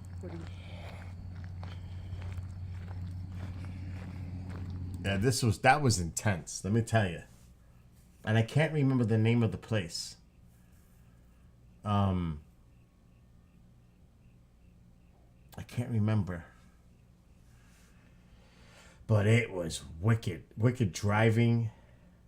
Yeah,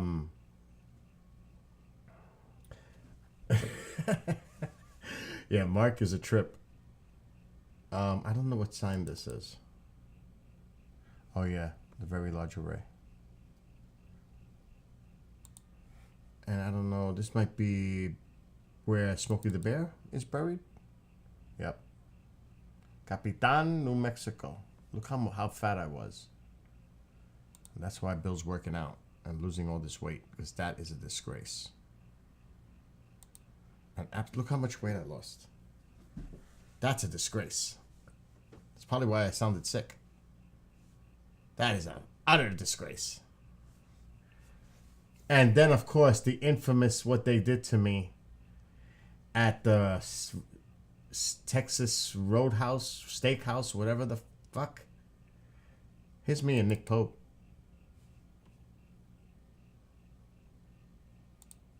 I don't know. This is weird. We met Travis Walton at Smokey the Bear. We didn't. It was not planned. We all left Roswell. This is hundreds of miles away from Roswell, and we stumble into Travis Walton and his wife at Smokey the Bear's site. So then we start driving. We went to the VLA, which is, again, fucking hundreds of miles away on the way back. Or at least 100 miles. And after we left VLA, we stop at a gas station. And who's there?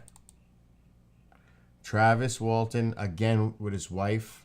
And we met them again, not on purpose. It was so weird how we stumbled into them twice in one day, hundreds of miles apart, not planned. That was insane. Here's the picture with Mark.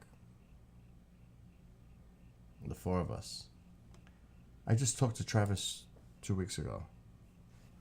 He and I are good friends. Like, really good friends. Because we've spent a lot of quality time together, alone.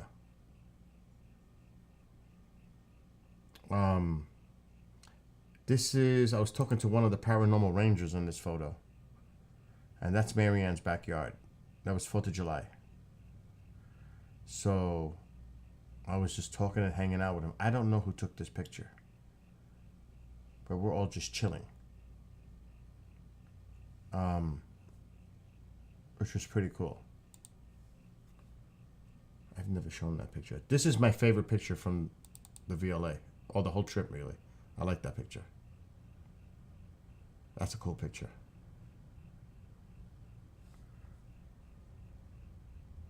Now, Roswell, I don't know how many. Oh, wait. I got to do this one. Here it is. What they did to me. It was not my birthday. It was not my birthday. Mary and Rob and Eric planned this. And I was like, something's up. Because they have a saddle when you first enter the restaurant. And this is what they did to me. Yes. All right, guys, I'm very loud, so be ready. Oh my God. Ready? Yeah. Oh, attention.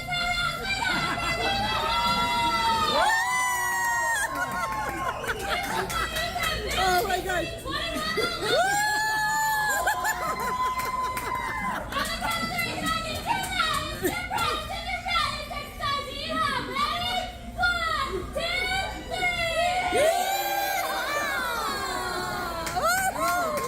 So they wanted me to experience what it is like out west to celebrate your birthday. Isn't that crazy? I was holding on for dear life because I thought I was going to fall off the damn thing. Now, remember, look how big I was there. Just to take some context. Because I've been dieting, working out. It's different now. It's not so bad. I'm under 200 now. I'm over 230 there. This is where it's at. This is where it's at now. Not that insanity. This is what working out and taking care of yourself will do after fucking looking at yourself like that and seeing how big you were. And I still got a little to go, little bit. Still got some, and it's gonna go by spring. This will be gone. But look at that. Now I'm tightening the shirt so you could actually see. Look at that. It's fucking night and day. But that's from working out. That's from dieting. I mean, my arms, they're getting back. It's slowly, things are coming back. It's slowly. But just see what I look like on sitting on that damn thing. Like a person that should not be sitting on a saddle. That's what that looks like. He might break it. He's too heavy. Oh my God.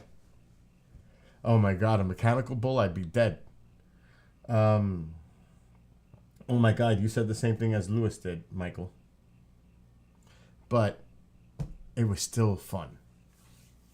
It was a lot of fun in Roswell. It was a lot of work. But it was also a lot of fun.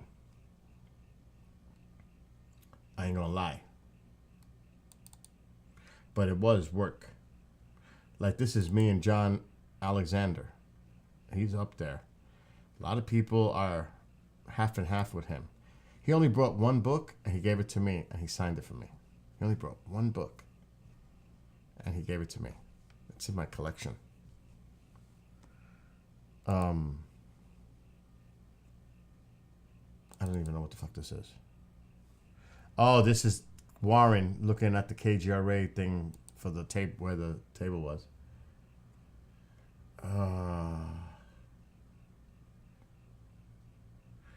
This is the piece of metal. I was like the first person to hold it when they found it. That piece of metal that supposedly came from the debris field, which looks like this. That's what it looks like. It looks like aluminum foil, but it's not. That was found in the supposed debris field the day before. And here it is in my hands. That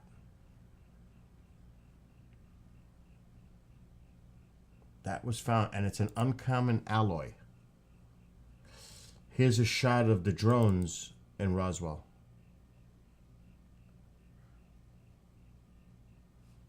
And I don't know what the hell that's supposed to be. I know why I took that picture. We were hanging out in the restaurant and we said, what the fuck is that? Oh my God. I'm going to crack up. I don't know. Oh, this is when I was interviewing.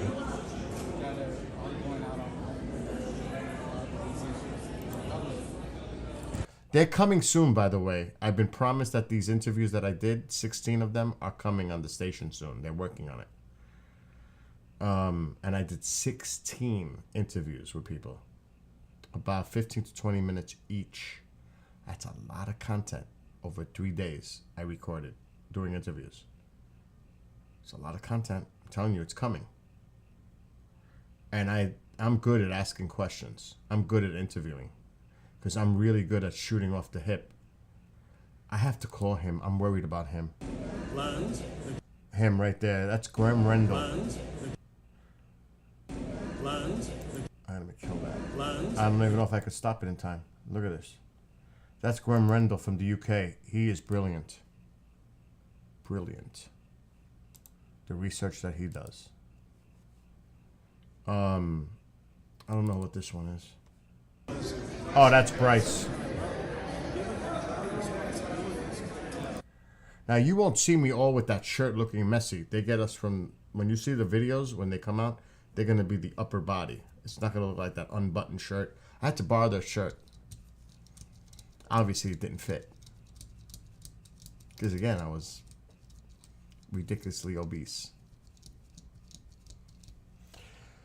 For those that know UFO stuff, Bryce Zabel, you would know who that is.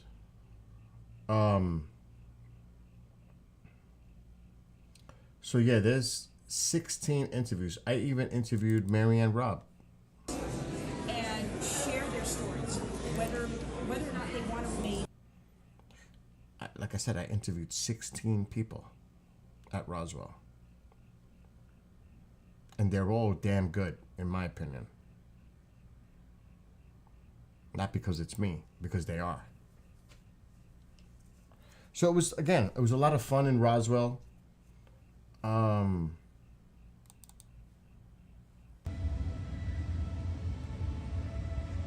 Those are the drones.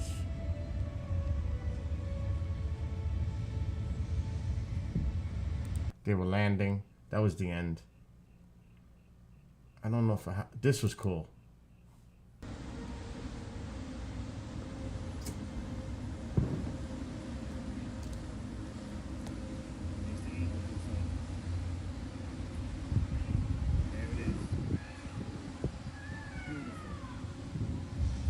Ain't that cool? They do this every year. So cool. The way it's turning like that.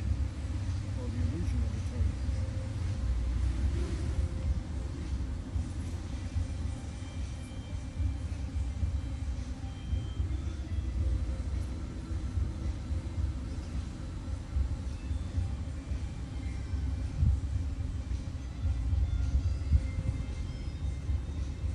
I don't think I have time to see what this one was.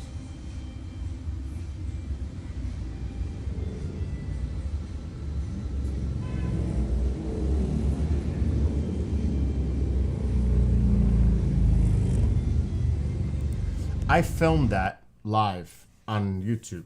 The whole video's there of that. I do have it on my YouTube channel. And I don't know if it's Skywatcher. I can try to find it. It was beautiful. It was awesome.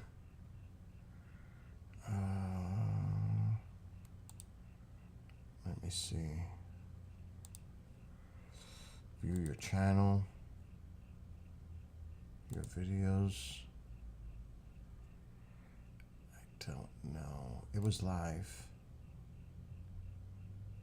Search your channel. Roswell? No, none of those. Oh, fuck. I honestly don't know. I don't know what these videos are. Oh, that's definitely not it. I'm gonna have to go back in time. There's 595 videos on my channel.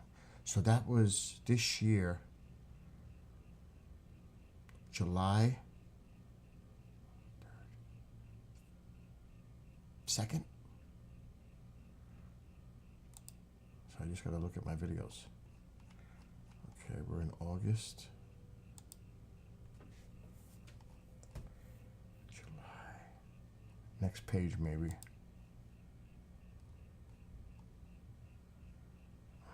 July 4th. July 3rd. It says Skywatcher Game is going live. It's just 20 minutes long. What is this?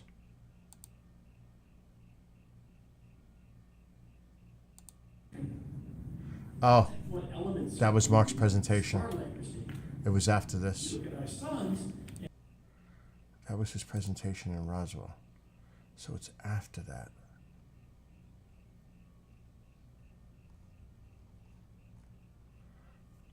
Okay, so that was this one. It might be this one.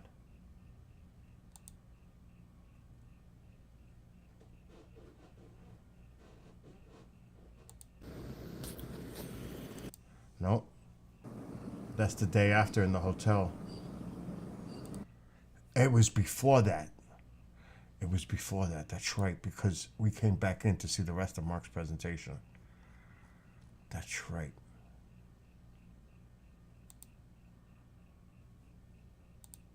Yes, I found it.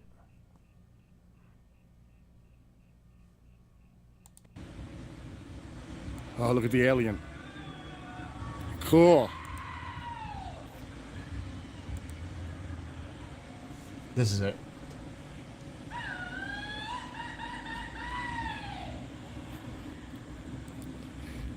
That is cool. Live from Roswell.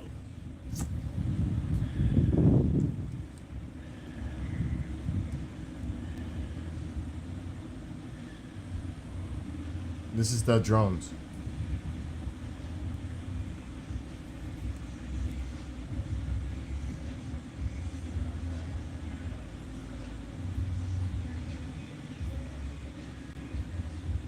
That is so freaking cool.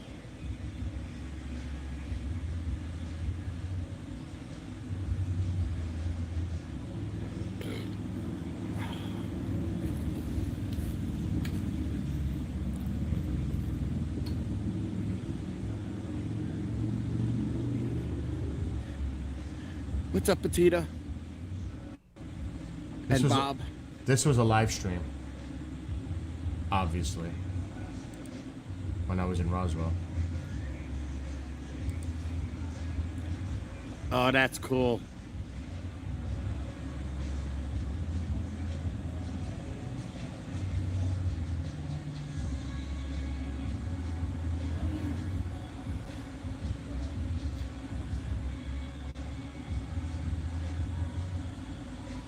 Live from Roswell.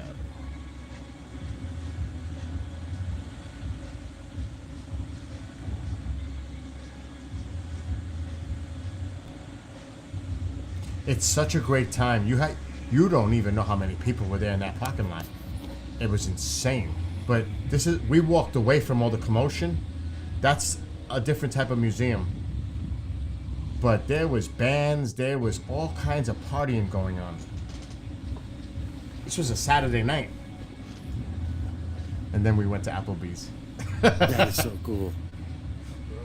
Yo. Yes, happy Canada Day. Huh? For real, dude. That's what you said yesterday. I know. Wow. It's crazy, but it's a lot left. Let me see what's left. The cheesecake is in the other refrigerator now. Beam me up. That's got a cow.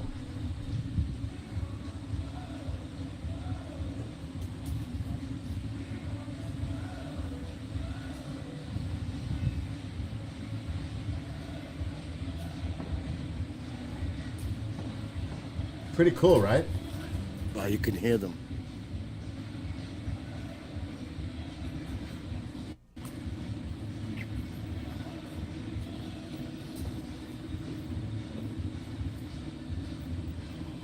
The flag, I think. Yep. Yeah! There's the flag. What's up, Isabella? Yo. What? I don't see it. Unless somebody put it back in this fridge.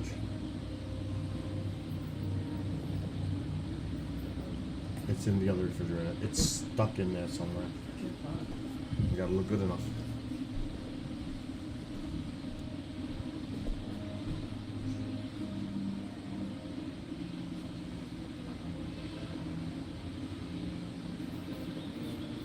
So this was this year in Roswell. What's up, Daryl?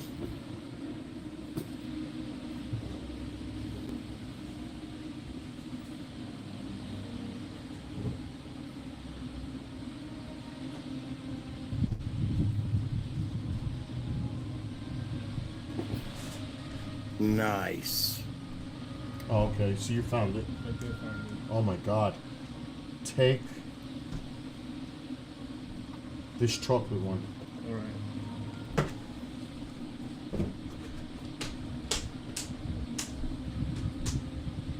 You know what? I don't Give know me if the the other connection chocolate is one. going on. He had Use some paper issues. plates. He has very poor internet. He's lucky to even be doing the presentation inside at all.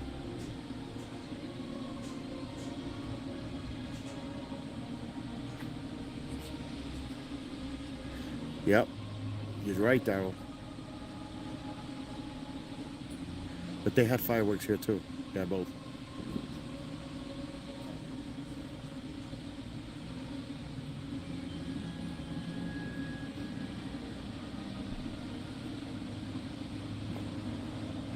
So this was July 2nd, 3rd. No, July 1st. There's the eagle, looks like. There it is. Beautiful. July 1st of this year. That looks so cool. The way it's turning like that. Or the illusion of it turning.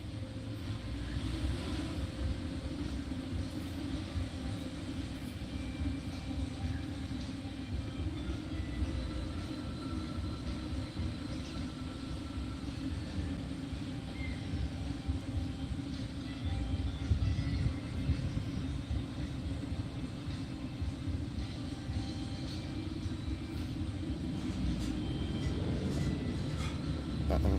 Okay. What is that?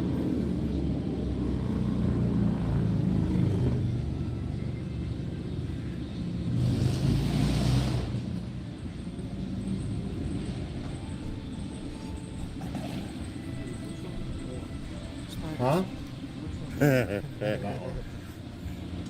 Eric, head of ops, is sitting right next to me, KJRA. Hello, everybody. I like this one. Yeah, we're having a great time, I gotta tell you.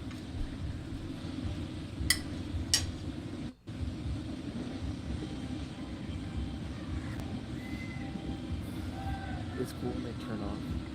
Do you notice them when they turn off? Yes. They almost look like stars. Yes, you can see them. Yeah.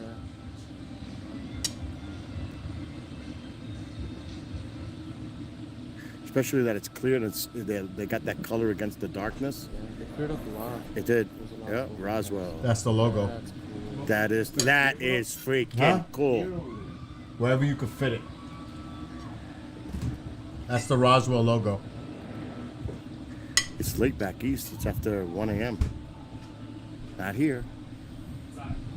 Oh no, it's after 12. Actually, right now that stands for Roswell. Yep. Not ridiculous. Oh no, Mom. What does she The big want? joke here today is I got the last piece of chicken. That was the big joke in Roswell. Yes, Mama. I want to sleep. What's the matter?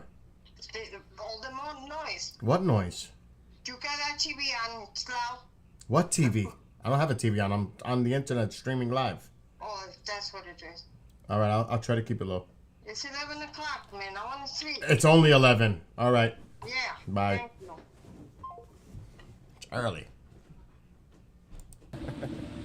I got the last piece of the VIP chicken, and it was announced. They got on me for that. You don't even know Festival. That's pretty cool. Nice. Little wind. Yeah. That's cool. Yeah. That's so cool. It was borderline with the wind with this. You could see how they're moving. That's a cool logo. Yeah, I thought so too. I like it.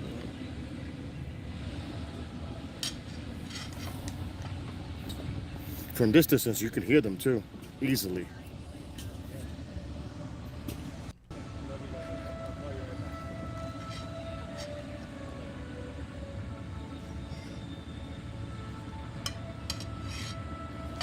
Is that it? That was it. Could that be it? It looks like they're coming down. Oh, they're lining up. You know what they say? What comes down must come up. I think they say that at drone shows.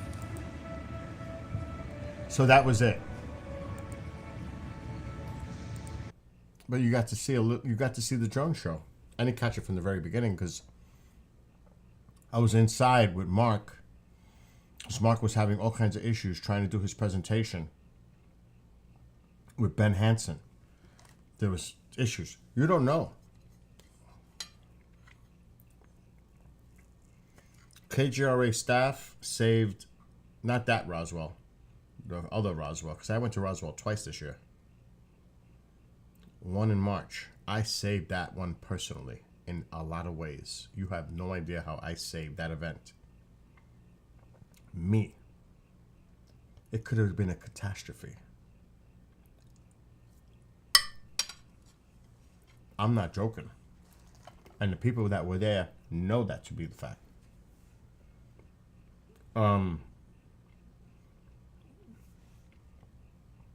So next year's Roswell is going to be July 5th, 6th, and 7th.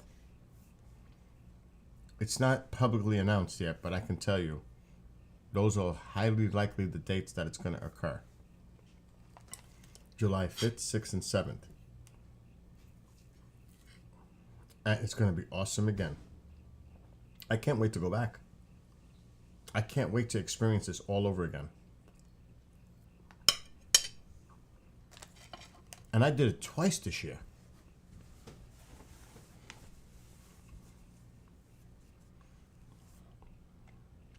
The one video, I don't know which one it is though.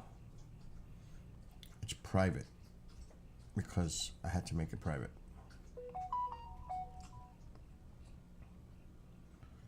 My phone better stop tonight.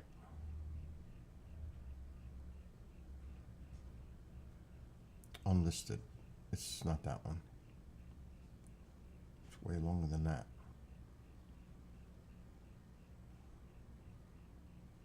That's not it.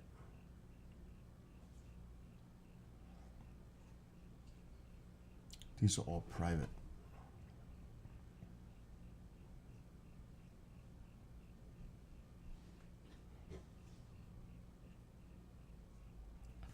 I don't know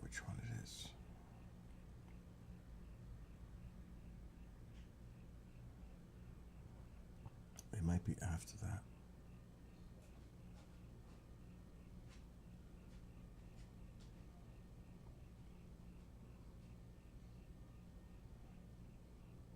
Okay, can't be that. I honestly don't know which one these are.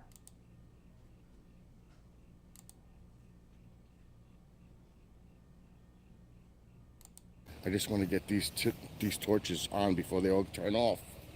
That's and at they're turning off Marianne's. as the sun is coming up. With these torches on. That's not it. I know it's on my YouTube channel. That I definitely know.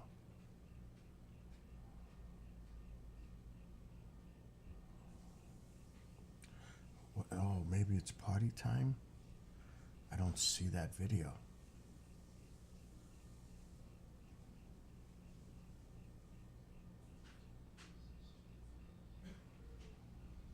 That's Mark.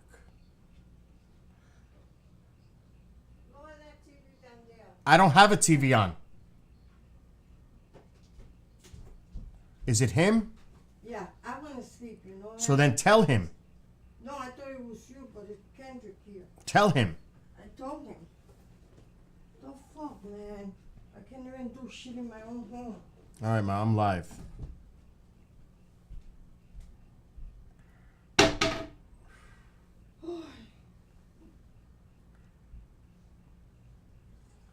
It doesn't make sense. July 1st. It can't be.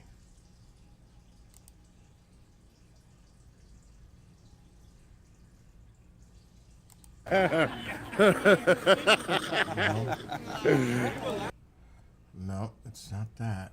So it can't be July 1st. Oh, wait a minute. That wasn't this one. That was the one from March. Dude. Keep. Who's she saying that to? Can I borrow the pen? There, go. You want me to bring it back? No, go. Just don't make no noise. Mom is pissy.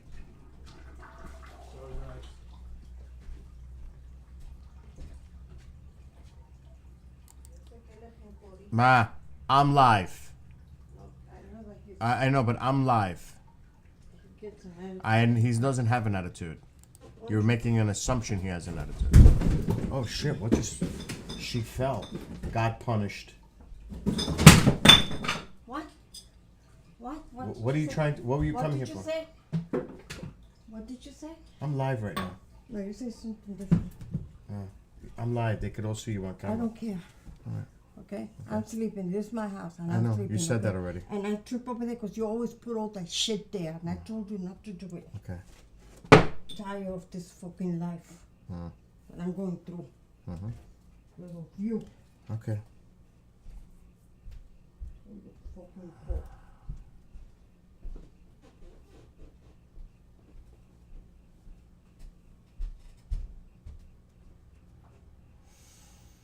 Anyway. Can't make it up. Cannot make it up. All right, what was the dates in March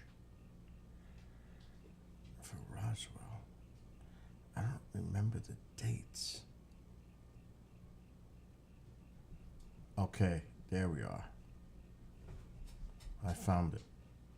The first Roswell. That's what it was.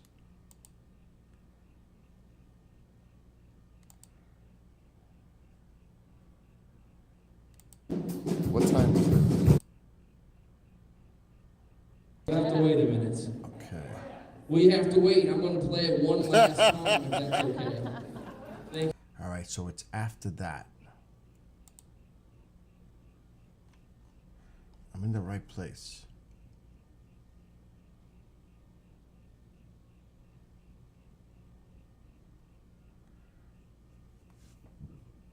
I don't even know.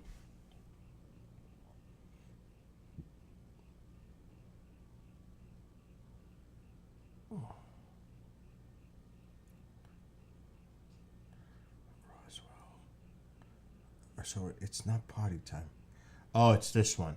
I found it. This was a great moment.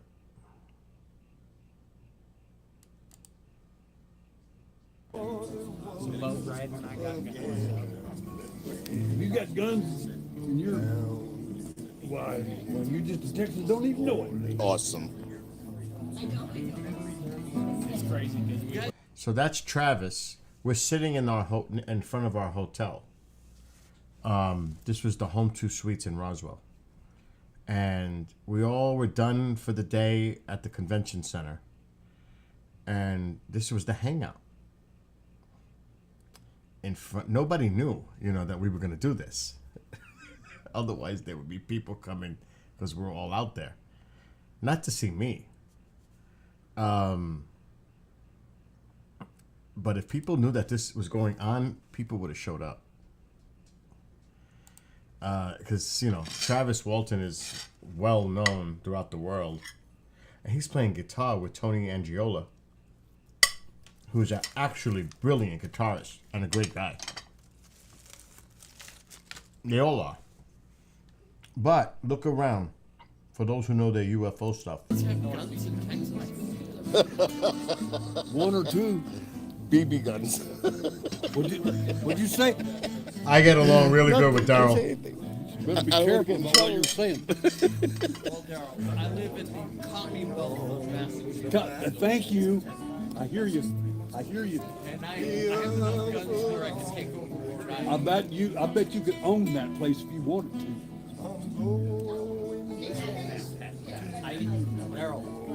Daryl. Hey. I even know the dragon. You know what a dragon is, right? Yeah. If you wanted to, you could take over that whole end of the country. There's nothing anybody can do about it. Freaking Daryl. True story. He's going to mention it. We're going to mention it. This is a true story. We flew on the plane from Phoenix to Roswell in a plane that had no cabin lights. None. Zero. We flew in the dark to Roswell. That was creepy, but fun at the same time. And he mentions it. We mentioned it because people didn't believe it. Because the night after Ben Hansen flew in, well, you'll see. They were like, no way.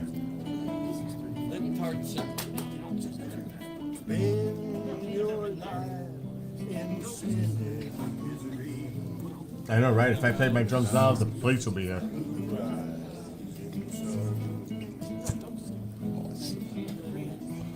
She's just mad because she was woken up. She's trying to sleep. And, she's mad.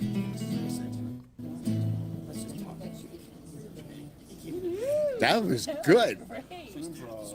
Yeah, but it's good how you complimented him doing what he was doing. It was cool. Yeah. That's what we do. We hang out. We listen to music. Doing a little and I just improv while she works. Did I just hear a little yes? Maybe. Have a lot of influence. So we're here out here again. There's Katie, and there's Matt, and Pam, Mark Antonio, Ben Hansen, Daryl Sims, and Karen of International UFO Congress, Marianne. Everybody's out here hanging out. Tom is supposed to be out here, but he's somewhere lost in his room. Yeah. So you have no idea what just happened. I kind of stripped and gave away my KGR race stuff. And your coat's gone. So I want to thank you for that donation, though. I swear on my word, I'm going to get you the Pine Bush next year. I'll take you as God willing, I'll go along. He's my backup. So I'm just chilling out. This guy is awesome right here. Right there. That's Daryl Sims, the alien hunter. Yeah, because if I ever enter Texas, I'm going to have to go through him first. Get across the Texas border, you're going to have to bypass me. And I'll be calling you out. Oh, my God. So I'm filming these guys this song, right? And here you guys, the three of you, are having this conversation about how big things get in Texas. These conversations. Oh, my God. Oh, no, she's back. Hold on, Oh, my God. Sizes. Oh my God. Oh, this is too funny. It's gonna be the best video ever. Oh my God. This is awesome. Great people. I guess. I can't believe I gave up my clothing. Oh my God, look at the hat I'm wearing. Like, this is good for New York. Well, that's. Yeah, but it's, Well, you we're know, not finished yeah. with you yet, so don't worry about it. Oh, we can still have You two. ain't even gonna have a coat when we get out of here. We still have 2 more days. Yeah, you'll be lucky to have shoes when you get out of here. Oh my God. Well, I'll leave one with you. Honestly, that was cool. That was awesome. He gave you that was beautiful. That was. What you guys did. That was good. And you know what? It's also a cultural exchange. Of course. You know, an Australian. You did the right thing. Oh, absolutely. That's the way I am, though. That's the right thing. Yeah. So yeah, look at this shirt. Isn't that awesome? It is. There's gonna be a few surprises when you guys see what we're doing here at UFO Expo. You still is gonna be doing in the. Where we talk about it. He may not be here tomorrow. This is a true story. We flew in together from Phoenix, and nobody believed it because some of them came last night. Our plane was pitch black. Went black. It literally went black. Black. There was no lights. You couldn't walk to the bathroom. You couldn't go. You couldn't do Pitch anything. black. Black. And we Lights were were off. we were freaking out like, what's going on? But there was only like 12 of us, right, on the plane? There wasn't many of us. There's only about 12 of us. And we made it like a goof. We were all joking around, moving chairs, How because long was it out like that? the whole trip. The whole trip. What? The whole trip. He's up there. We had a goof. It was amazing. So, I can't give away stuff, but Katie has been doing a tremendous job for KGRA here. Tony's, that's a fact. And you got. So, see, it was a true story. You just seen him say it too. The whole trip we flew in a dark plane. It was bizarre. Bizarre. Just think about being on a plane at night and there's no lights on it. The only light that we could put on were the little overheads. Those worked. The entire cabin was black. You couldn't walk. Because those lights are directed down. They don't really go out. The aisles were pitch black. But yet, the stewardess still brought us our stuff. I don't know how she did it. I don't know how she did it. But they were lit up in the front. But not where we were. The whole plane was pitch black. That's wicked. I've never ever experienced that in my life, flying on a plane. And we didn't mind. We had fun with it. There was only like 12 of us on a plane that flies like over 100. So there was empty seats everywhere. Behind us, in front of us. So we were all getting up and moving to another chair to talk to somebody else. It was crazy. Then the stewardesses didn't give a shit. Because they were up front. They didn't care what we were doing back there. And these are all the people flying into Roswell for the conference. They're speaking, they're part of it, they're filming. It was like a crew. A small contingent of people on this plane. And we had so much fun. It was about an 1.5-hour trip. And it was so much fun. Because this was my first experience flying into Roswell. And I'm like, out of all the times that I'm going to Roswell for the first time in my life, this has to happen. I'm flying in a plane pitch black. Like, what else could go wrong? It was like that. Then when you land in Roswell, it's not like a big airport. It's not even like open. You have to depart on the tarmac, and then you wait for your luggage coming. They take it right off the plane. They put it on a cart. You look for your luggage, and you just wheel away, and you go inside, and that's it. You're out. It's like that. But it was so much fun. And we all traveled together. So it was a lot of fun, Roswell. Both times were fun. Like I said, I have videos of that too. This was not this trip though. The Applebee's events at night were freaking outrageous. Applebee's was a lot of fun, to say the least. Our experiences in Applebee's. But I'm gonna tell you, it was crazy what happened to me on the last day, and I don't know if I have that on video. Something happened. A conversation happened, but I don't know if it's on video. I don't know what this is. My guy right there. Bill's the best. We've got a So, attorney working they're with all, us in I am Colorado. not We the have another best. one in You are the best. We have 4 or 5 I mean, I know you have my back and my best interest at heart. Aw, that's sweet. That's private. That's not to be streamed.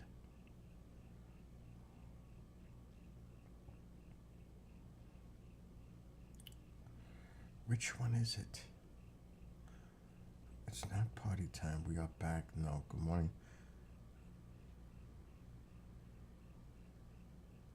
March 12th? It was the last day. Or was it not the last day? Oh, yes, it was this time.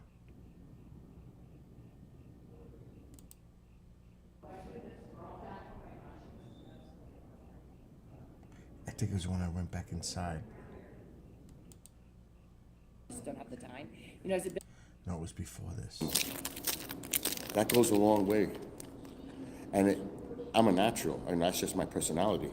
Some people have to like fake it. I don't fake it. This is just me. And that, believe me, people pick up on that. Pleasure. Bill, good to meet and you, man. Good luck with your band. Thank you, man. And I'm telling you, from me.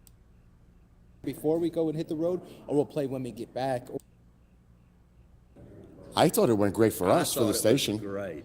You got to hang out with Travis Walton. I got to hang out with Daryl. I got to hang out with everybody. Oh, yeah, Daryl Sims. He just left. He's on his way home now back to Texas. Oh, I didn't see He just literally left like 20 minutes ago. 20 minutes ago. But you know what? This is, and I'm just saying this because this is true. I only got 4 hours of sleep. And What? Only 4 hours of sleep. Oh. And I'm so grateful that the fuel up booth is here. Oh, wow. There it is. Because I need my fuel up. I've got it right ready on the table to make, because if I don't have my fuel up, I'm never going to make it for the rest of the day. I'm not kidding. So look. Yeah, that night was a long night. That was a crazy night the night before. It was a Saturday night. So it was nutty. But I don't think I have the conversation. Or maybe I do. Hey man, come on over here and give me a hand.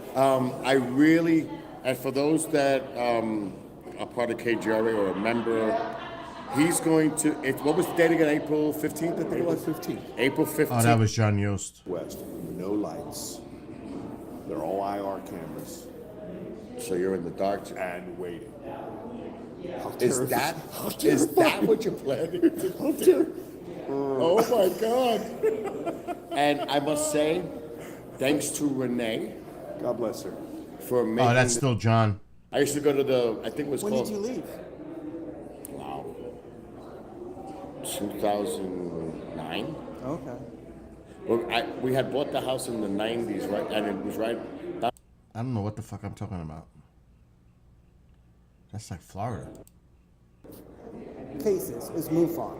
Uh-oh. New Fork does something, but not really. Yeah, Davenport. Yeah, but this is, so on their website, they are attacking us. Oh shit, that's it. I got it on tape. Was here.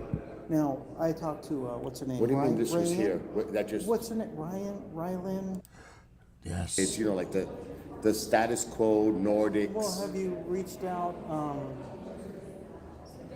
So this guy comes to my table. You know, they I'm had to about- have the codes for Andrew. I need that solid connection to do what I do to run the network. You know what I mean? Starlink does, I promise. I'm a person. Because I'm the guy who helps put Pine Bush together. Imagine me. You don't know what When we happened. were kids. I'm right, and actually, I lived in New York for quite a while. I lived right on the island. I lived Yeah, you told me. Yeah. So I think it'd be a cool homecoming kind of for Whitley. I agree. And he is. Right. Yeah, with Chris and Tara. Yep, Chris, Mr. DePerno. So I will at some point in my life take that opportunity and just get up and go. Because the only way to really do it is say, screw it, I'm out. Right, and I compacted my life. You know, I had an apartment, I shared with somebody, and had all this stuff, and just got rid of most everything. Some of my basic necessities, a computer, my clothes. You don't know what happened here. All the way to the coast, I could see the space. Straight up, and it went like this, comes like. This was a deep. Out there, people can do it. Exactly. What the source is not the question. It's just that it is happening. Right. So yeah, I've had my own couple of personal sightings and experiences. Mom has claimed. I just gotta. Let me ask you. I mean, I want to ask somebody in MUFON that's kind of higher up with some influence because they've invested themselves in it. But do you know about this? No. Oh, I am familiar with the Enigma Labs. Mm-hmm. I haven't really delved into researching what they're doing, Mm-hmm. and I think it's a handful of individuals that are part of this company. Yeah. And I know they've been allocated some money Mm-hmm. to do some research. Right. If you read their website. So this guy comes to my table out of nowhere. This is the morning. Nobody's there yet. I always got to the convention center early because I get up and I would walk. It's right across the street from the Home 2 Suites to go to the convention center. So I'm sitting there just chilling, waiting for everybody to come. You know, I like that. I like my space. And he starts getting into a conversation that really got crazy. And it set up so many flags to me that after I talked with that guy, I had to make some calls. And it was red alert, red alert. Something's going down. And do you know, that was that next day when I flew home. And I'm still talking to people high up, saying, do you know what's going on? And I swear to you, I felt like I was being followed, watched. When I went into the checkpoint, security TSA at Roswell, leaving, all the shit started flashing. I'm like, oh shit, what's going on? Then open your luggage. Give us your phone. Give them my phone. What do they need my phone for? I'm like, what's going down? What's happening here right now? What's up? Now, I had taken packages of fuel up, and because they gave me like a bunch of them, and I put in my suitcase. So they said, oh, this is what came up in the machine. They thought I was smuggling drugs. It was fuel up. But still, they took my phone. They analyzed my fucking phone. So, when I got to Dallas-Fort Worth, I jumped on the phone. I started calling some important people. And I'm looking around, and I swear to you, like a person standing against the wall in the distance looking at me, like, what the fuck is going on? Am I being paranoid, or is something going on? And then I had to fly to Charlotte. And then from Charlotte, I flew to Westchester County Airport in New York. Do you know that about 3 weeks ago, I was informed that the information I provided to them was true. It actually panned out. I only was told 3 weeks ago. And this was, which Roswell was this? This was the first Roswell. That's in March. And I told them, listen, I've got information you need to hear.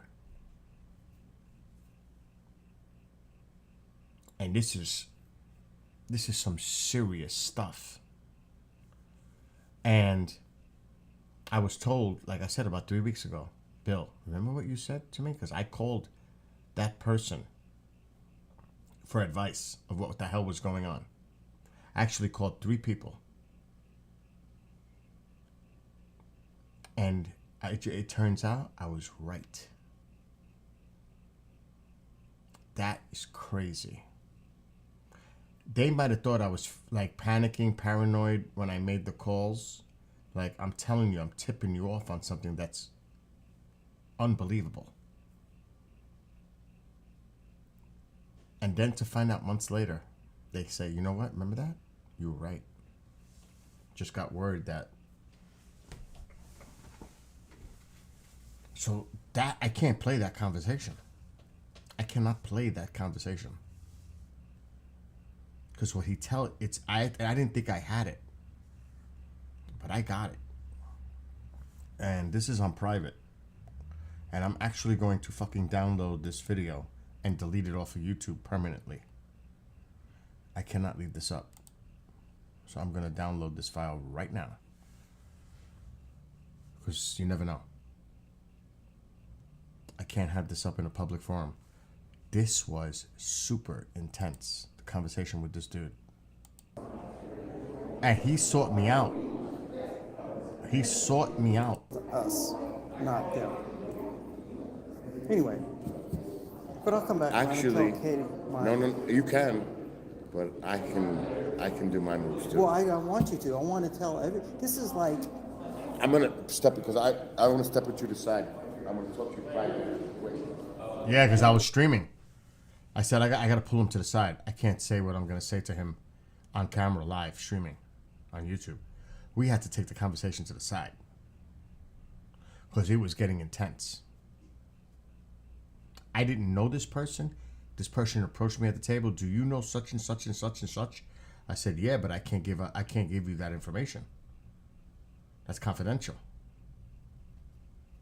I'm not gonna just give people that I don't know who the hell you are information about anyone. Hell no.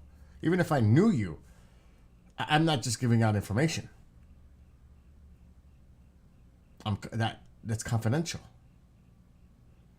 But when he started to say certain things, it definitely got my attention.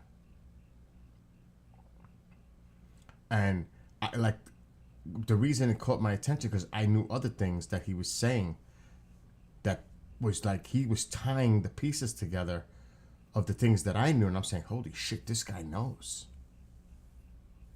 He's linked it all together. He's put the pieces together. And it proves the guy was freaking right.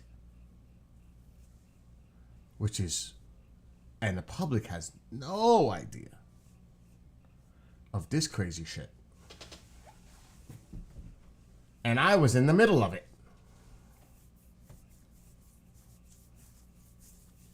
Because he didn't have the contacts, I did. And that's when I made the calls. And they took it serious. I'm glad they did. And I said on the calls, I'm not calling you to make you panic. I have information that I think is going to be very interesting for you to hear and do with what you want with it. But I'm telling you, and I can't talk about what it's about, but I was emphasizing it to these higher ups. You need to be paying attention to what the hell's going on around.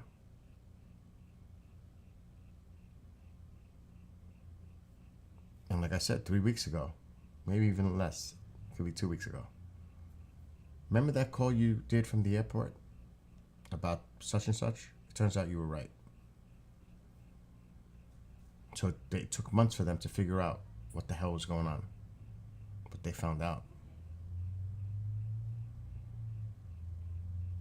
Now, you don't think that when I told these people, and it turned out to be true, that they don't realize how much I have their fucking back by providing them that information? How they feel in debt to me? Not that I want it, but that shows true loyalty, friendship, trust, everything.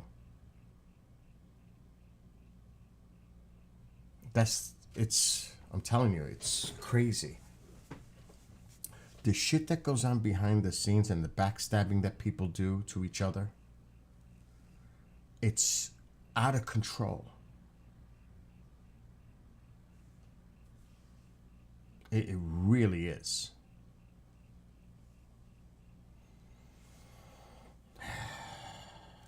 And this one turned to be very serious. It's just like anything else. People talk behind other people's backs.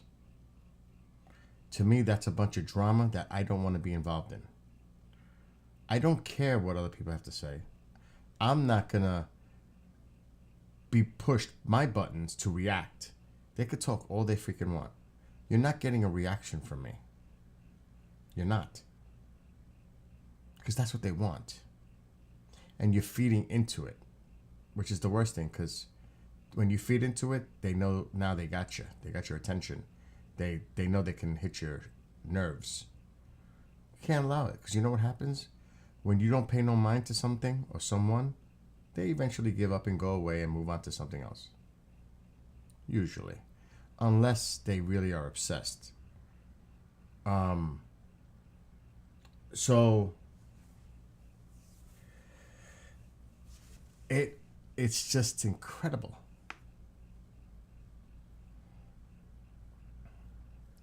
And I'm not going to hint.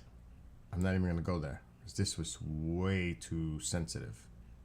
I almost felt like I was in a freaking, and I swear I was feeling like this, like I was in a Jason Bourne movie. Like there was too much weird shit happening so fast. It felt like I was in a movie. Like in a spy thriller. It felt like that, I swear.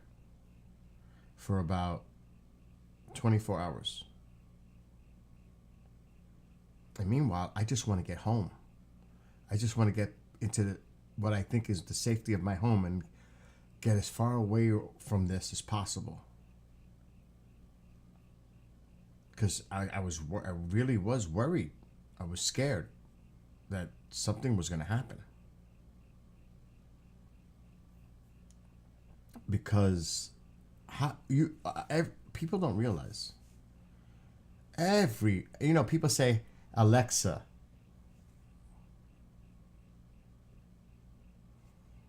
the spyware that it is.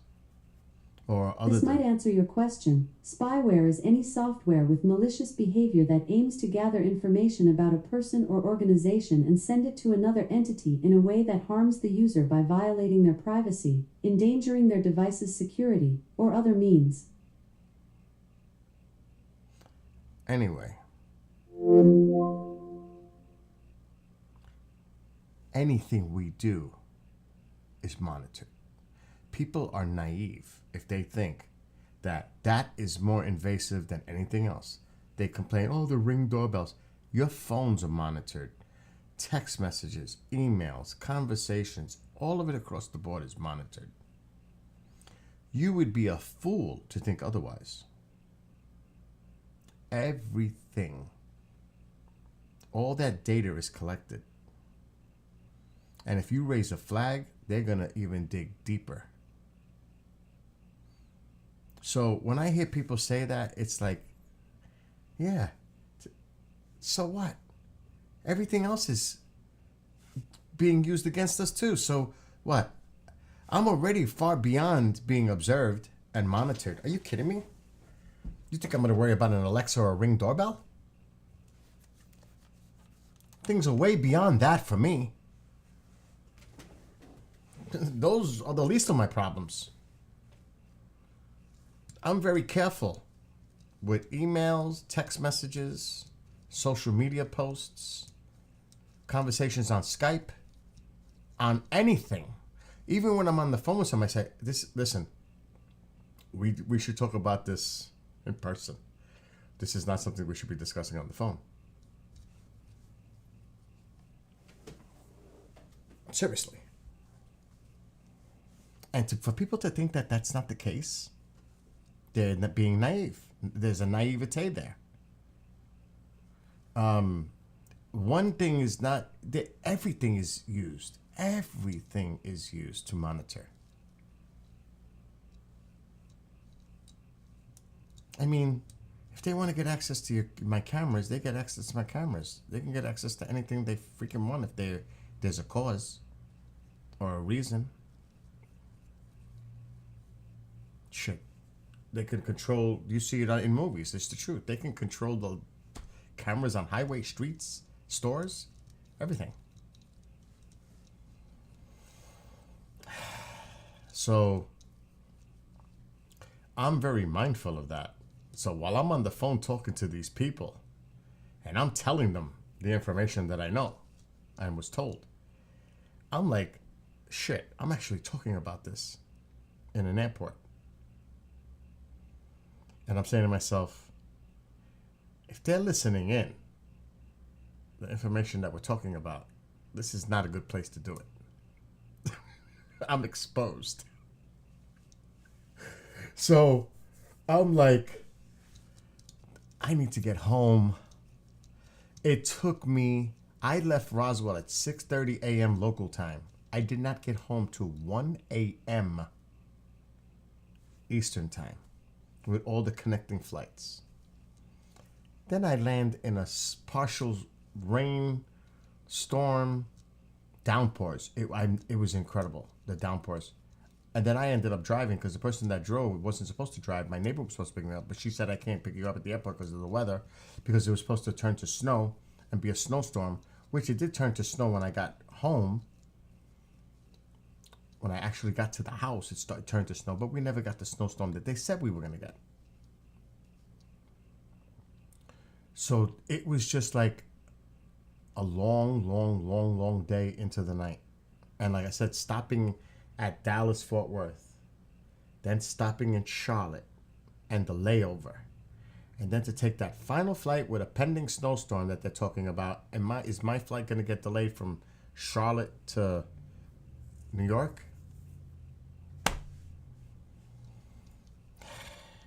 So I'm freaking out on top of that, everything else that's going on. And I made a scene at the airport. And because I just do. There was this woman in Charlotte.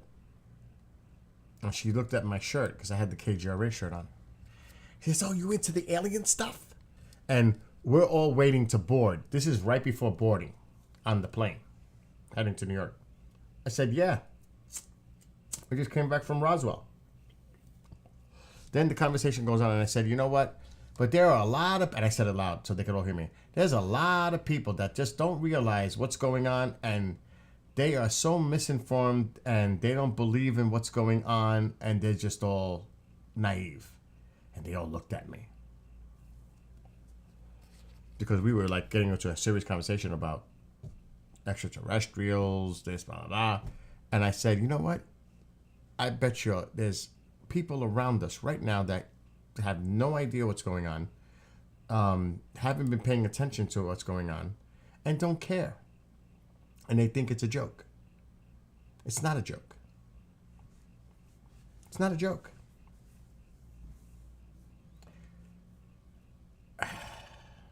And when I had Toby on with me, and Toby knows, I know, like he knows. It's almost like hearing myself when I talk to Toby. We know information behind the scenes. I hate that phrase, but he said it when he was on with me, too. Behind the scenes, Bill, you know. Yeah, I know. So does he. He knows a lot more than I do. I hate that, but that's a fact. What goes on behind the scenes. Just remember this. All this stuff in the news, mainstream media, covering the UAP hearings, whistleblowers, regardless of what you think or not of it, what do you really think this is all about? Think about it. They're going to be able to say, we've been telling you we're looking into this. We've taken this seriously now. And it's just like, it's a stupid little drip, drip, drip to the general public so that they can say, in the event that it does happen, we've been telling you. So it's a softer impact. It's not a hard hit. Because I've had that talk with people, and Ben Hansen, what a great paper he's written about what happens if disclosure were to happen. He's written some, oh my God, it's great. He actually did the paper for his studies. But what's better, to drop the mic and say extraterrestrials are real or interdimensionals are real or whatever they are real? Deal with it.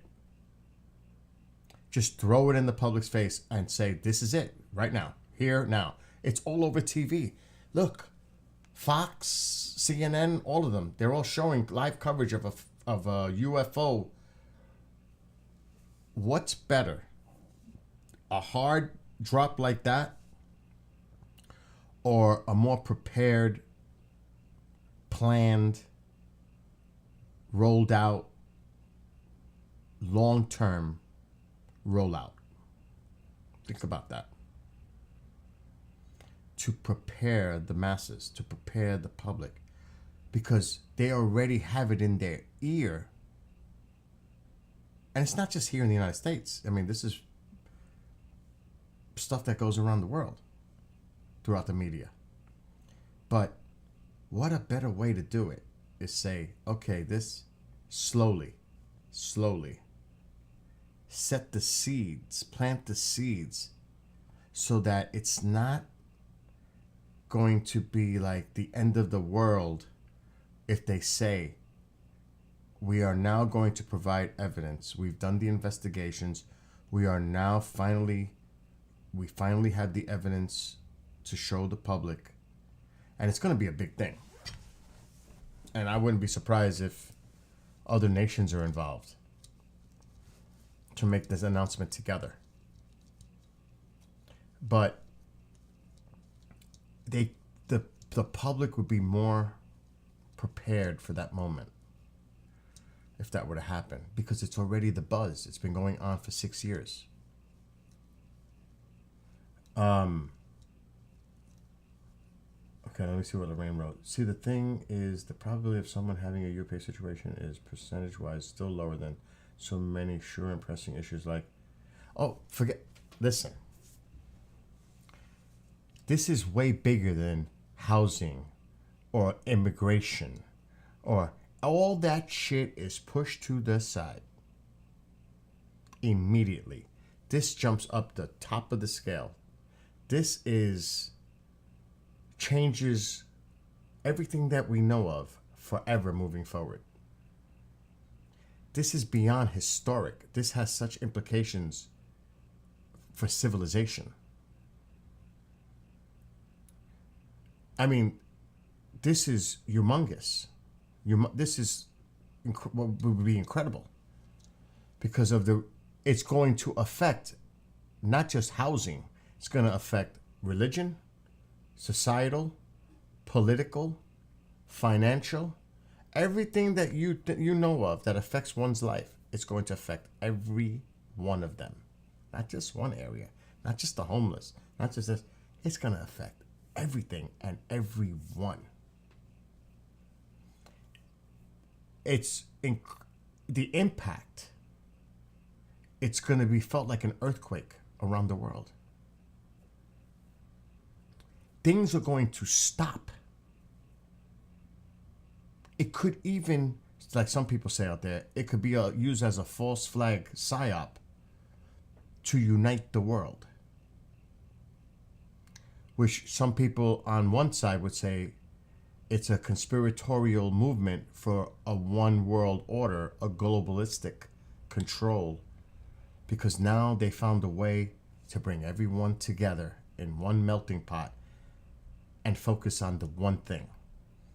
Wars would drop off, everything else would, I'm telling you, everything else just like becomes secondhand. It's secondary. That becomes primary. Because now, like Ronald Reagan said, imagine if there was a threat from somewhere else, otherworldly, I think he said. I forgot what his phrasing was. How that could bring the world together.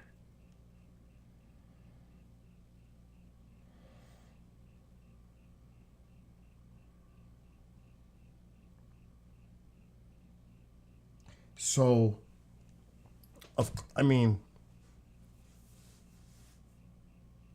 it would be unbelievable if that were ever to happen. That's like, if a disc crashes, people are going to be in line to rent it out. It's like this. You could say, like, and I argue about it all the time. Housing, food, poverty, all the money that we spend to help other nations, not just one. Do you know how much the United States pays out financially to so many countries across the world? It's insane. And Trump was right. Who foots the bill? Who pays the most for NATO? He's right. They don't pick up their slack. It's us. I mean, we spend a lot of money for other countries. They don't, if we ask them to help us, forget about that. It definitely wouldn't be evenly reciprocal if we asked them to contribute to help us. I really don't believe they would. If the chips were down on the table, I wouldn't think so. Because they're going to look out for themselves. Now, people will argue, well, we're doing it because we have to look out for our interests around the globe. But think about all that money that we spend outward. That same money could be doing exactly what you said, Lorraine. Helping the people that need it in our country. Billions and billions and billions of dollars. Do you realize what good that could do right here at home?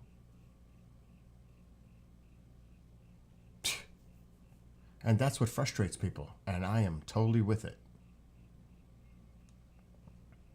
Because I'm telling you, the same way you help these people and you provide all this aid, financial, military, they'll turn on you so fast and tell you to get the hell out. Because they don't really want you there. They really don't. Do you think they really want us there? They don't really want us there. A lot of these countries think our culture is poison to their culture. That we would corrupt the way we are. We would corrupt their cultures. You know what I mean? So if the chips were, like I said, they were on the table, they would tell us, pack your shit and get out. We don't want you here.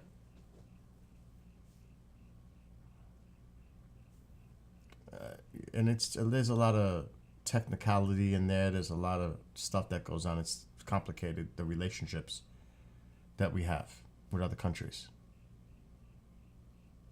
especially in the Middle East. Especially there. With our relationship with Saudi Arabia, Qatar, or Qatar, Egypt, Jordan, even Iraq. Iraq says we committed a hostile act in their sovereign country when in Iraq our base was attacked by proxies. That was okay.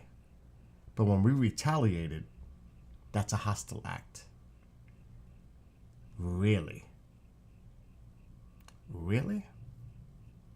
What do you expect us to do? Just take the fire and do nothing? We're not going to protect our soldiers. We're not going to respond. We're just going to take it and let them shoot at whatever they want to do at our bases? And there's no retaliation for it? They see that as weakness. They don't see that as a position of strength. They see that as weakness. So that's what I'm saying as an example. You think Iraq really wants us there? They don't. A lot of those countries don't want us there. And to be honest, other than the strategic interest of the United States of having bases for any kind of operation that they might need them for, and of course people will say oil, oil, oil, oil, but we are becoming much more less dependent on that. What the hell are we there for? They don't like us. They can't stand us. Especially because of Israel. So it's not a relationship that works, really. There are deals that are done, like the relationship, the partnerships. They're getting something in return too. But really? People don't, what goes on over there has been going on for thousands of years. Shia, Sunni, the Kurds, it's very tribal. It's been going on for thousands of years. And we put our foot in there thinking that we could change it to democracy? That's a pipe dream. That's an experiment ready for failure. They've been living like that forever. That's the way they are. Good night, X. I'm going to bed soon, too. I got to work tomorrow. A lot. But things are complicated. The relationships are complicated. So that's just like an example how things can hit the fan and the shit can hit the fan real fast. Especially there. That's a powder keg. That whole area. It's a powder keg. It's just ready to blow up. And like I said, a lot of it, and this is just thinking of it. You're welcome, Lorraine. It could get worse. Now, it can get worse. And I don't know, I haven't been paying attention to the news, if there's still these ongoing drone attacks, missile attacks, and everything else in the Red Sea, especially by the Houthis in Yemen, which is, like I said yesterday, it's going to cost all of us, because now these ships are not going to want to go through that strait. They're not going to want to travel through there, so now they're going to have to go all the way around. And that's going to delay for months the supply chain. And it's going to cost more money, which is going to cost the global market, the consumers. They're going to pay because of this.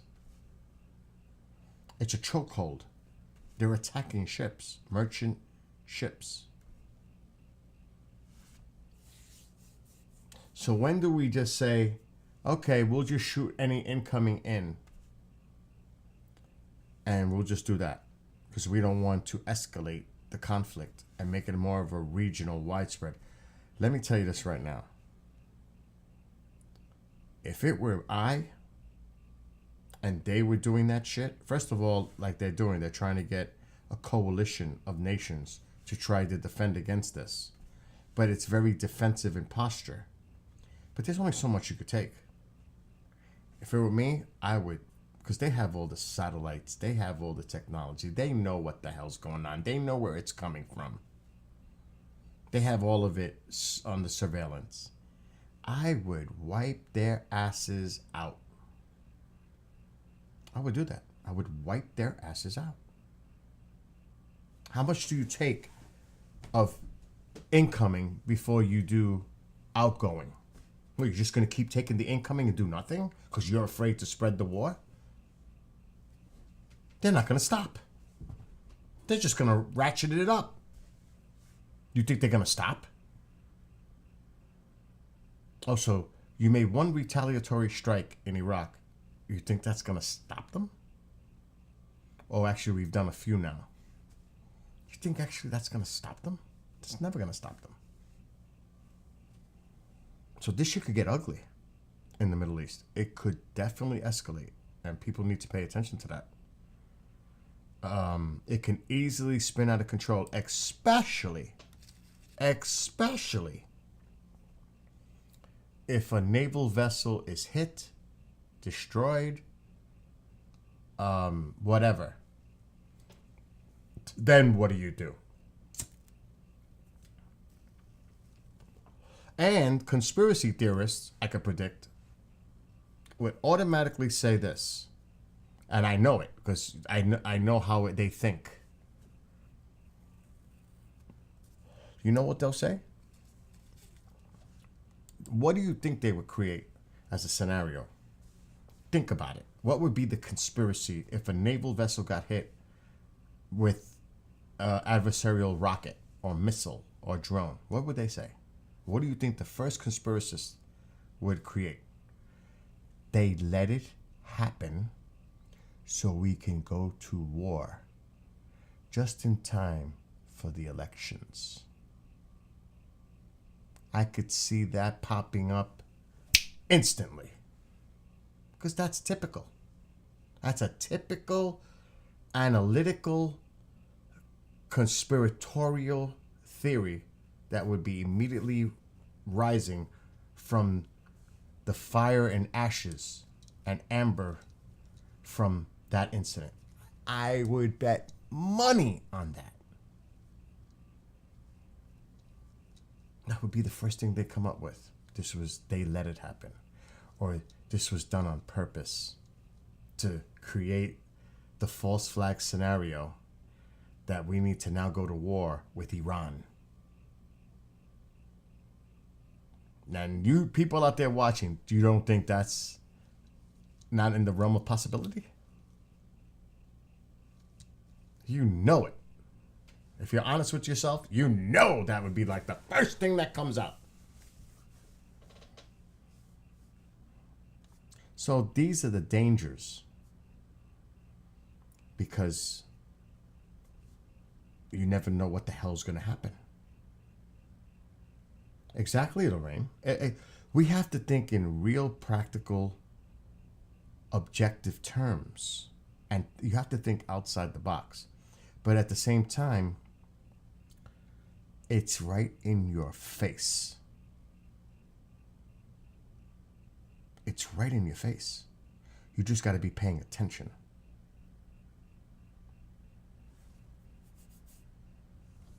And people they run off on their one-sided, they only think it's very narrow.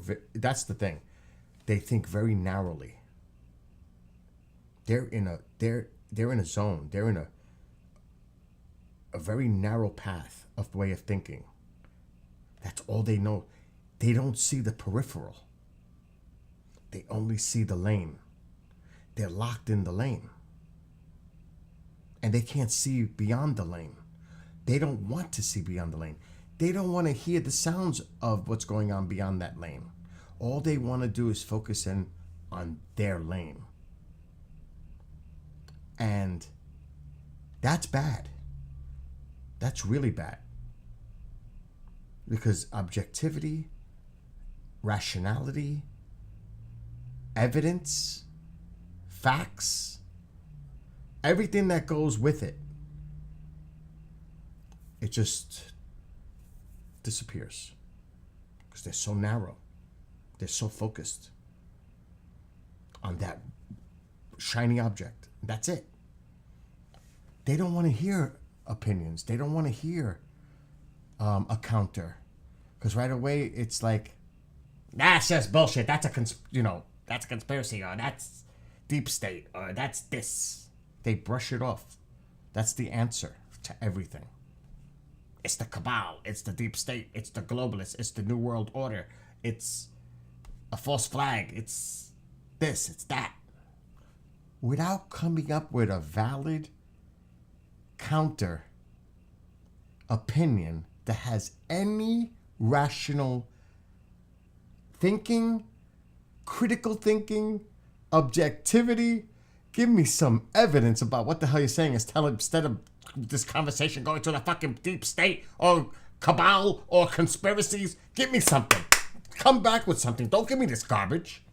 That's the same line. It's getting tired. It's played out. Tired of it. Give me something.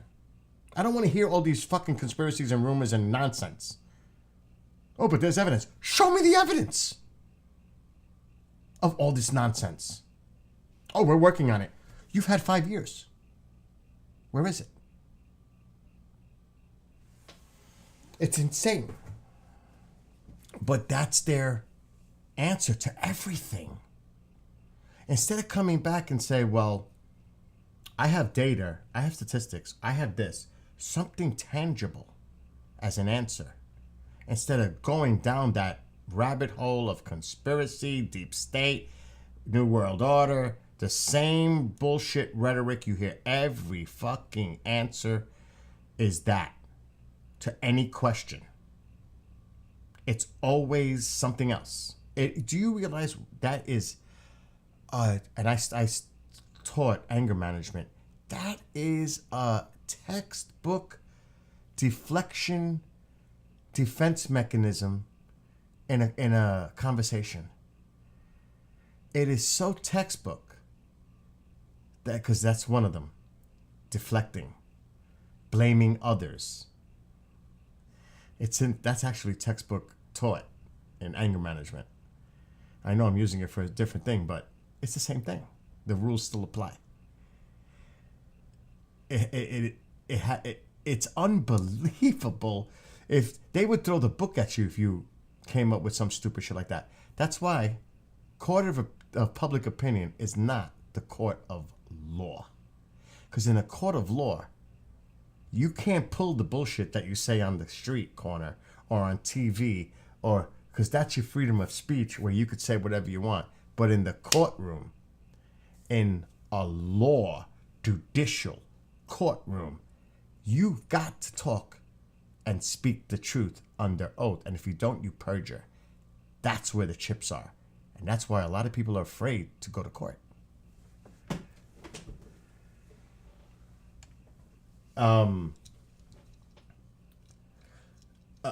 Lorraine, I wish you were right. It doesn't exist here. It doesn't. I wish you were right. Hawaii, are you kidding me? I'm getting ready to get the hell off. I've been streaming for hours. Since 7 o'clock. I'm exhausted. I'm sure Hawaii looks beautiful, Fantasy. And how are you? Dude, what happened with tonight's game? I wasn't paying attention. Kings, Golden Knights. Who won? That's a good game right there. Who won that game? I saw it was on the schedule. That's a good game right there for you. The Knights against the Kings? Oh, that's a great game. That's like our game with the Capitals yesterday. Great. We won. Oh, shit. What's the score? I could look it up on the NHL. Rangers play tomorrow against the Panthers. Oh, shit. It's 3-1. And the Kings are Golden Knights are at home.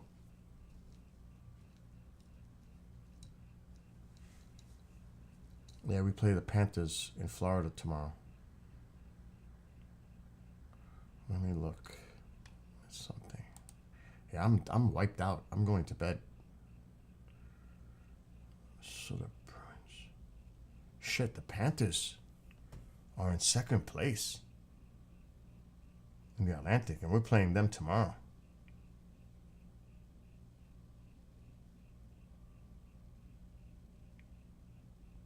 That's going to be a tough game in Florida.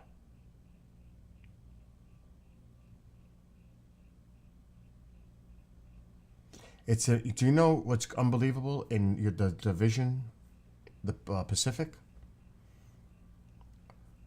Do you realize what's going on there with the Kings? The Kings, percentage-wise, are the best team in the Pacific because they play less games. It's too bad they can't pull this game out.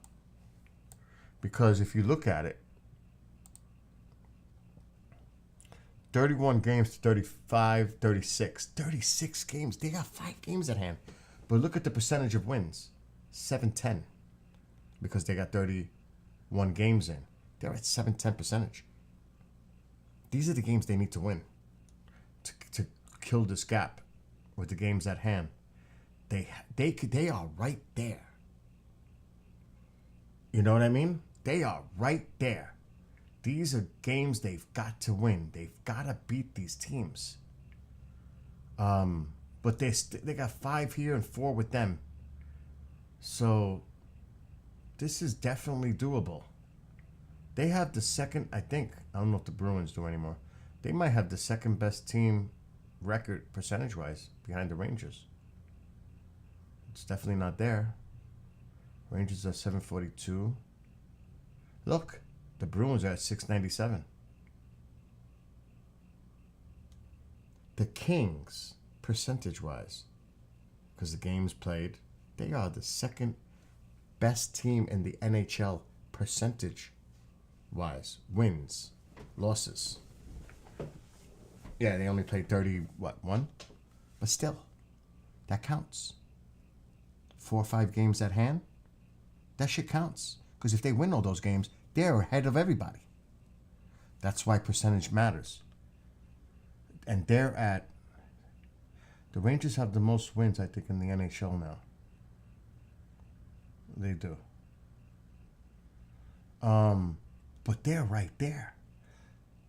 This game, I mean, if they can come back, that would be amazing. But, damn, that's a game that I would have wanted. This one. That's a game I want. Because now, you know, that gap is closed a little bit. The Knights get the 2 points. The Kings get nothing. But that's one more game that the Knights have played. It's also one more game that they played, but still, that still leaves the gap. That still leaves the gap. It could have been a nice thing to do, but Kings will be at 32. The Knights will be at 37. Still 5 games at hand. That's going to be a great game. The Toronto game, Toronto Maple Leafs, they're not a joke. They are, I'm telling you, they are a team to be watched. I feel it in my gut. They're right there. They're right there. The Panthers is going to be tough tomorrow. We beat the Bruins twice this year already. The great thing was yesterday we beat the Caps. That was nice. But look who's creeping up. And as they should. They're creeping up. Now we got 3 games at hand. They've played 36 already. So that's nice. So even there, we got a nice little spread there. And they don't even have the best percentage either.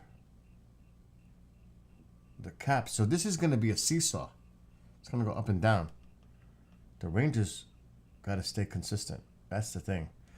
And I'm telling you, I am so impressed watching these games with these younger players that they have. Holy shit.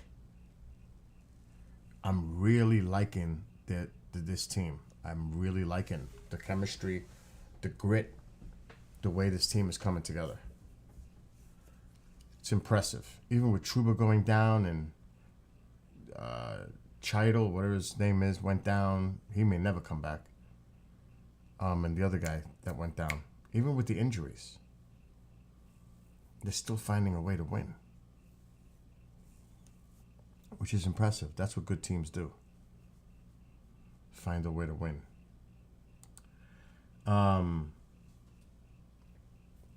Yeah, that's the thing with Toronto.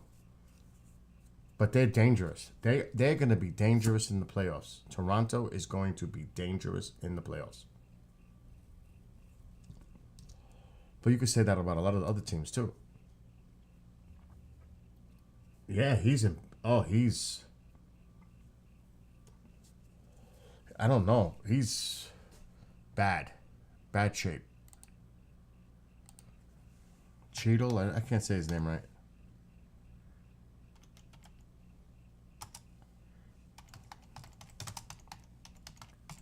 Let me see.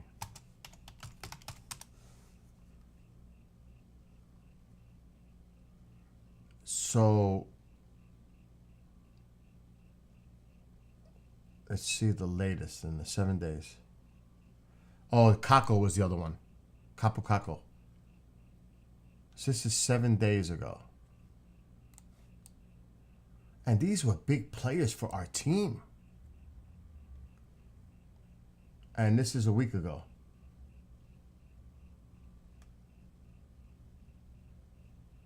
They both started skating on their own now as of a week ago. Kako has been out with a lower body injury since November 22nd. He's been able to skate in several of his team practice sessions. Cheidel has been out with an upper body injury, but they think it's concussion.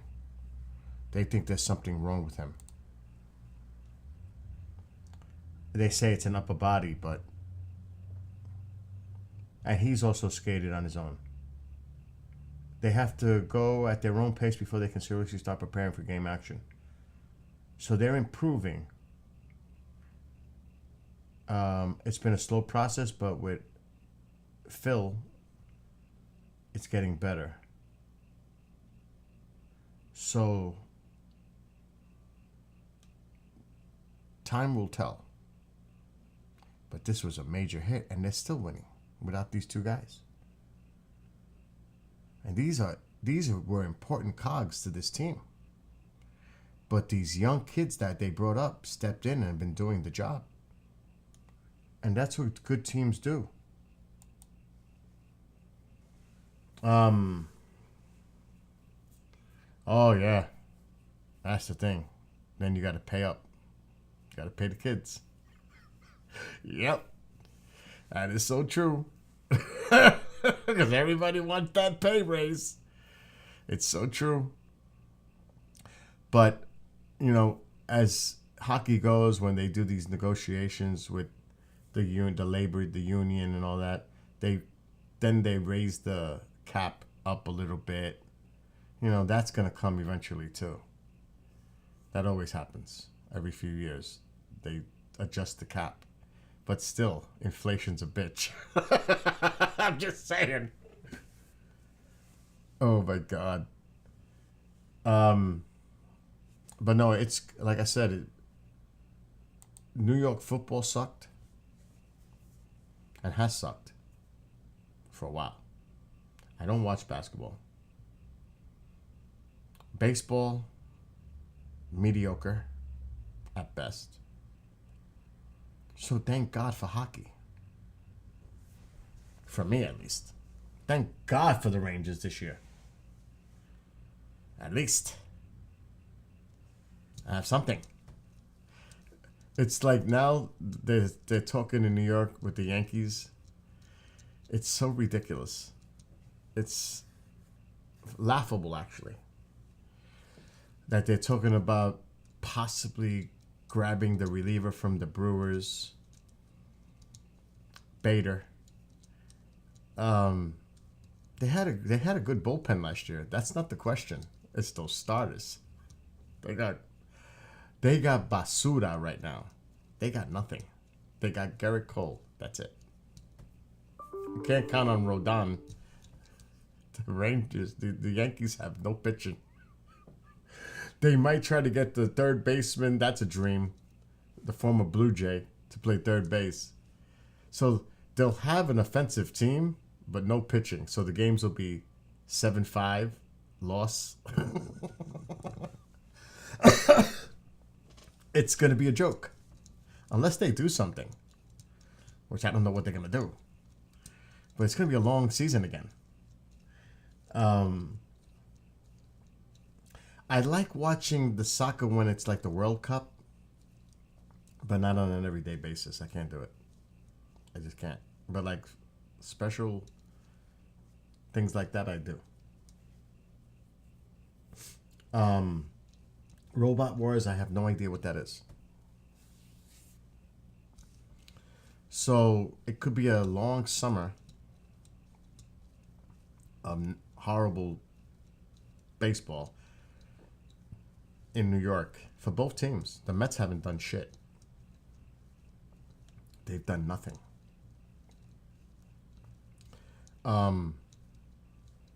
So I gotta enjoy the Rangers right now. MLS team? I wouldn't even know. There's got to be a team in Jersey. There's got to be a team in Jersey playing at the MetLife. There has to be a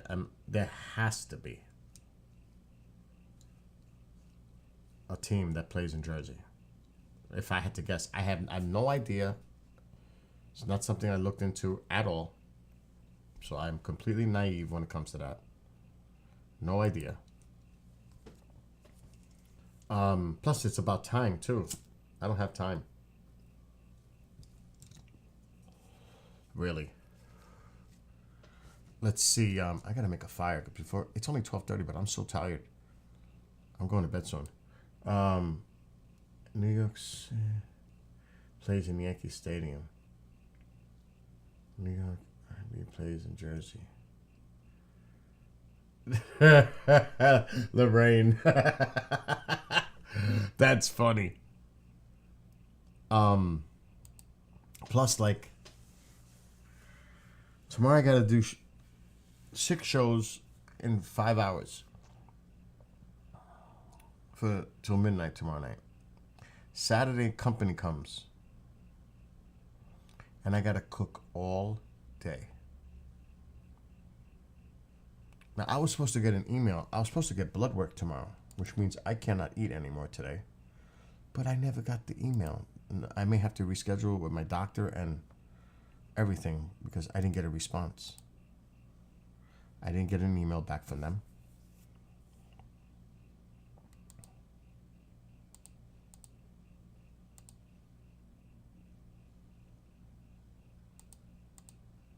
Nothing. I gotta make the spreadsheet.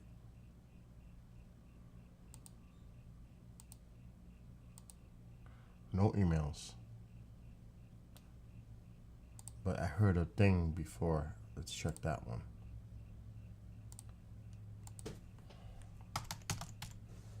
It's the station email. I heard that sound on my phone.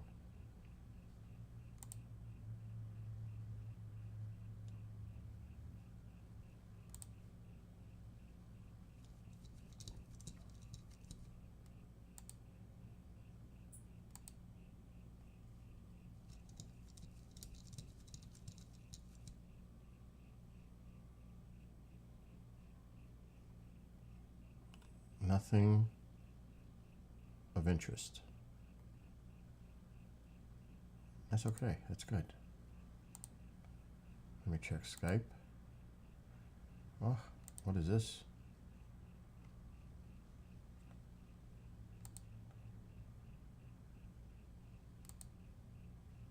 All right, nothing important there either. So I'm pretty in good shape for tomorrow. I don't know what's going to happen because I forgot to set up the Bishop show. Damn.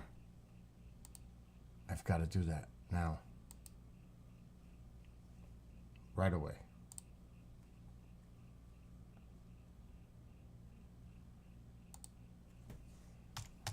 I knew I forgot to do one thing today, and that was it.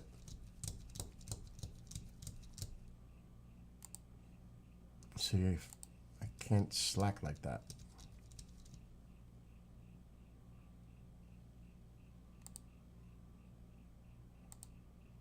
So what is he doing tomorrow? This Friday. Okay, let's make this stream right now. Oops, not there.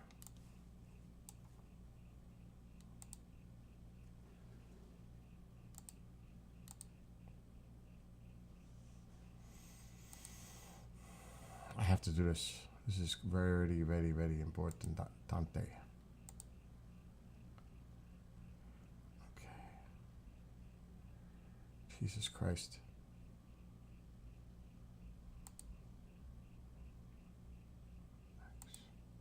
One, two, three, four, five, 6, 7. All right. Title. The Enfield, that's an email for business, for the station. And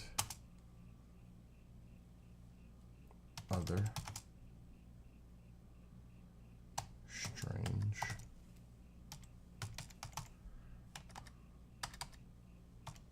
creatures.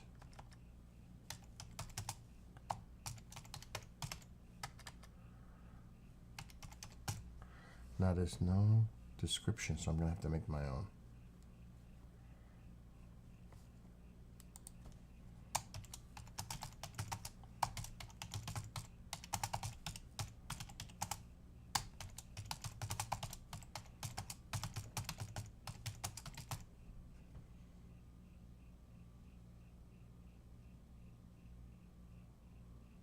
Now what am I gonna write?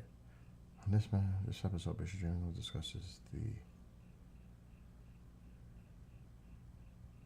I don't even know what the Enfield monster is. Does anybody know? Refers to reports of an unidentified creature around Enfield, Illinois, United States in April '73. It may have been caused by a wild ape or escaped kangaroo. All right. Discusses. I'm going to have to rephrase that.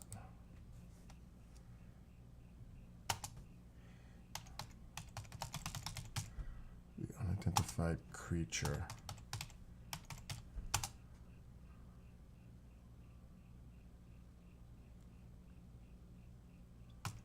Around Enfield, Illinois, in April 1973, and other strange creature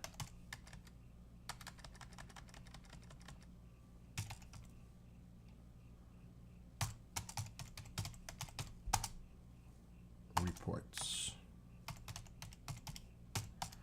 During the second hour, we will take your chat questions regarding the paranormal. Good enough. And now I gotta copy that.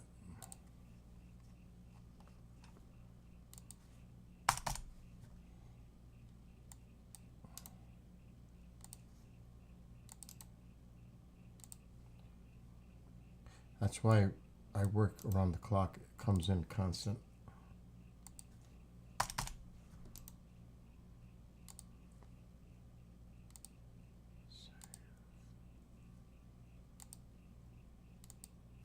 All right, I could set the rest up tomorrow. So it's technically today, 7 p.m.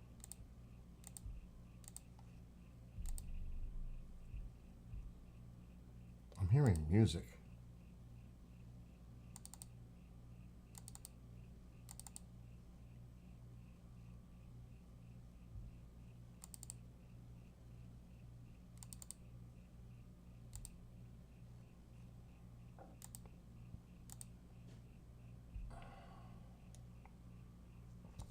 almost done.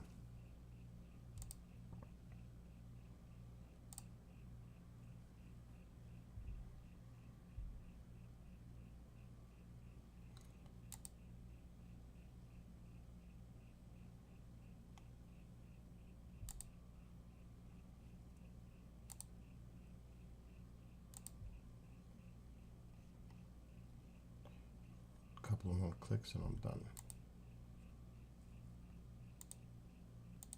For now.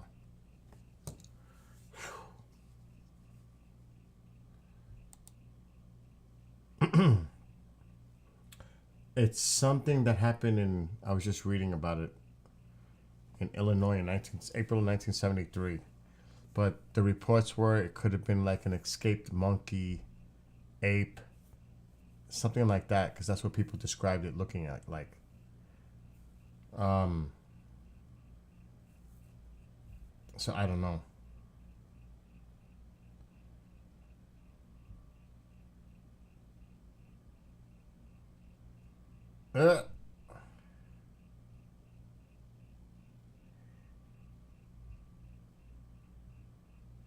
Oh my God, fantasy! You're lucky your mole's not here.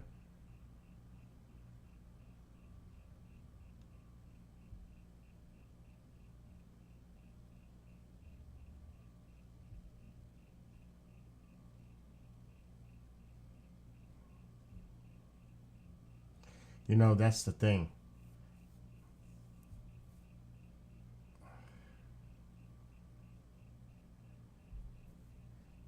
There are, Lorraine. There are. I'm just reading the chat now. Well, actually, I'm getting the hell off. Let me just check the station. I'm exhausted.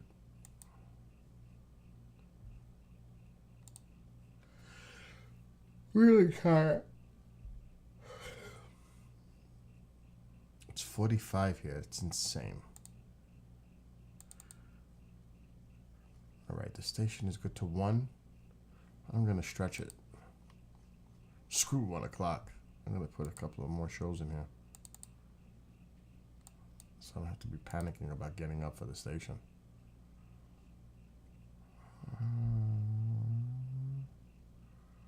Let's go with this.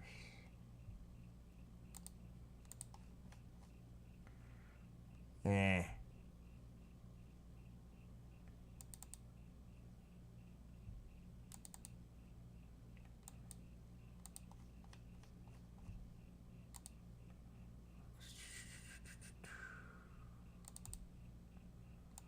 Go to 3. Let's go one more.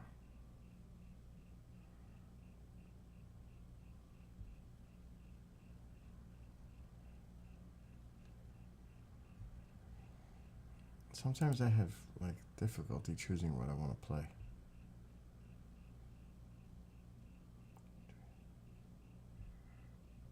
Oh shit, that's right.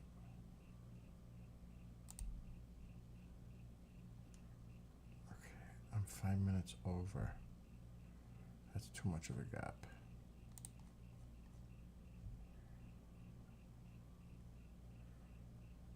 Not enough. We'll do that one.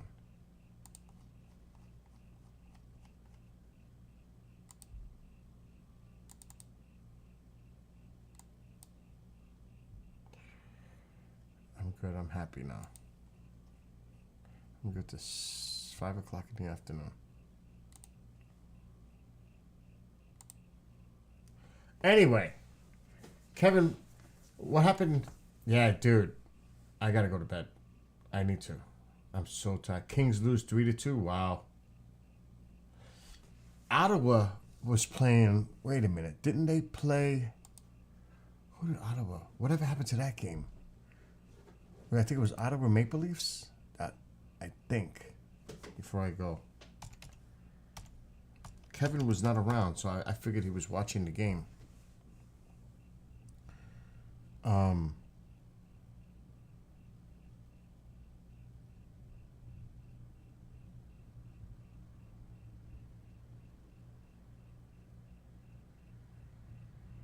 Ottawa plays the Devils. Wow, dude. The Senators are 13 and 17. Holy shit. What the hell?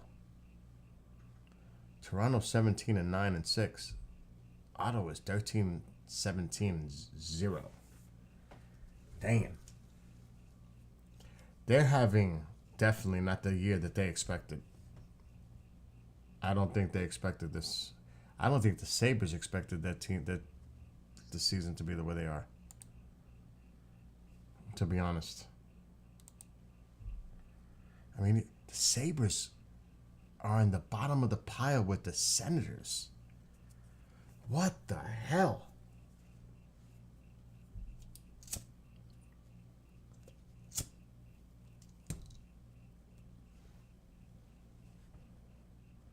I mean, you look at these standings.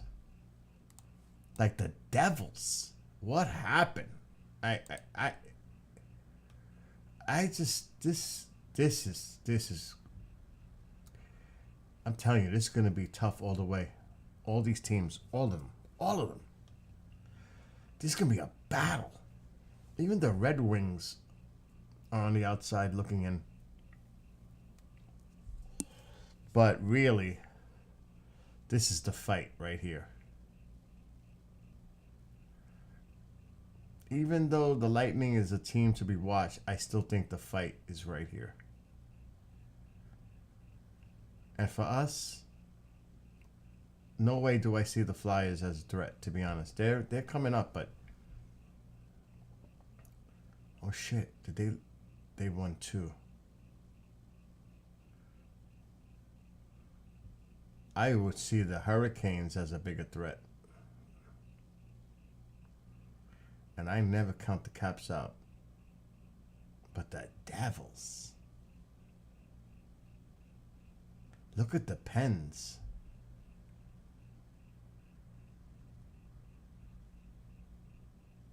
That's a battle too. Right here, battle. And definitely a battle here.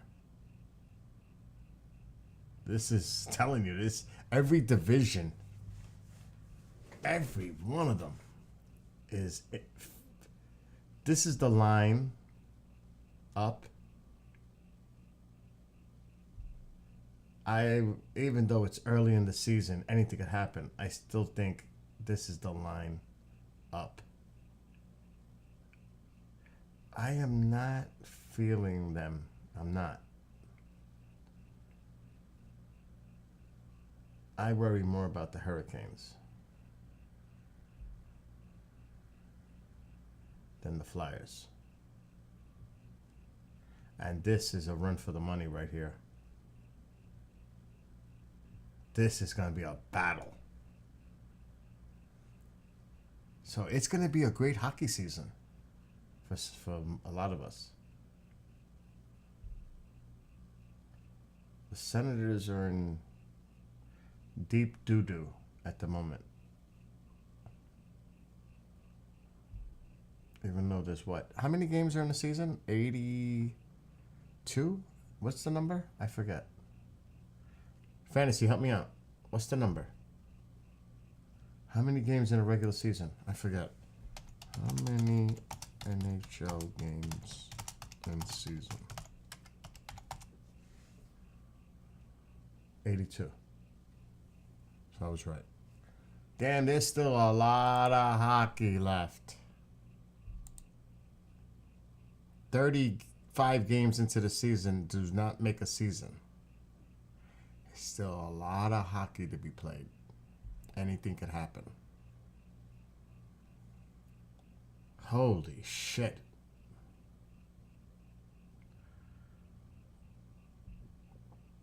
The World Juniors, Friday, 1 p.m., Canada versus Sweden. What's going on with that? The Junior Championships. What's going on with that?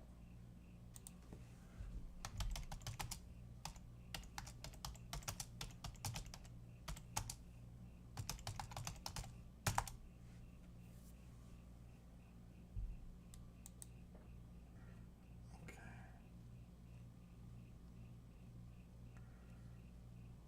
That's 3 days ago.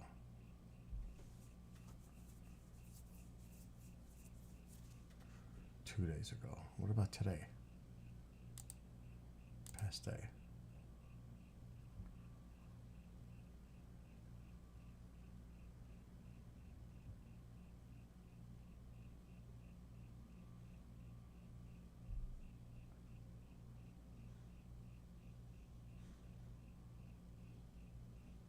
One day ago.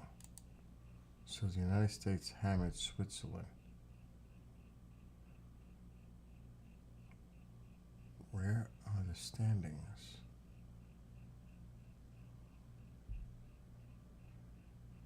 Okay, so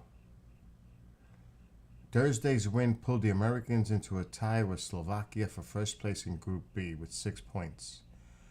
USA will take on Czech on Friday before wrapping up Group A against Slovakia on New Year's Eve. Holy shit. So the Americans lead the B. They're tied with the Czech. Who's leading in the other?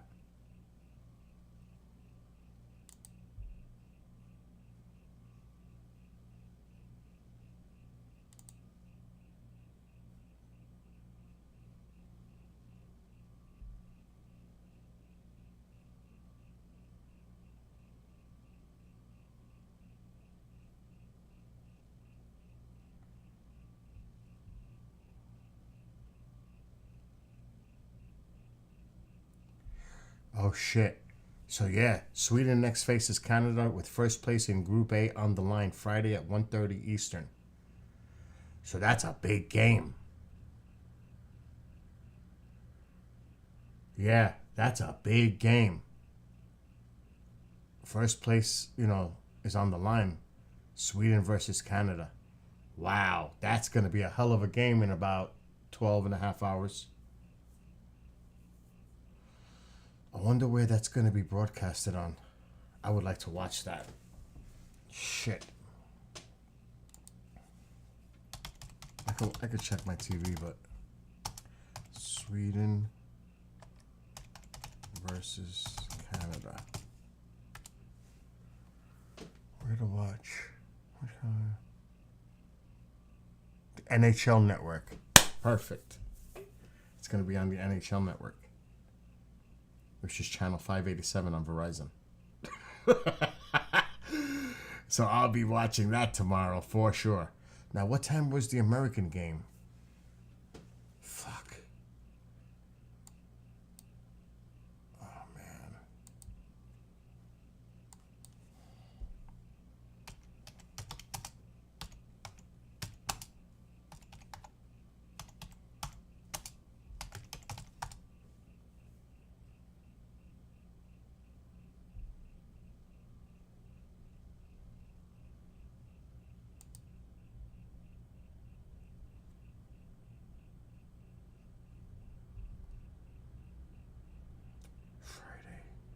Oh, shit, it's on 11 o'clock in the morning.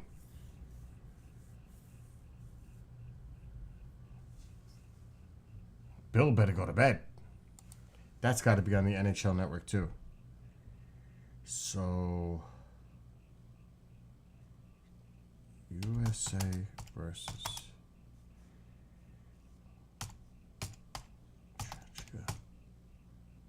Friday TV. It's got to be the NHL Network.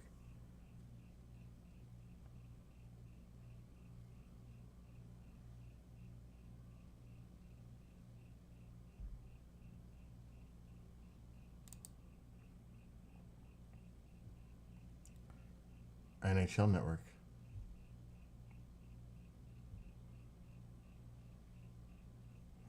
Oh man, this is gonna be fucking good. All the games are on the NHL Network. So here's the schedule.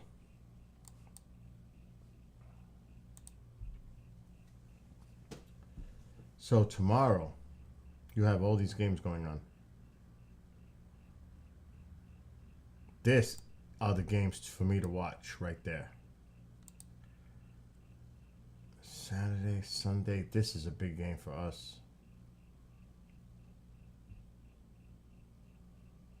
And then Tuesday's the quarterfinals, semifinals. by next Friday.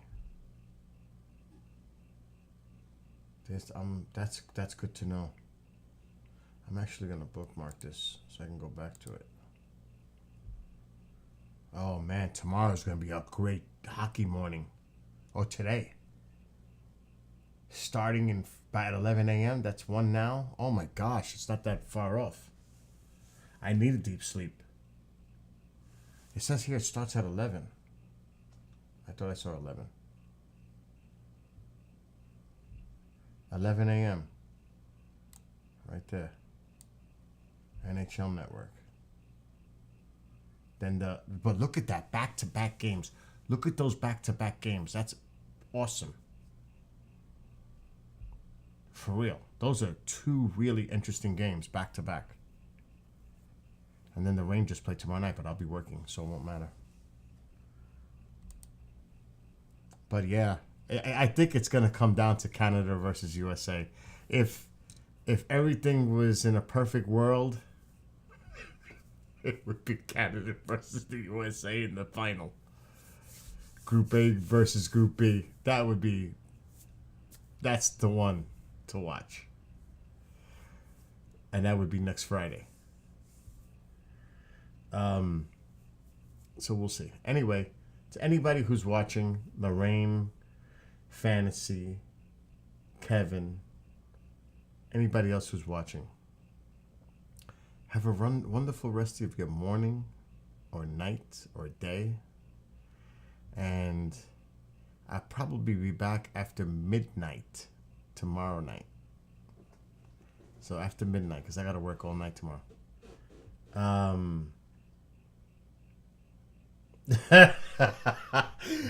Kevin's going to be high on sugar products and coffee. Coffee and donuts for 9 hours. That's a good one. Anyway, to all of you, be well, be blessed, be safe. And I'll see you guys tomorrow or today at some point. Till then, I'm going to bed. I'm going to drop right now. Like pass out. James, have a great one.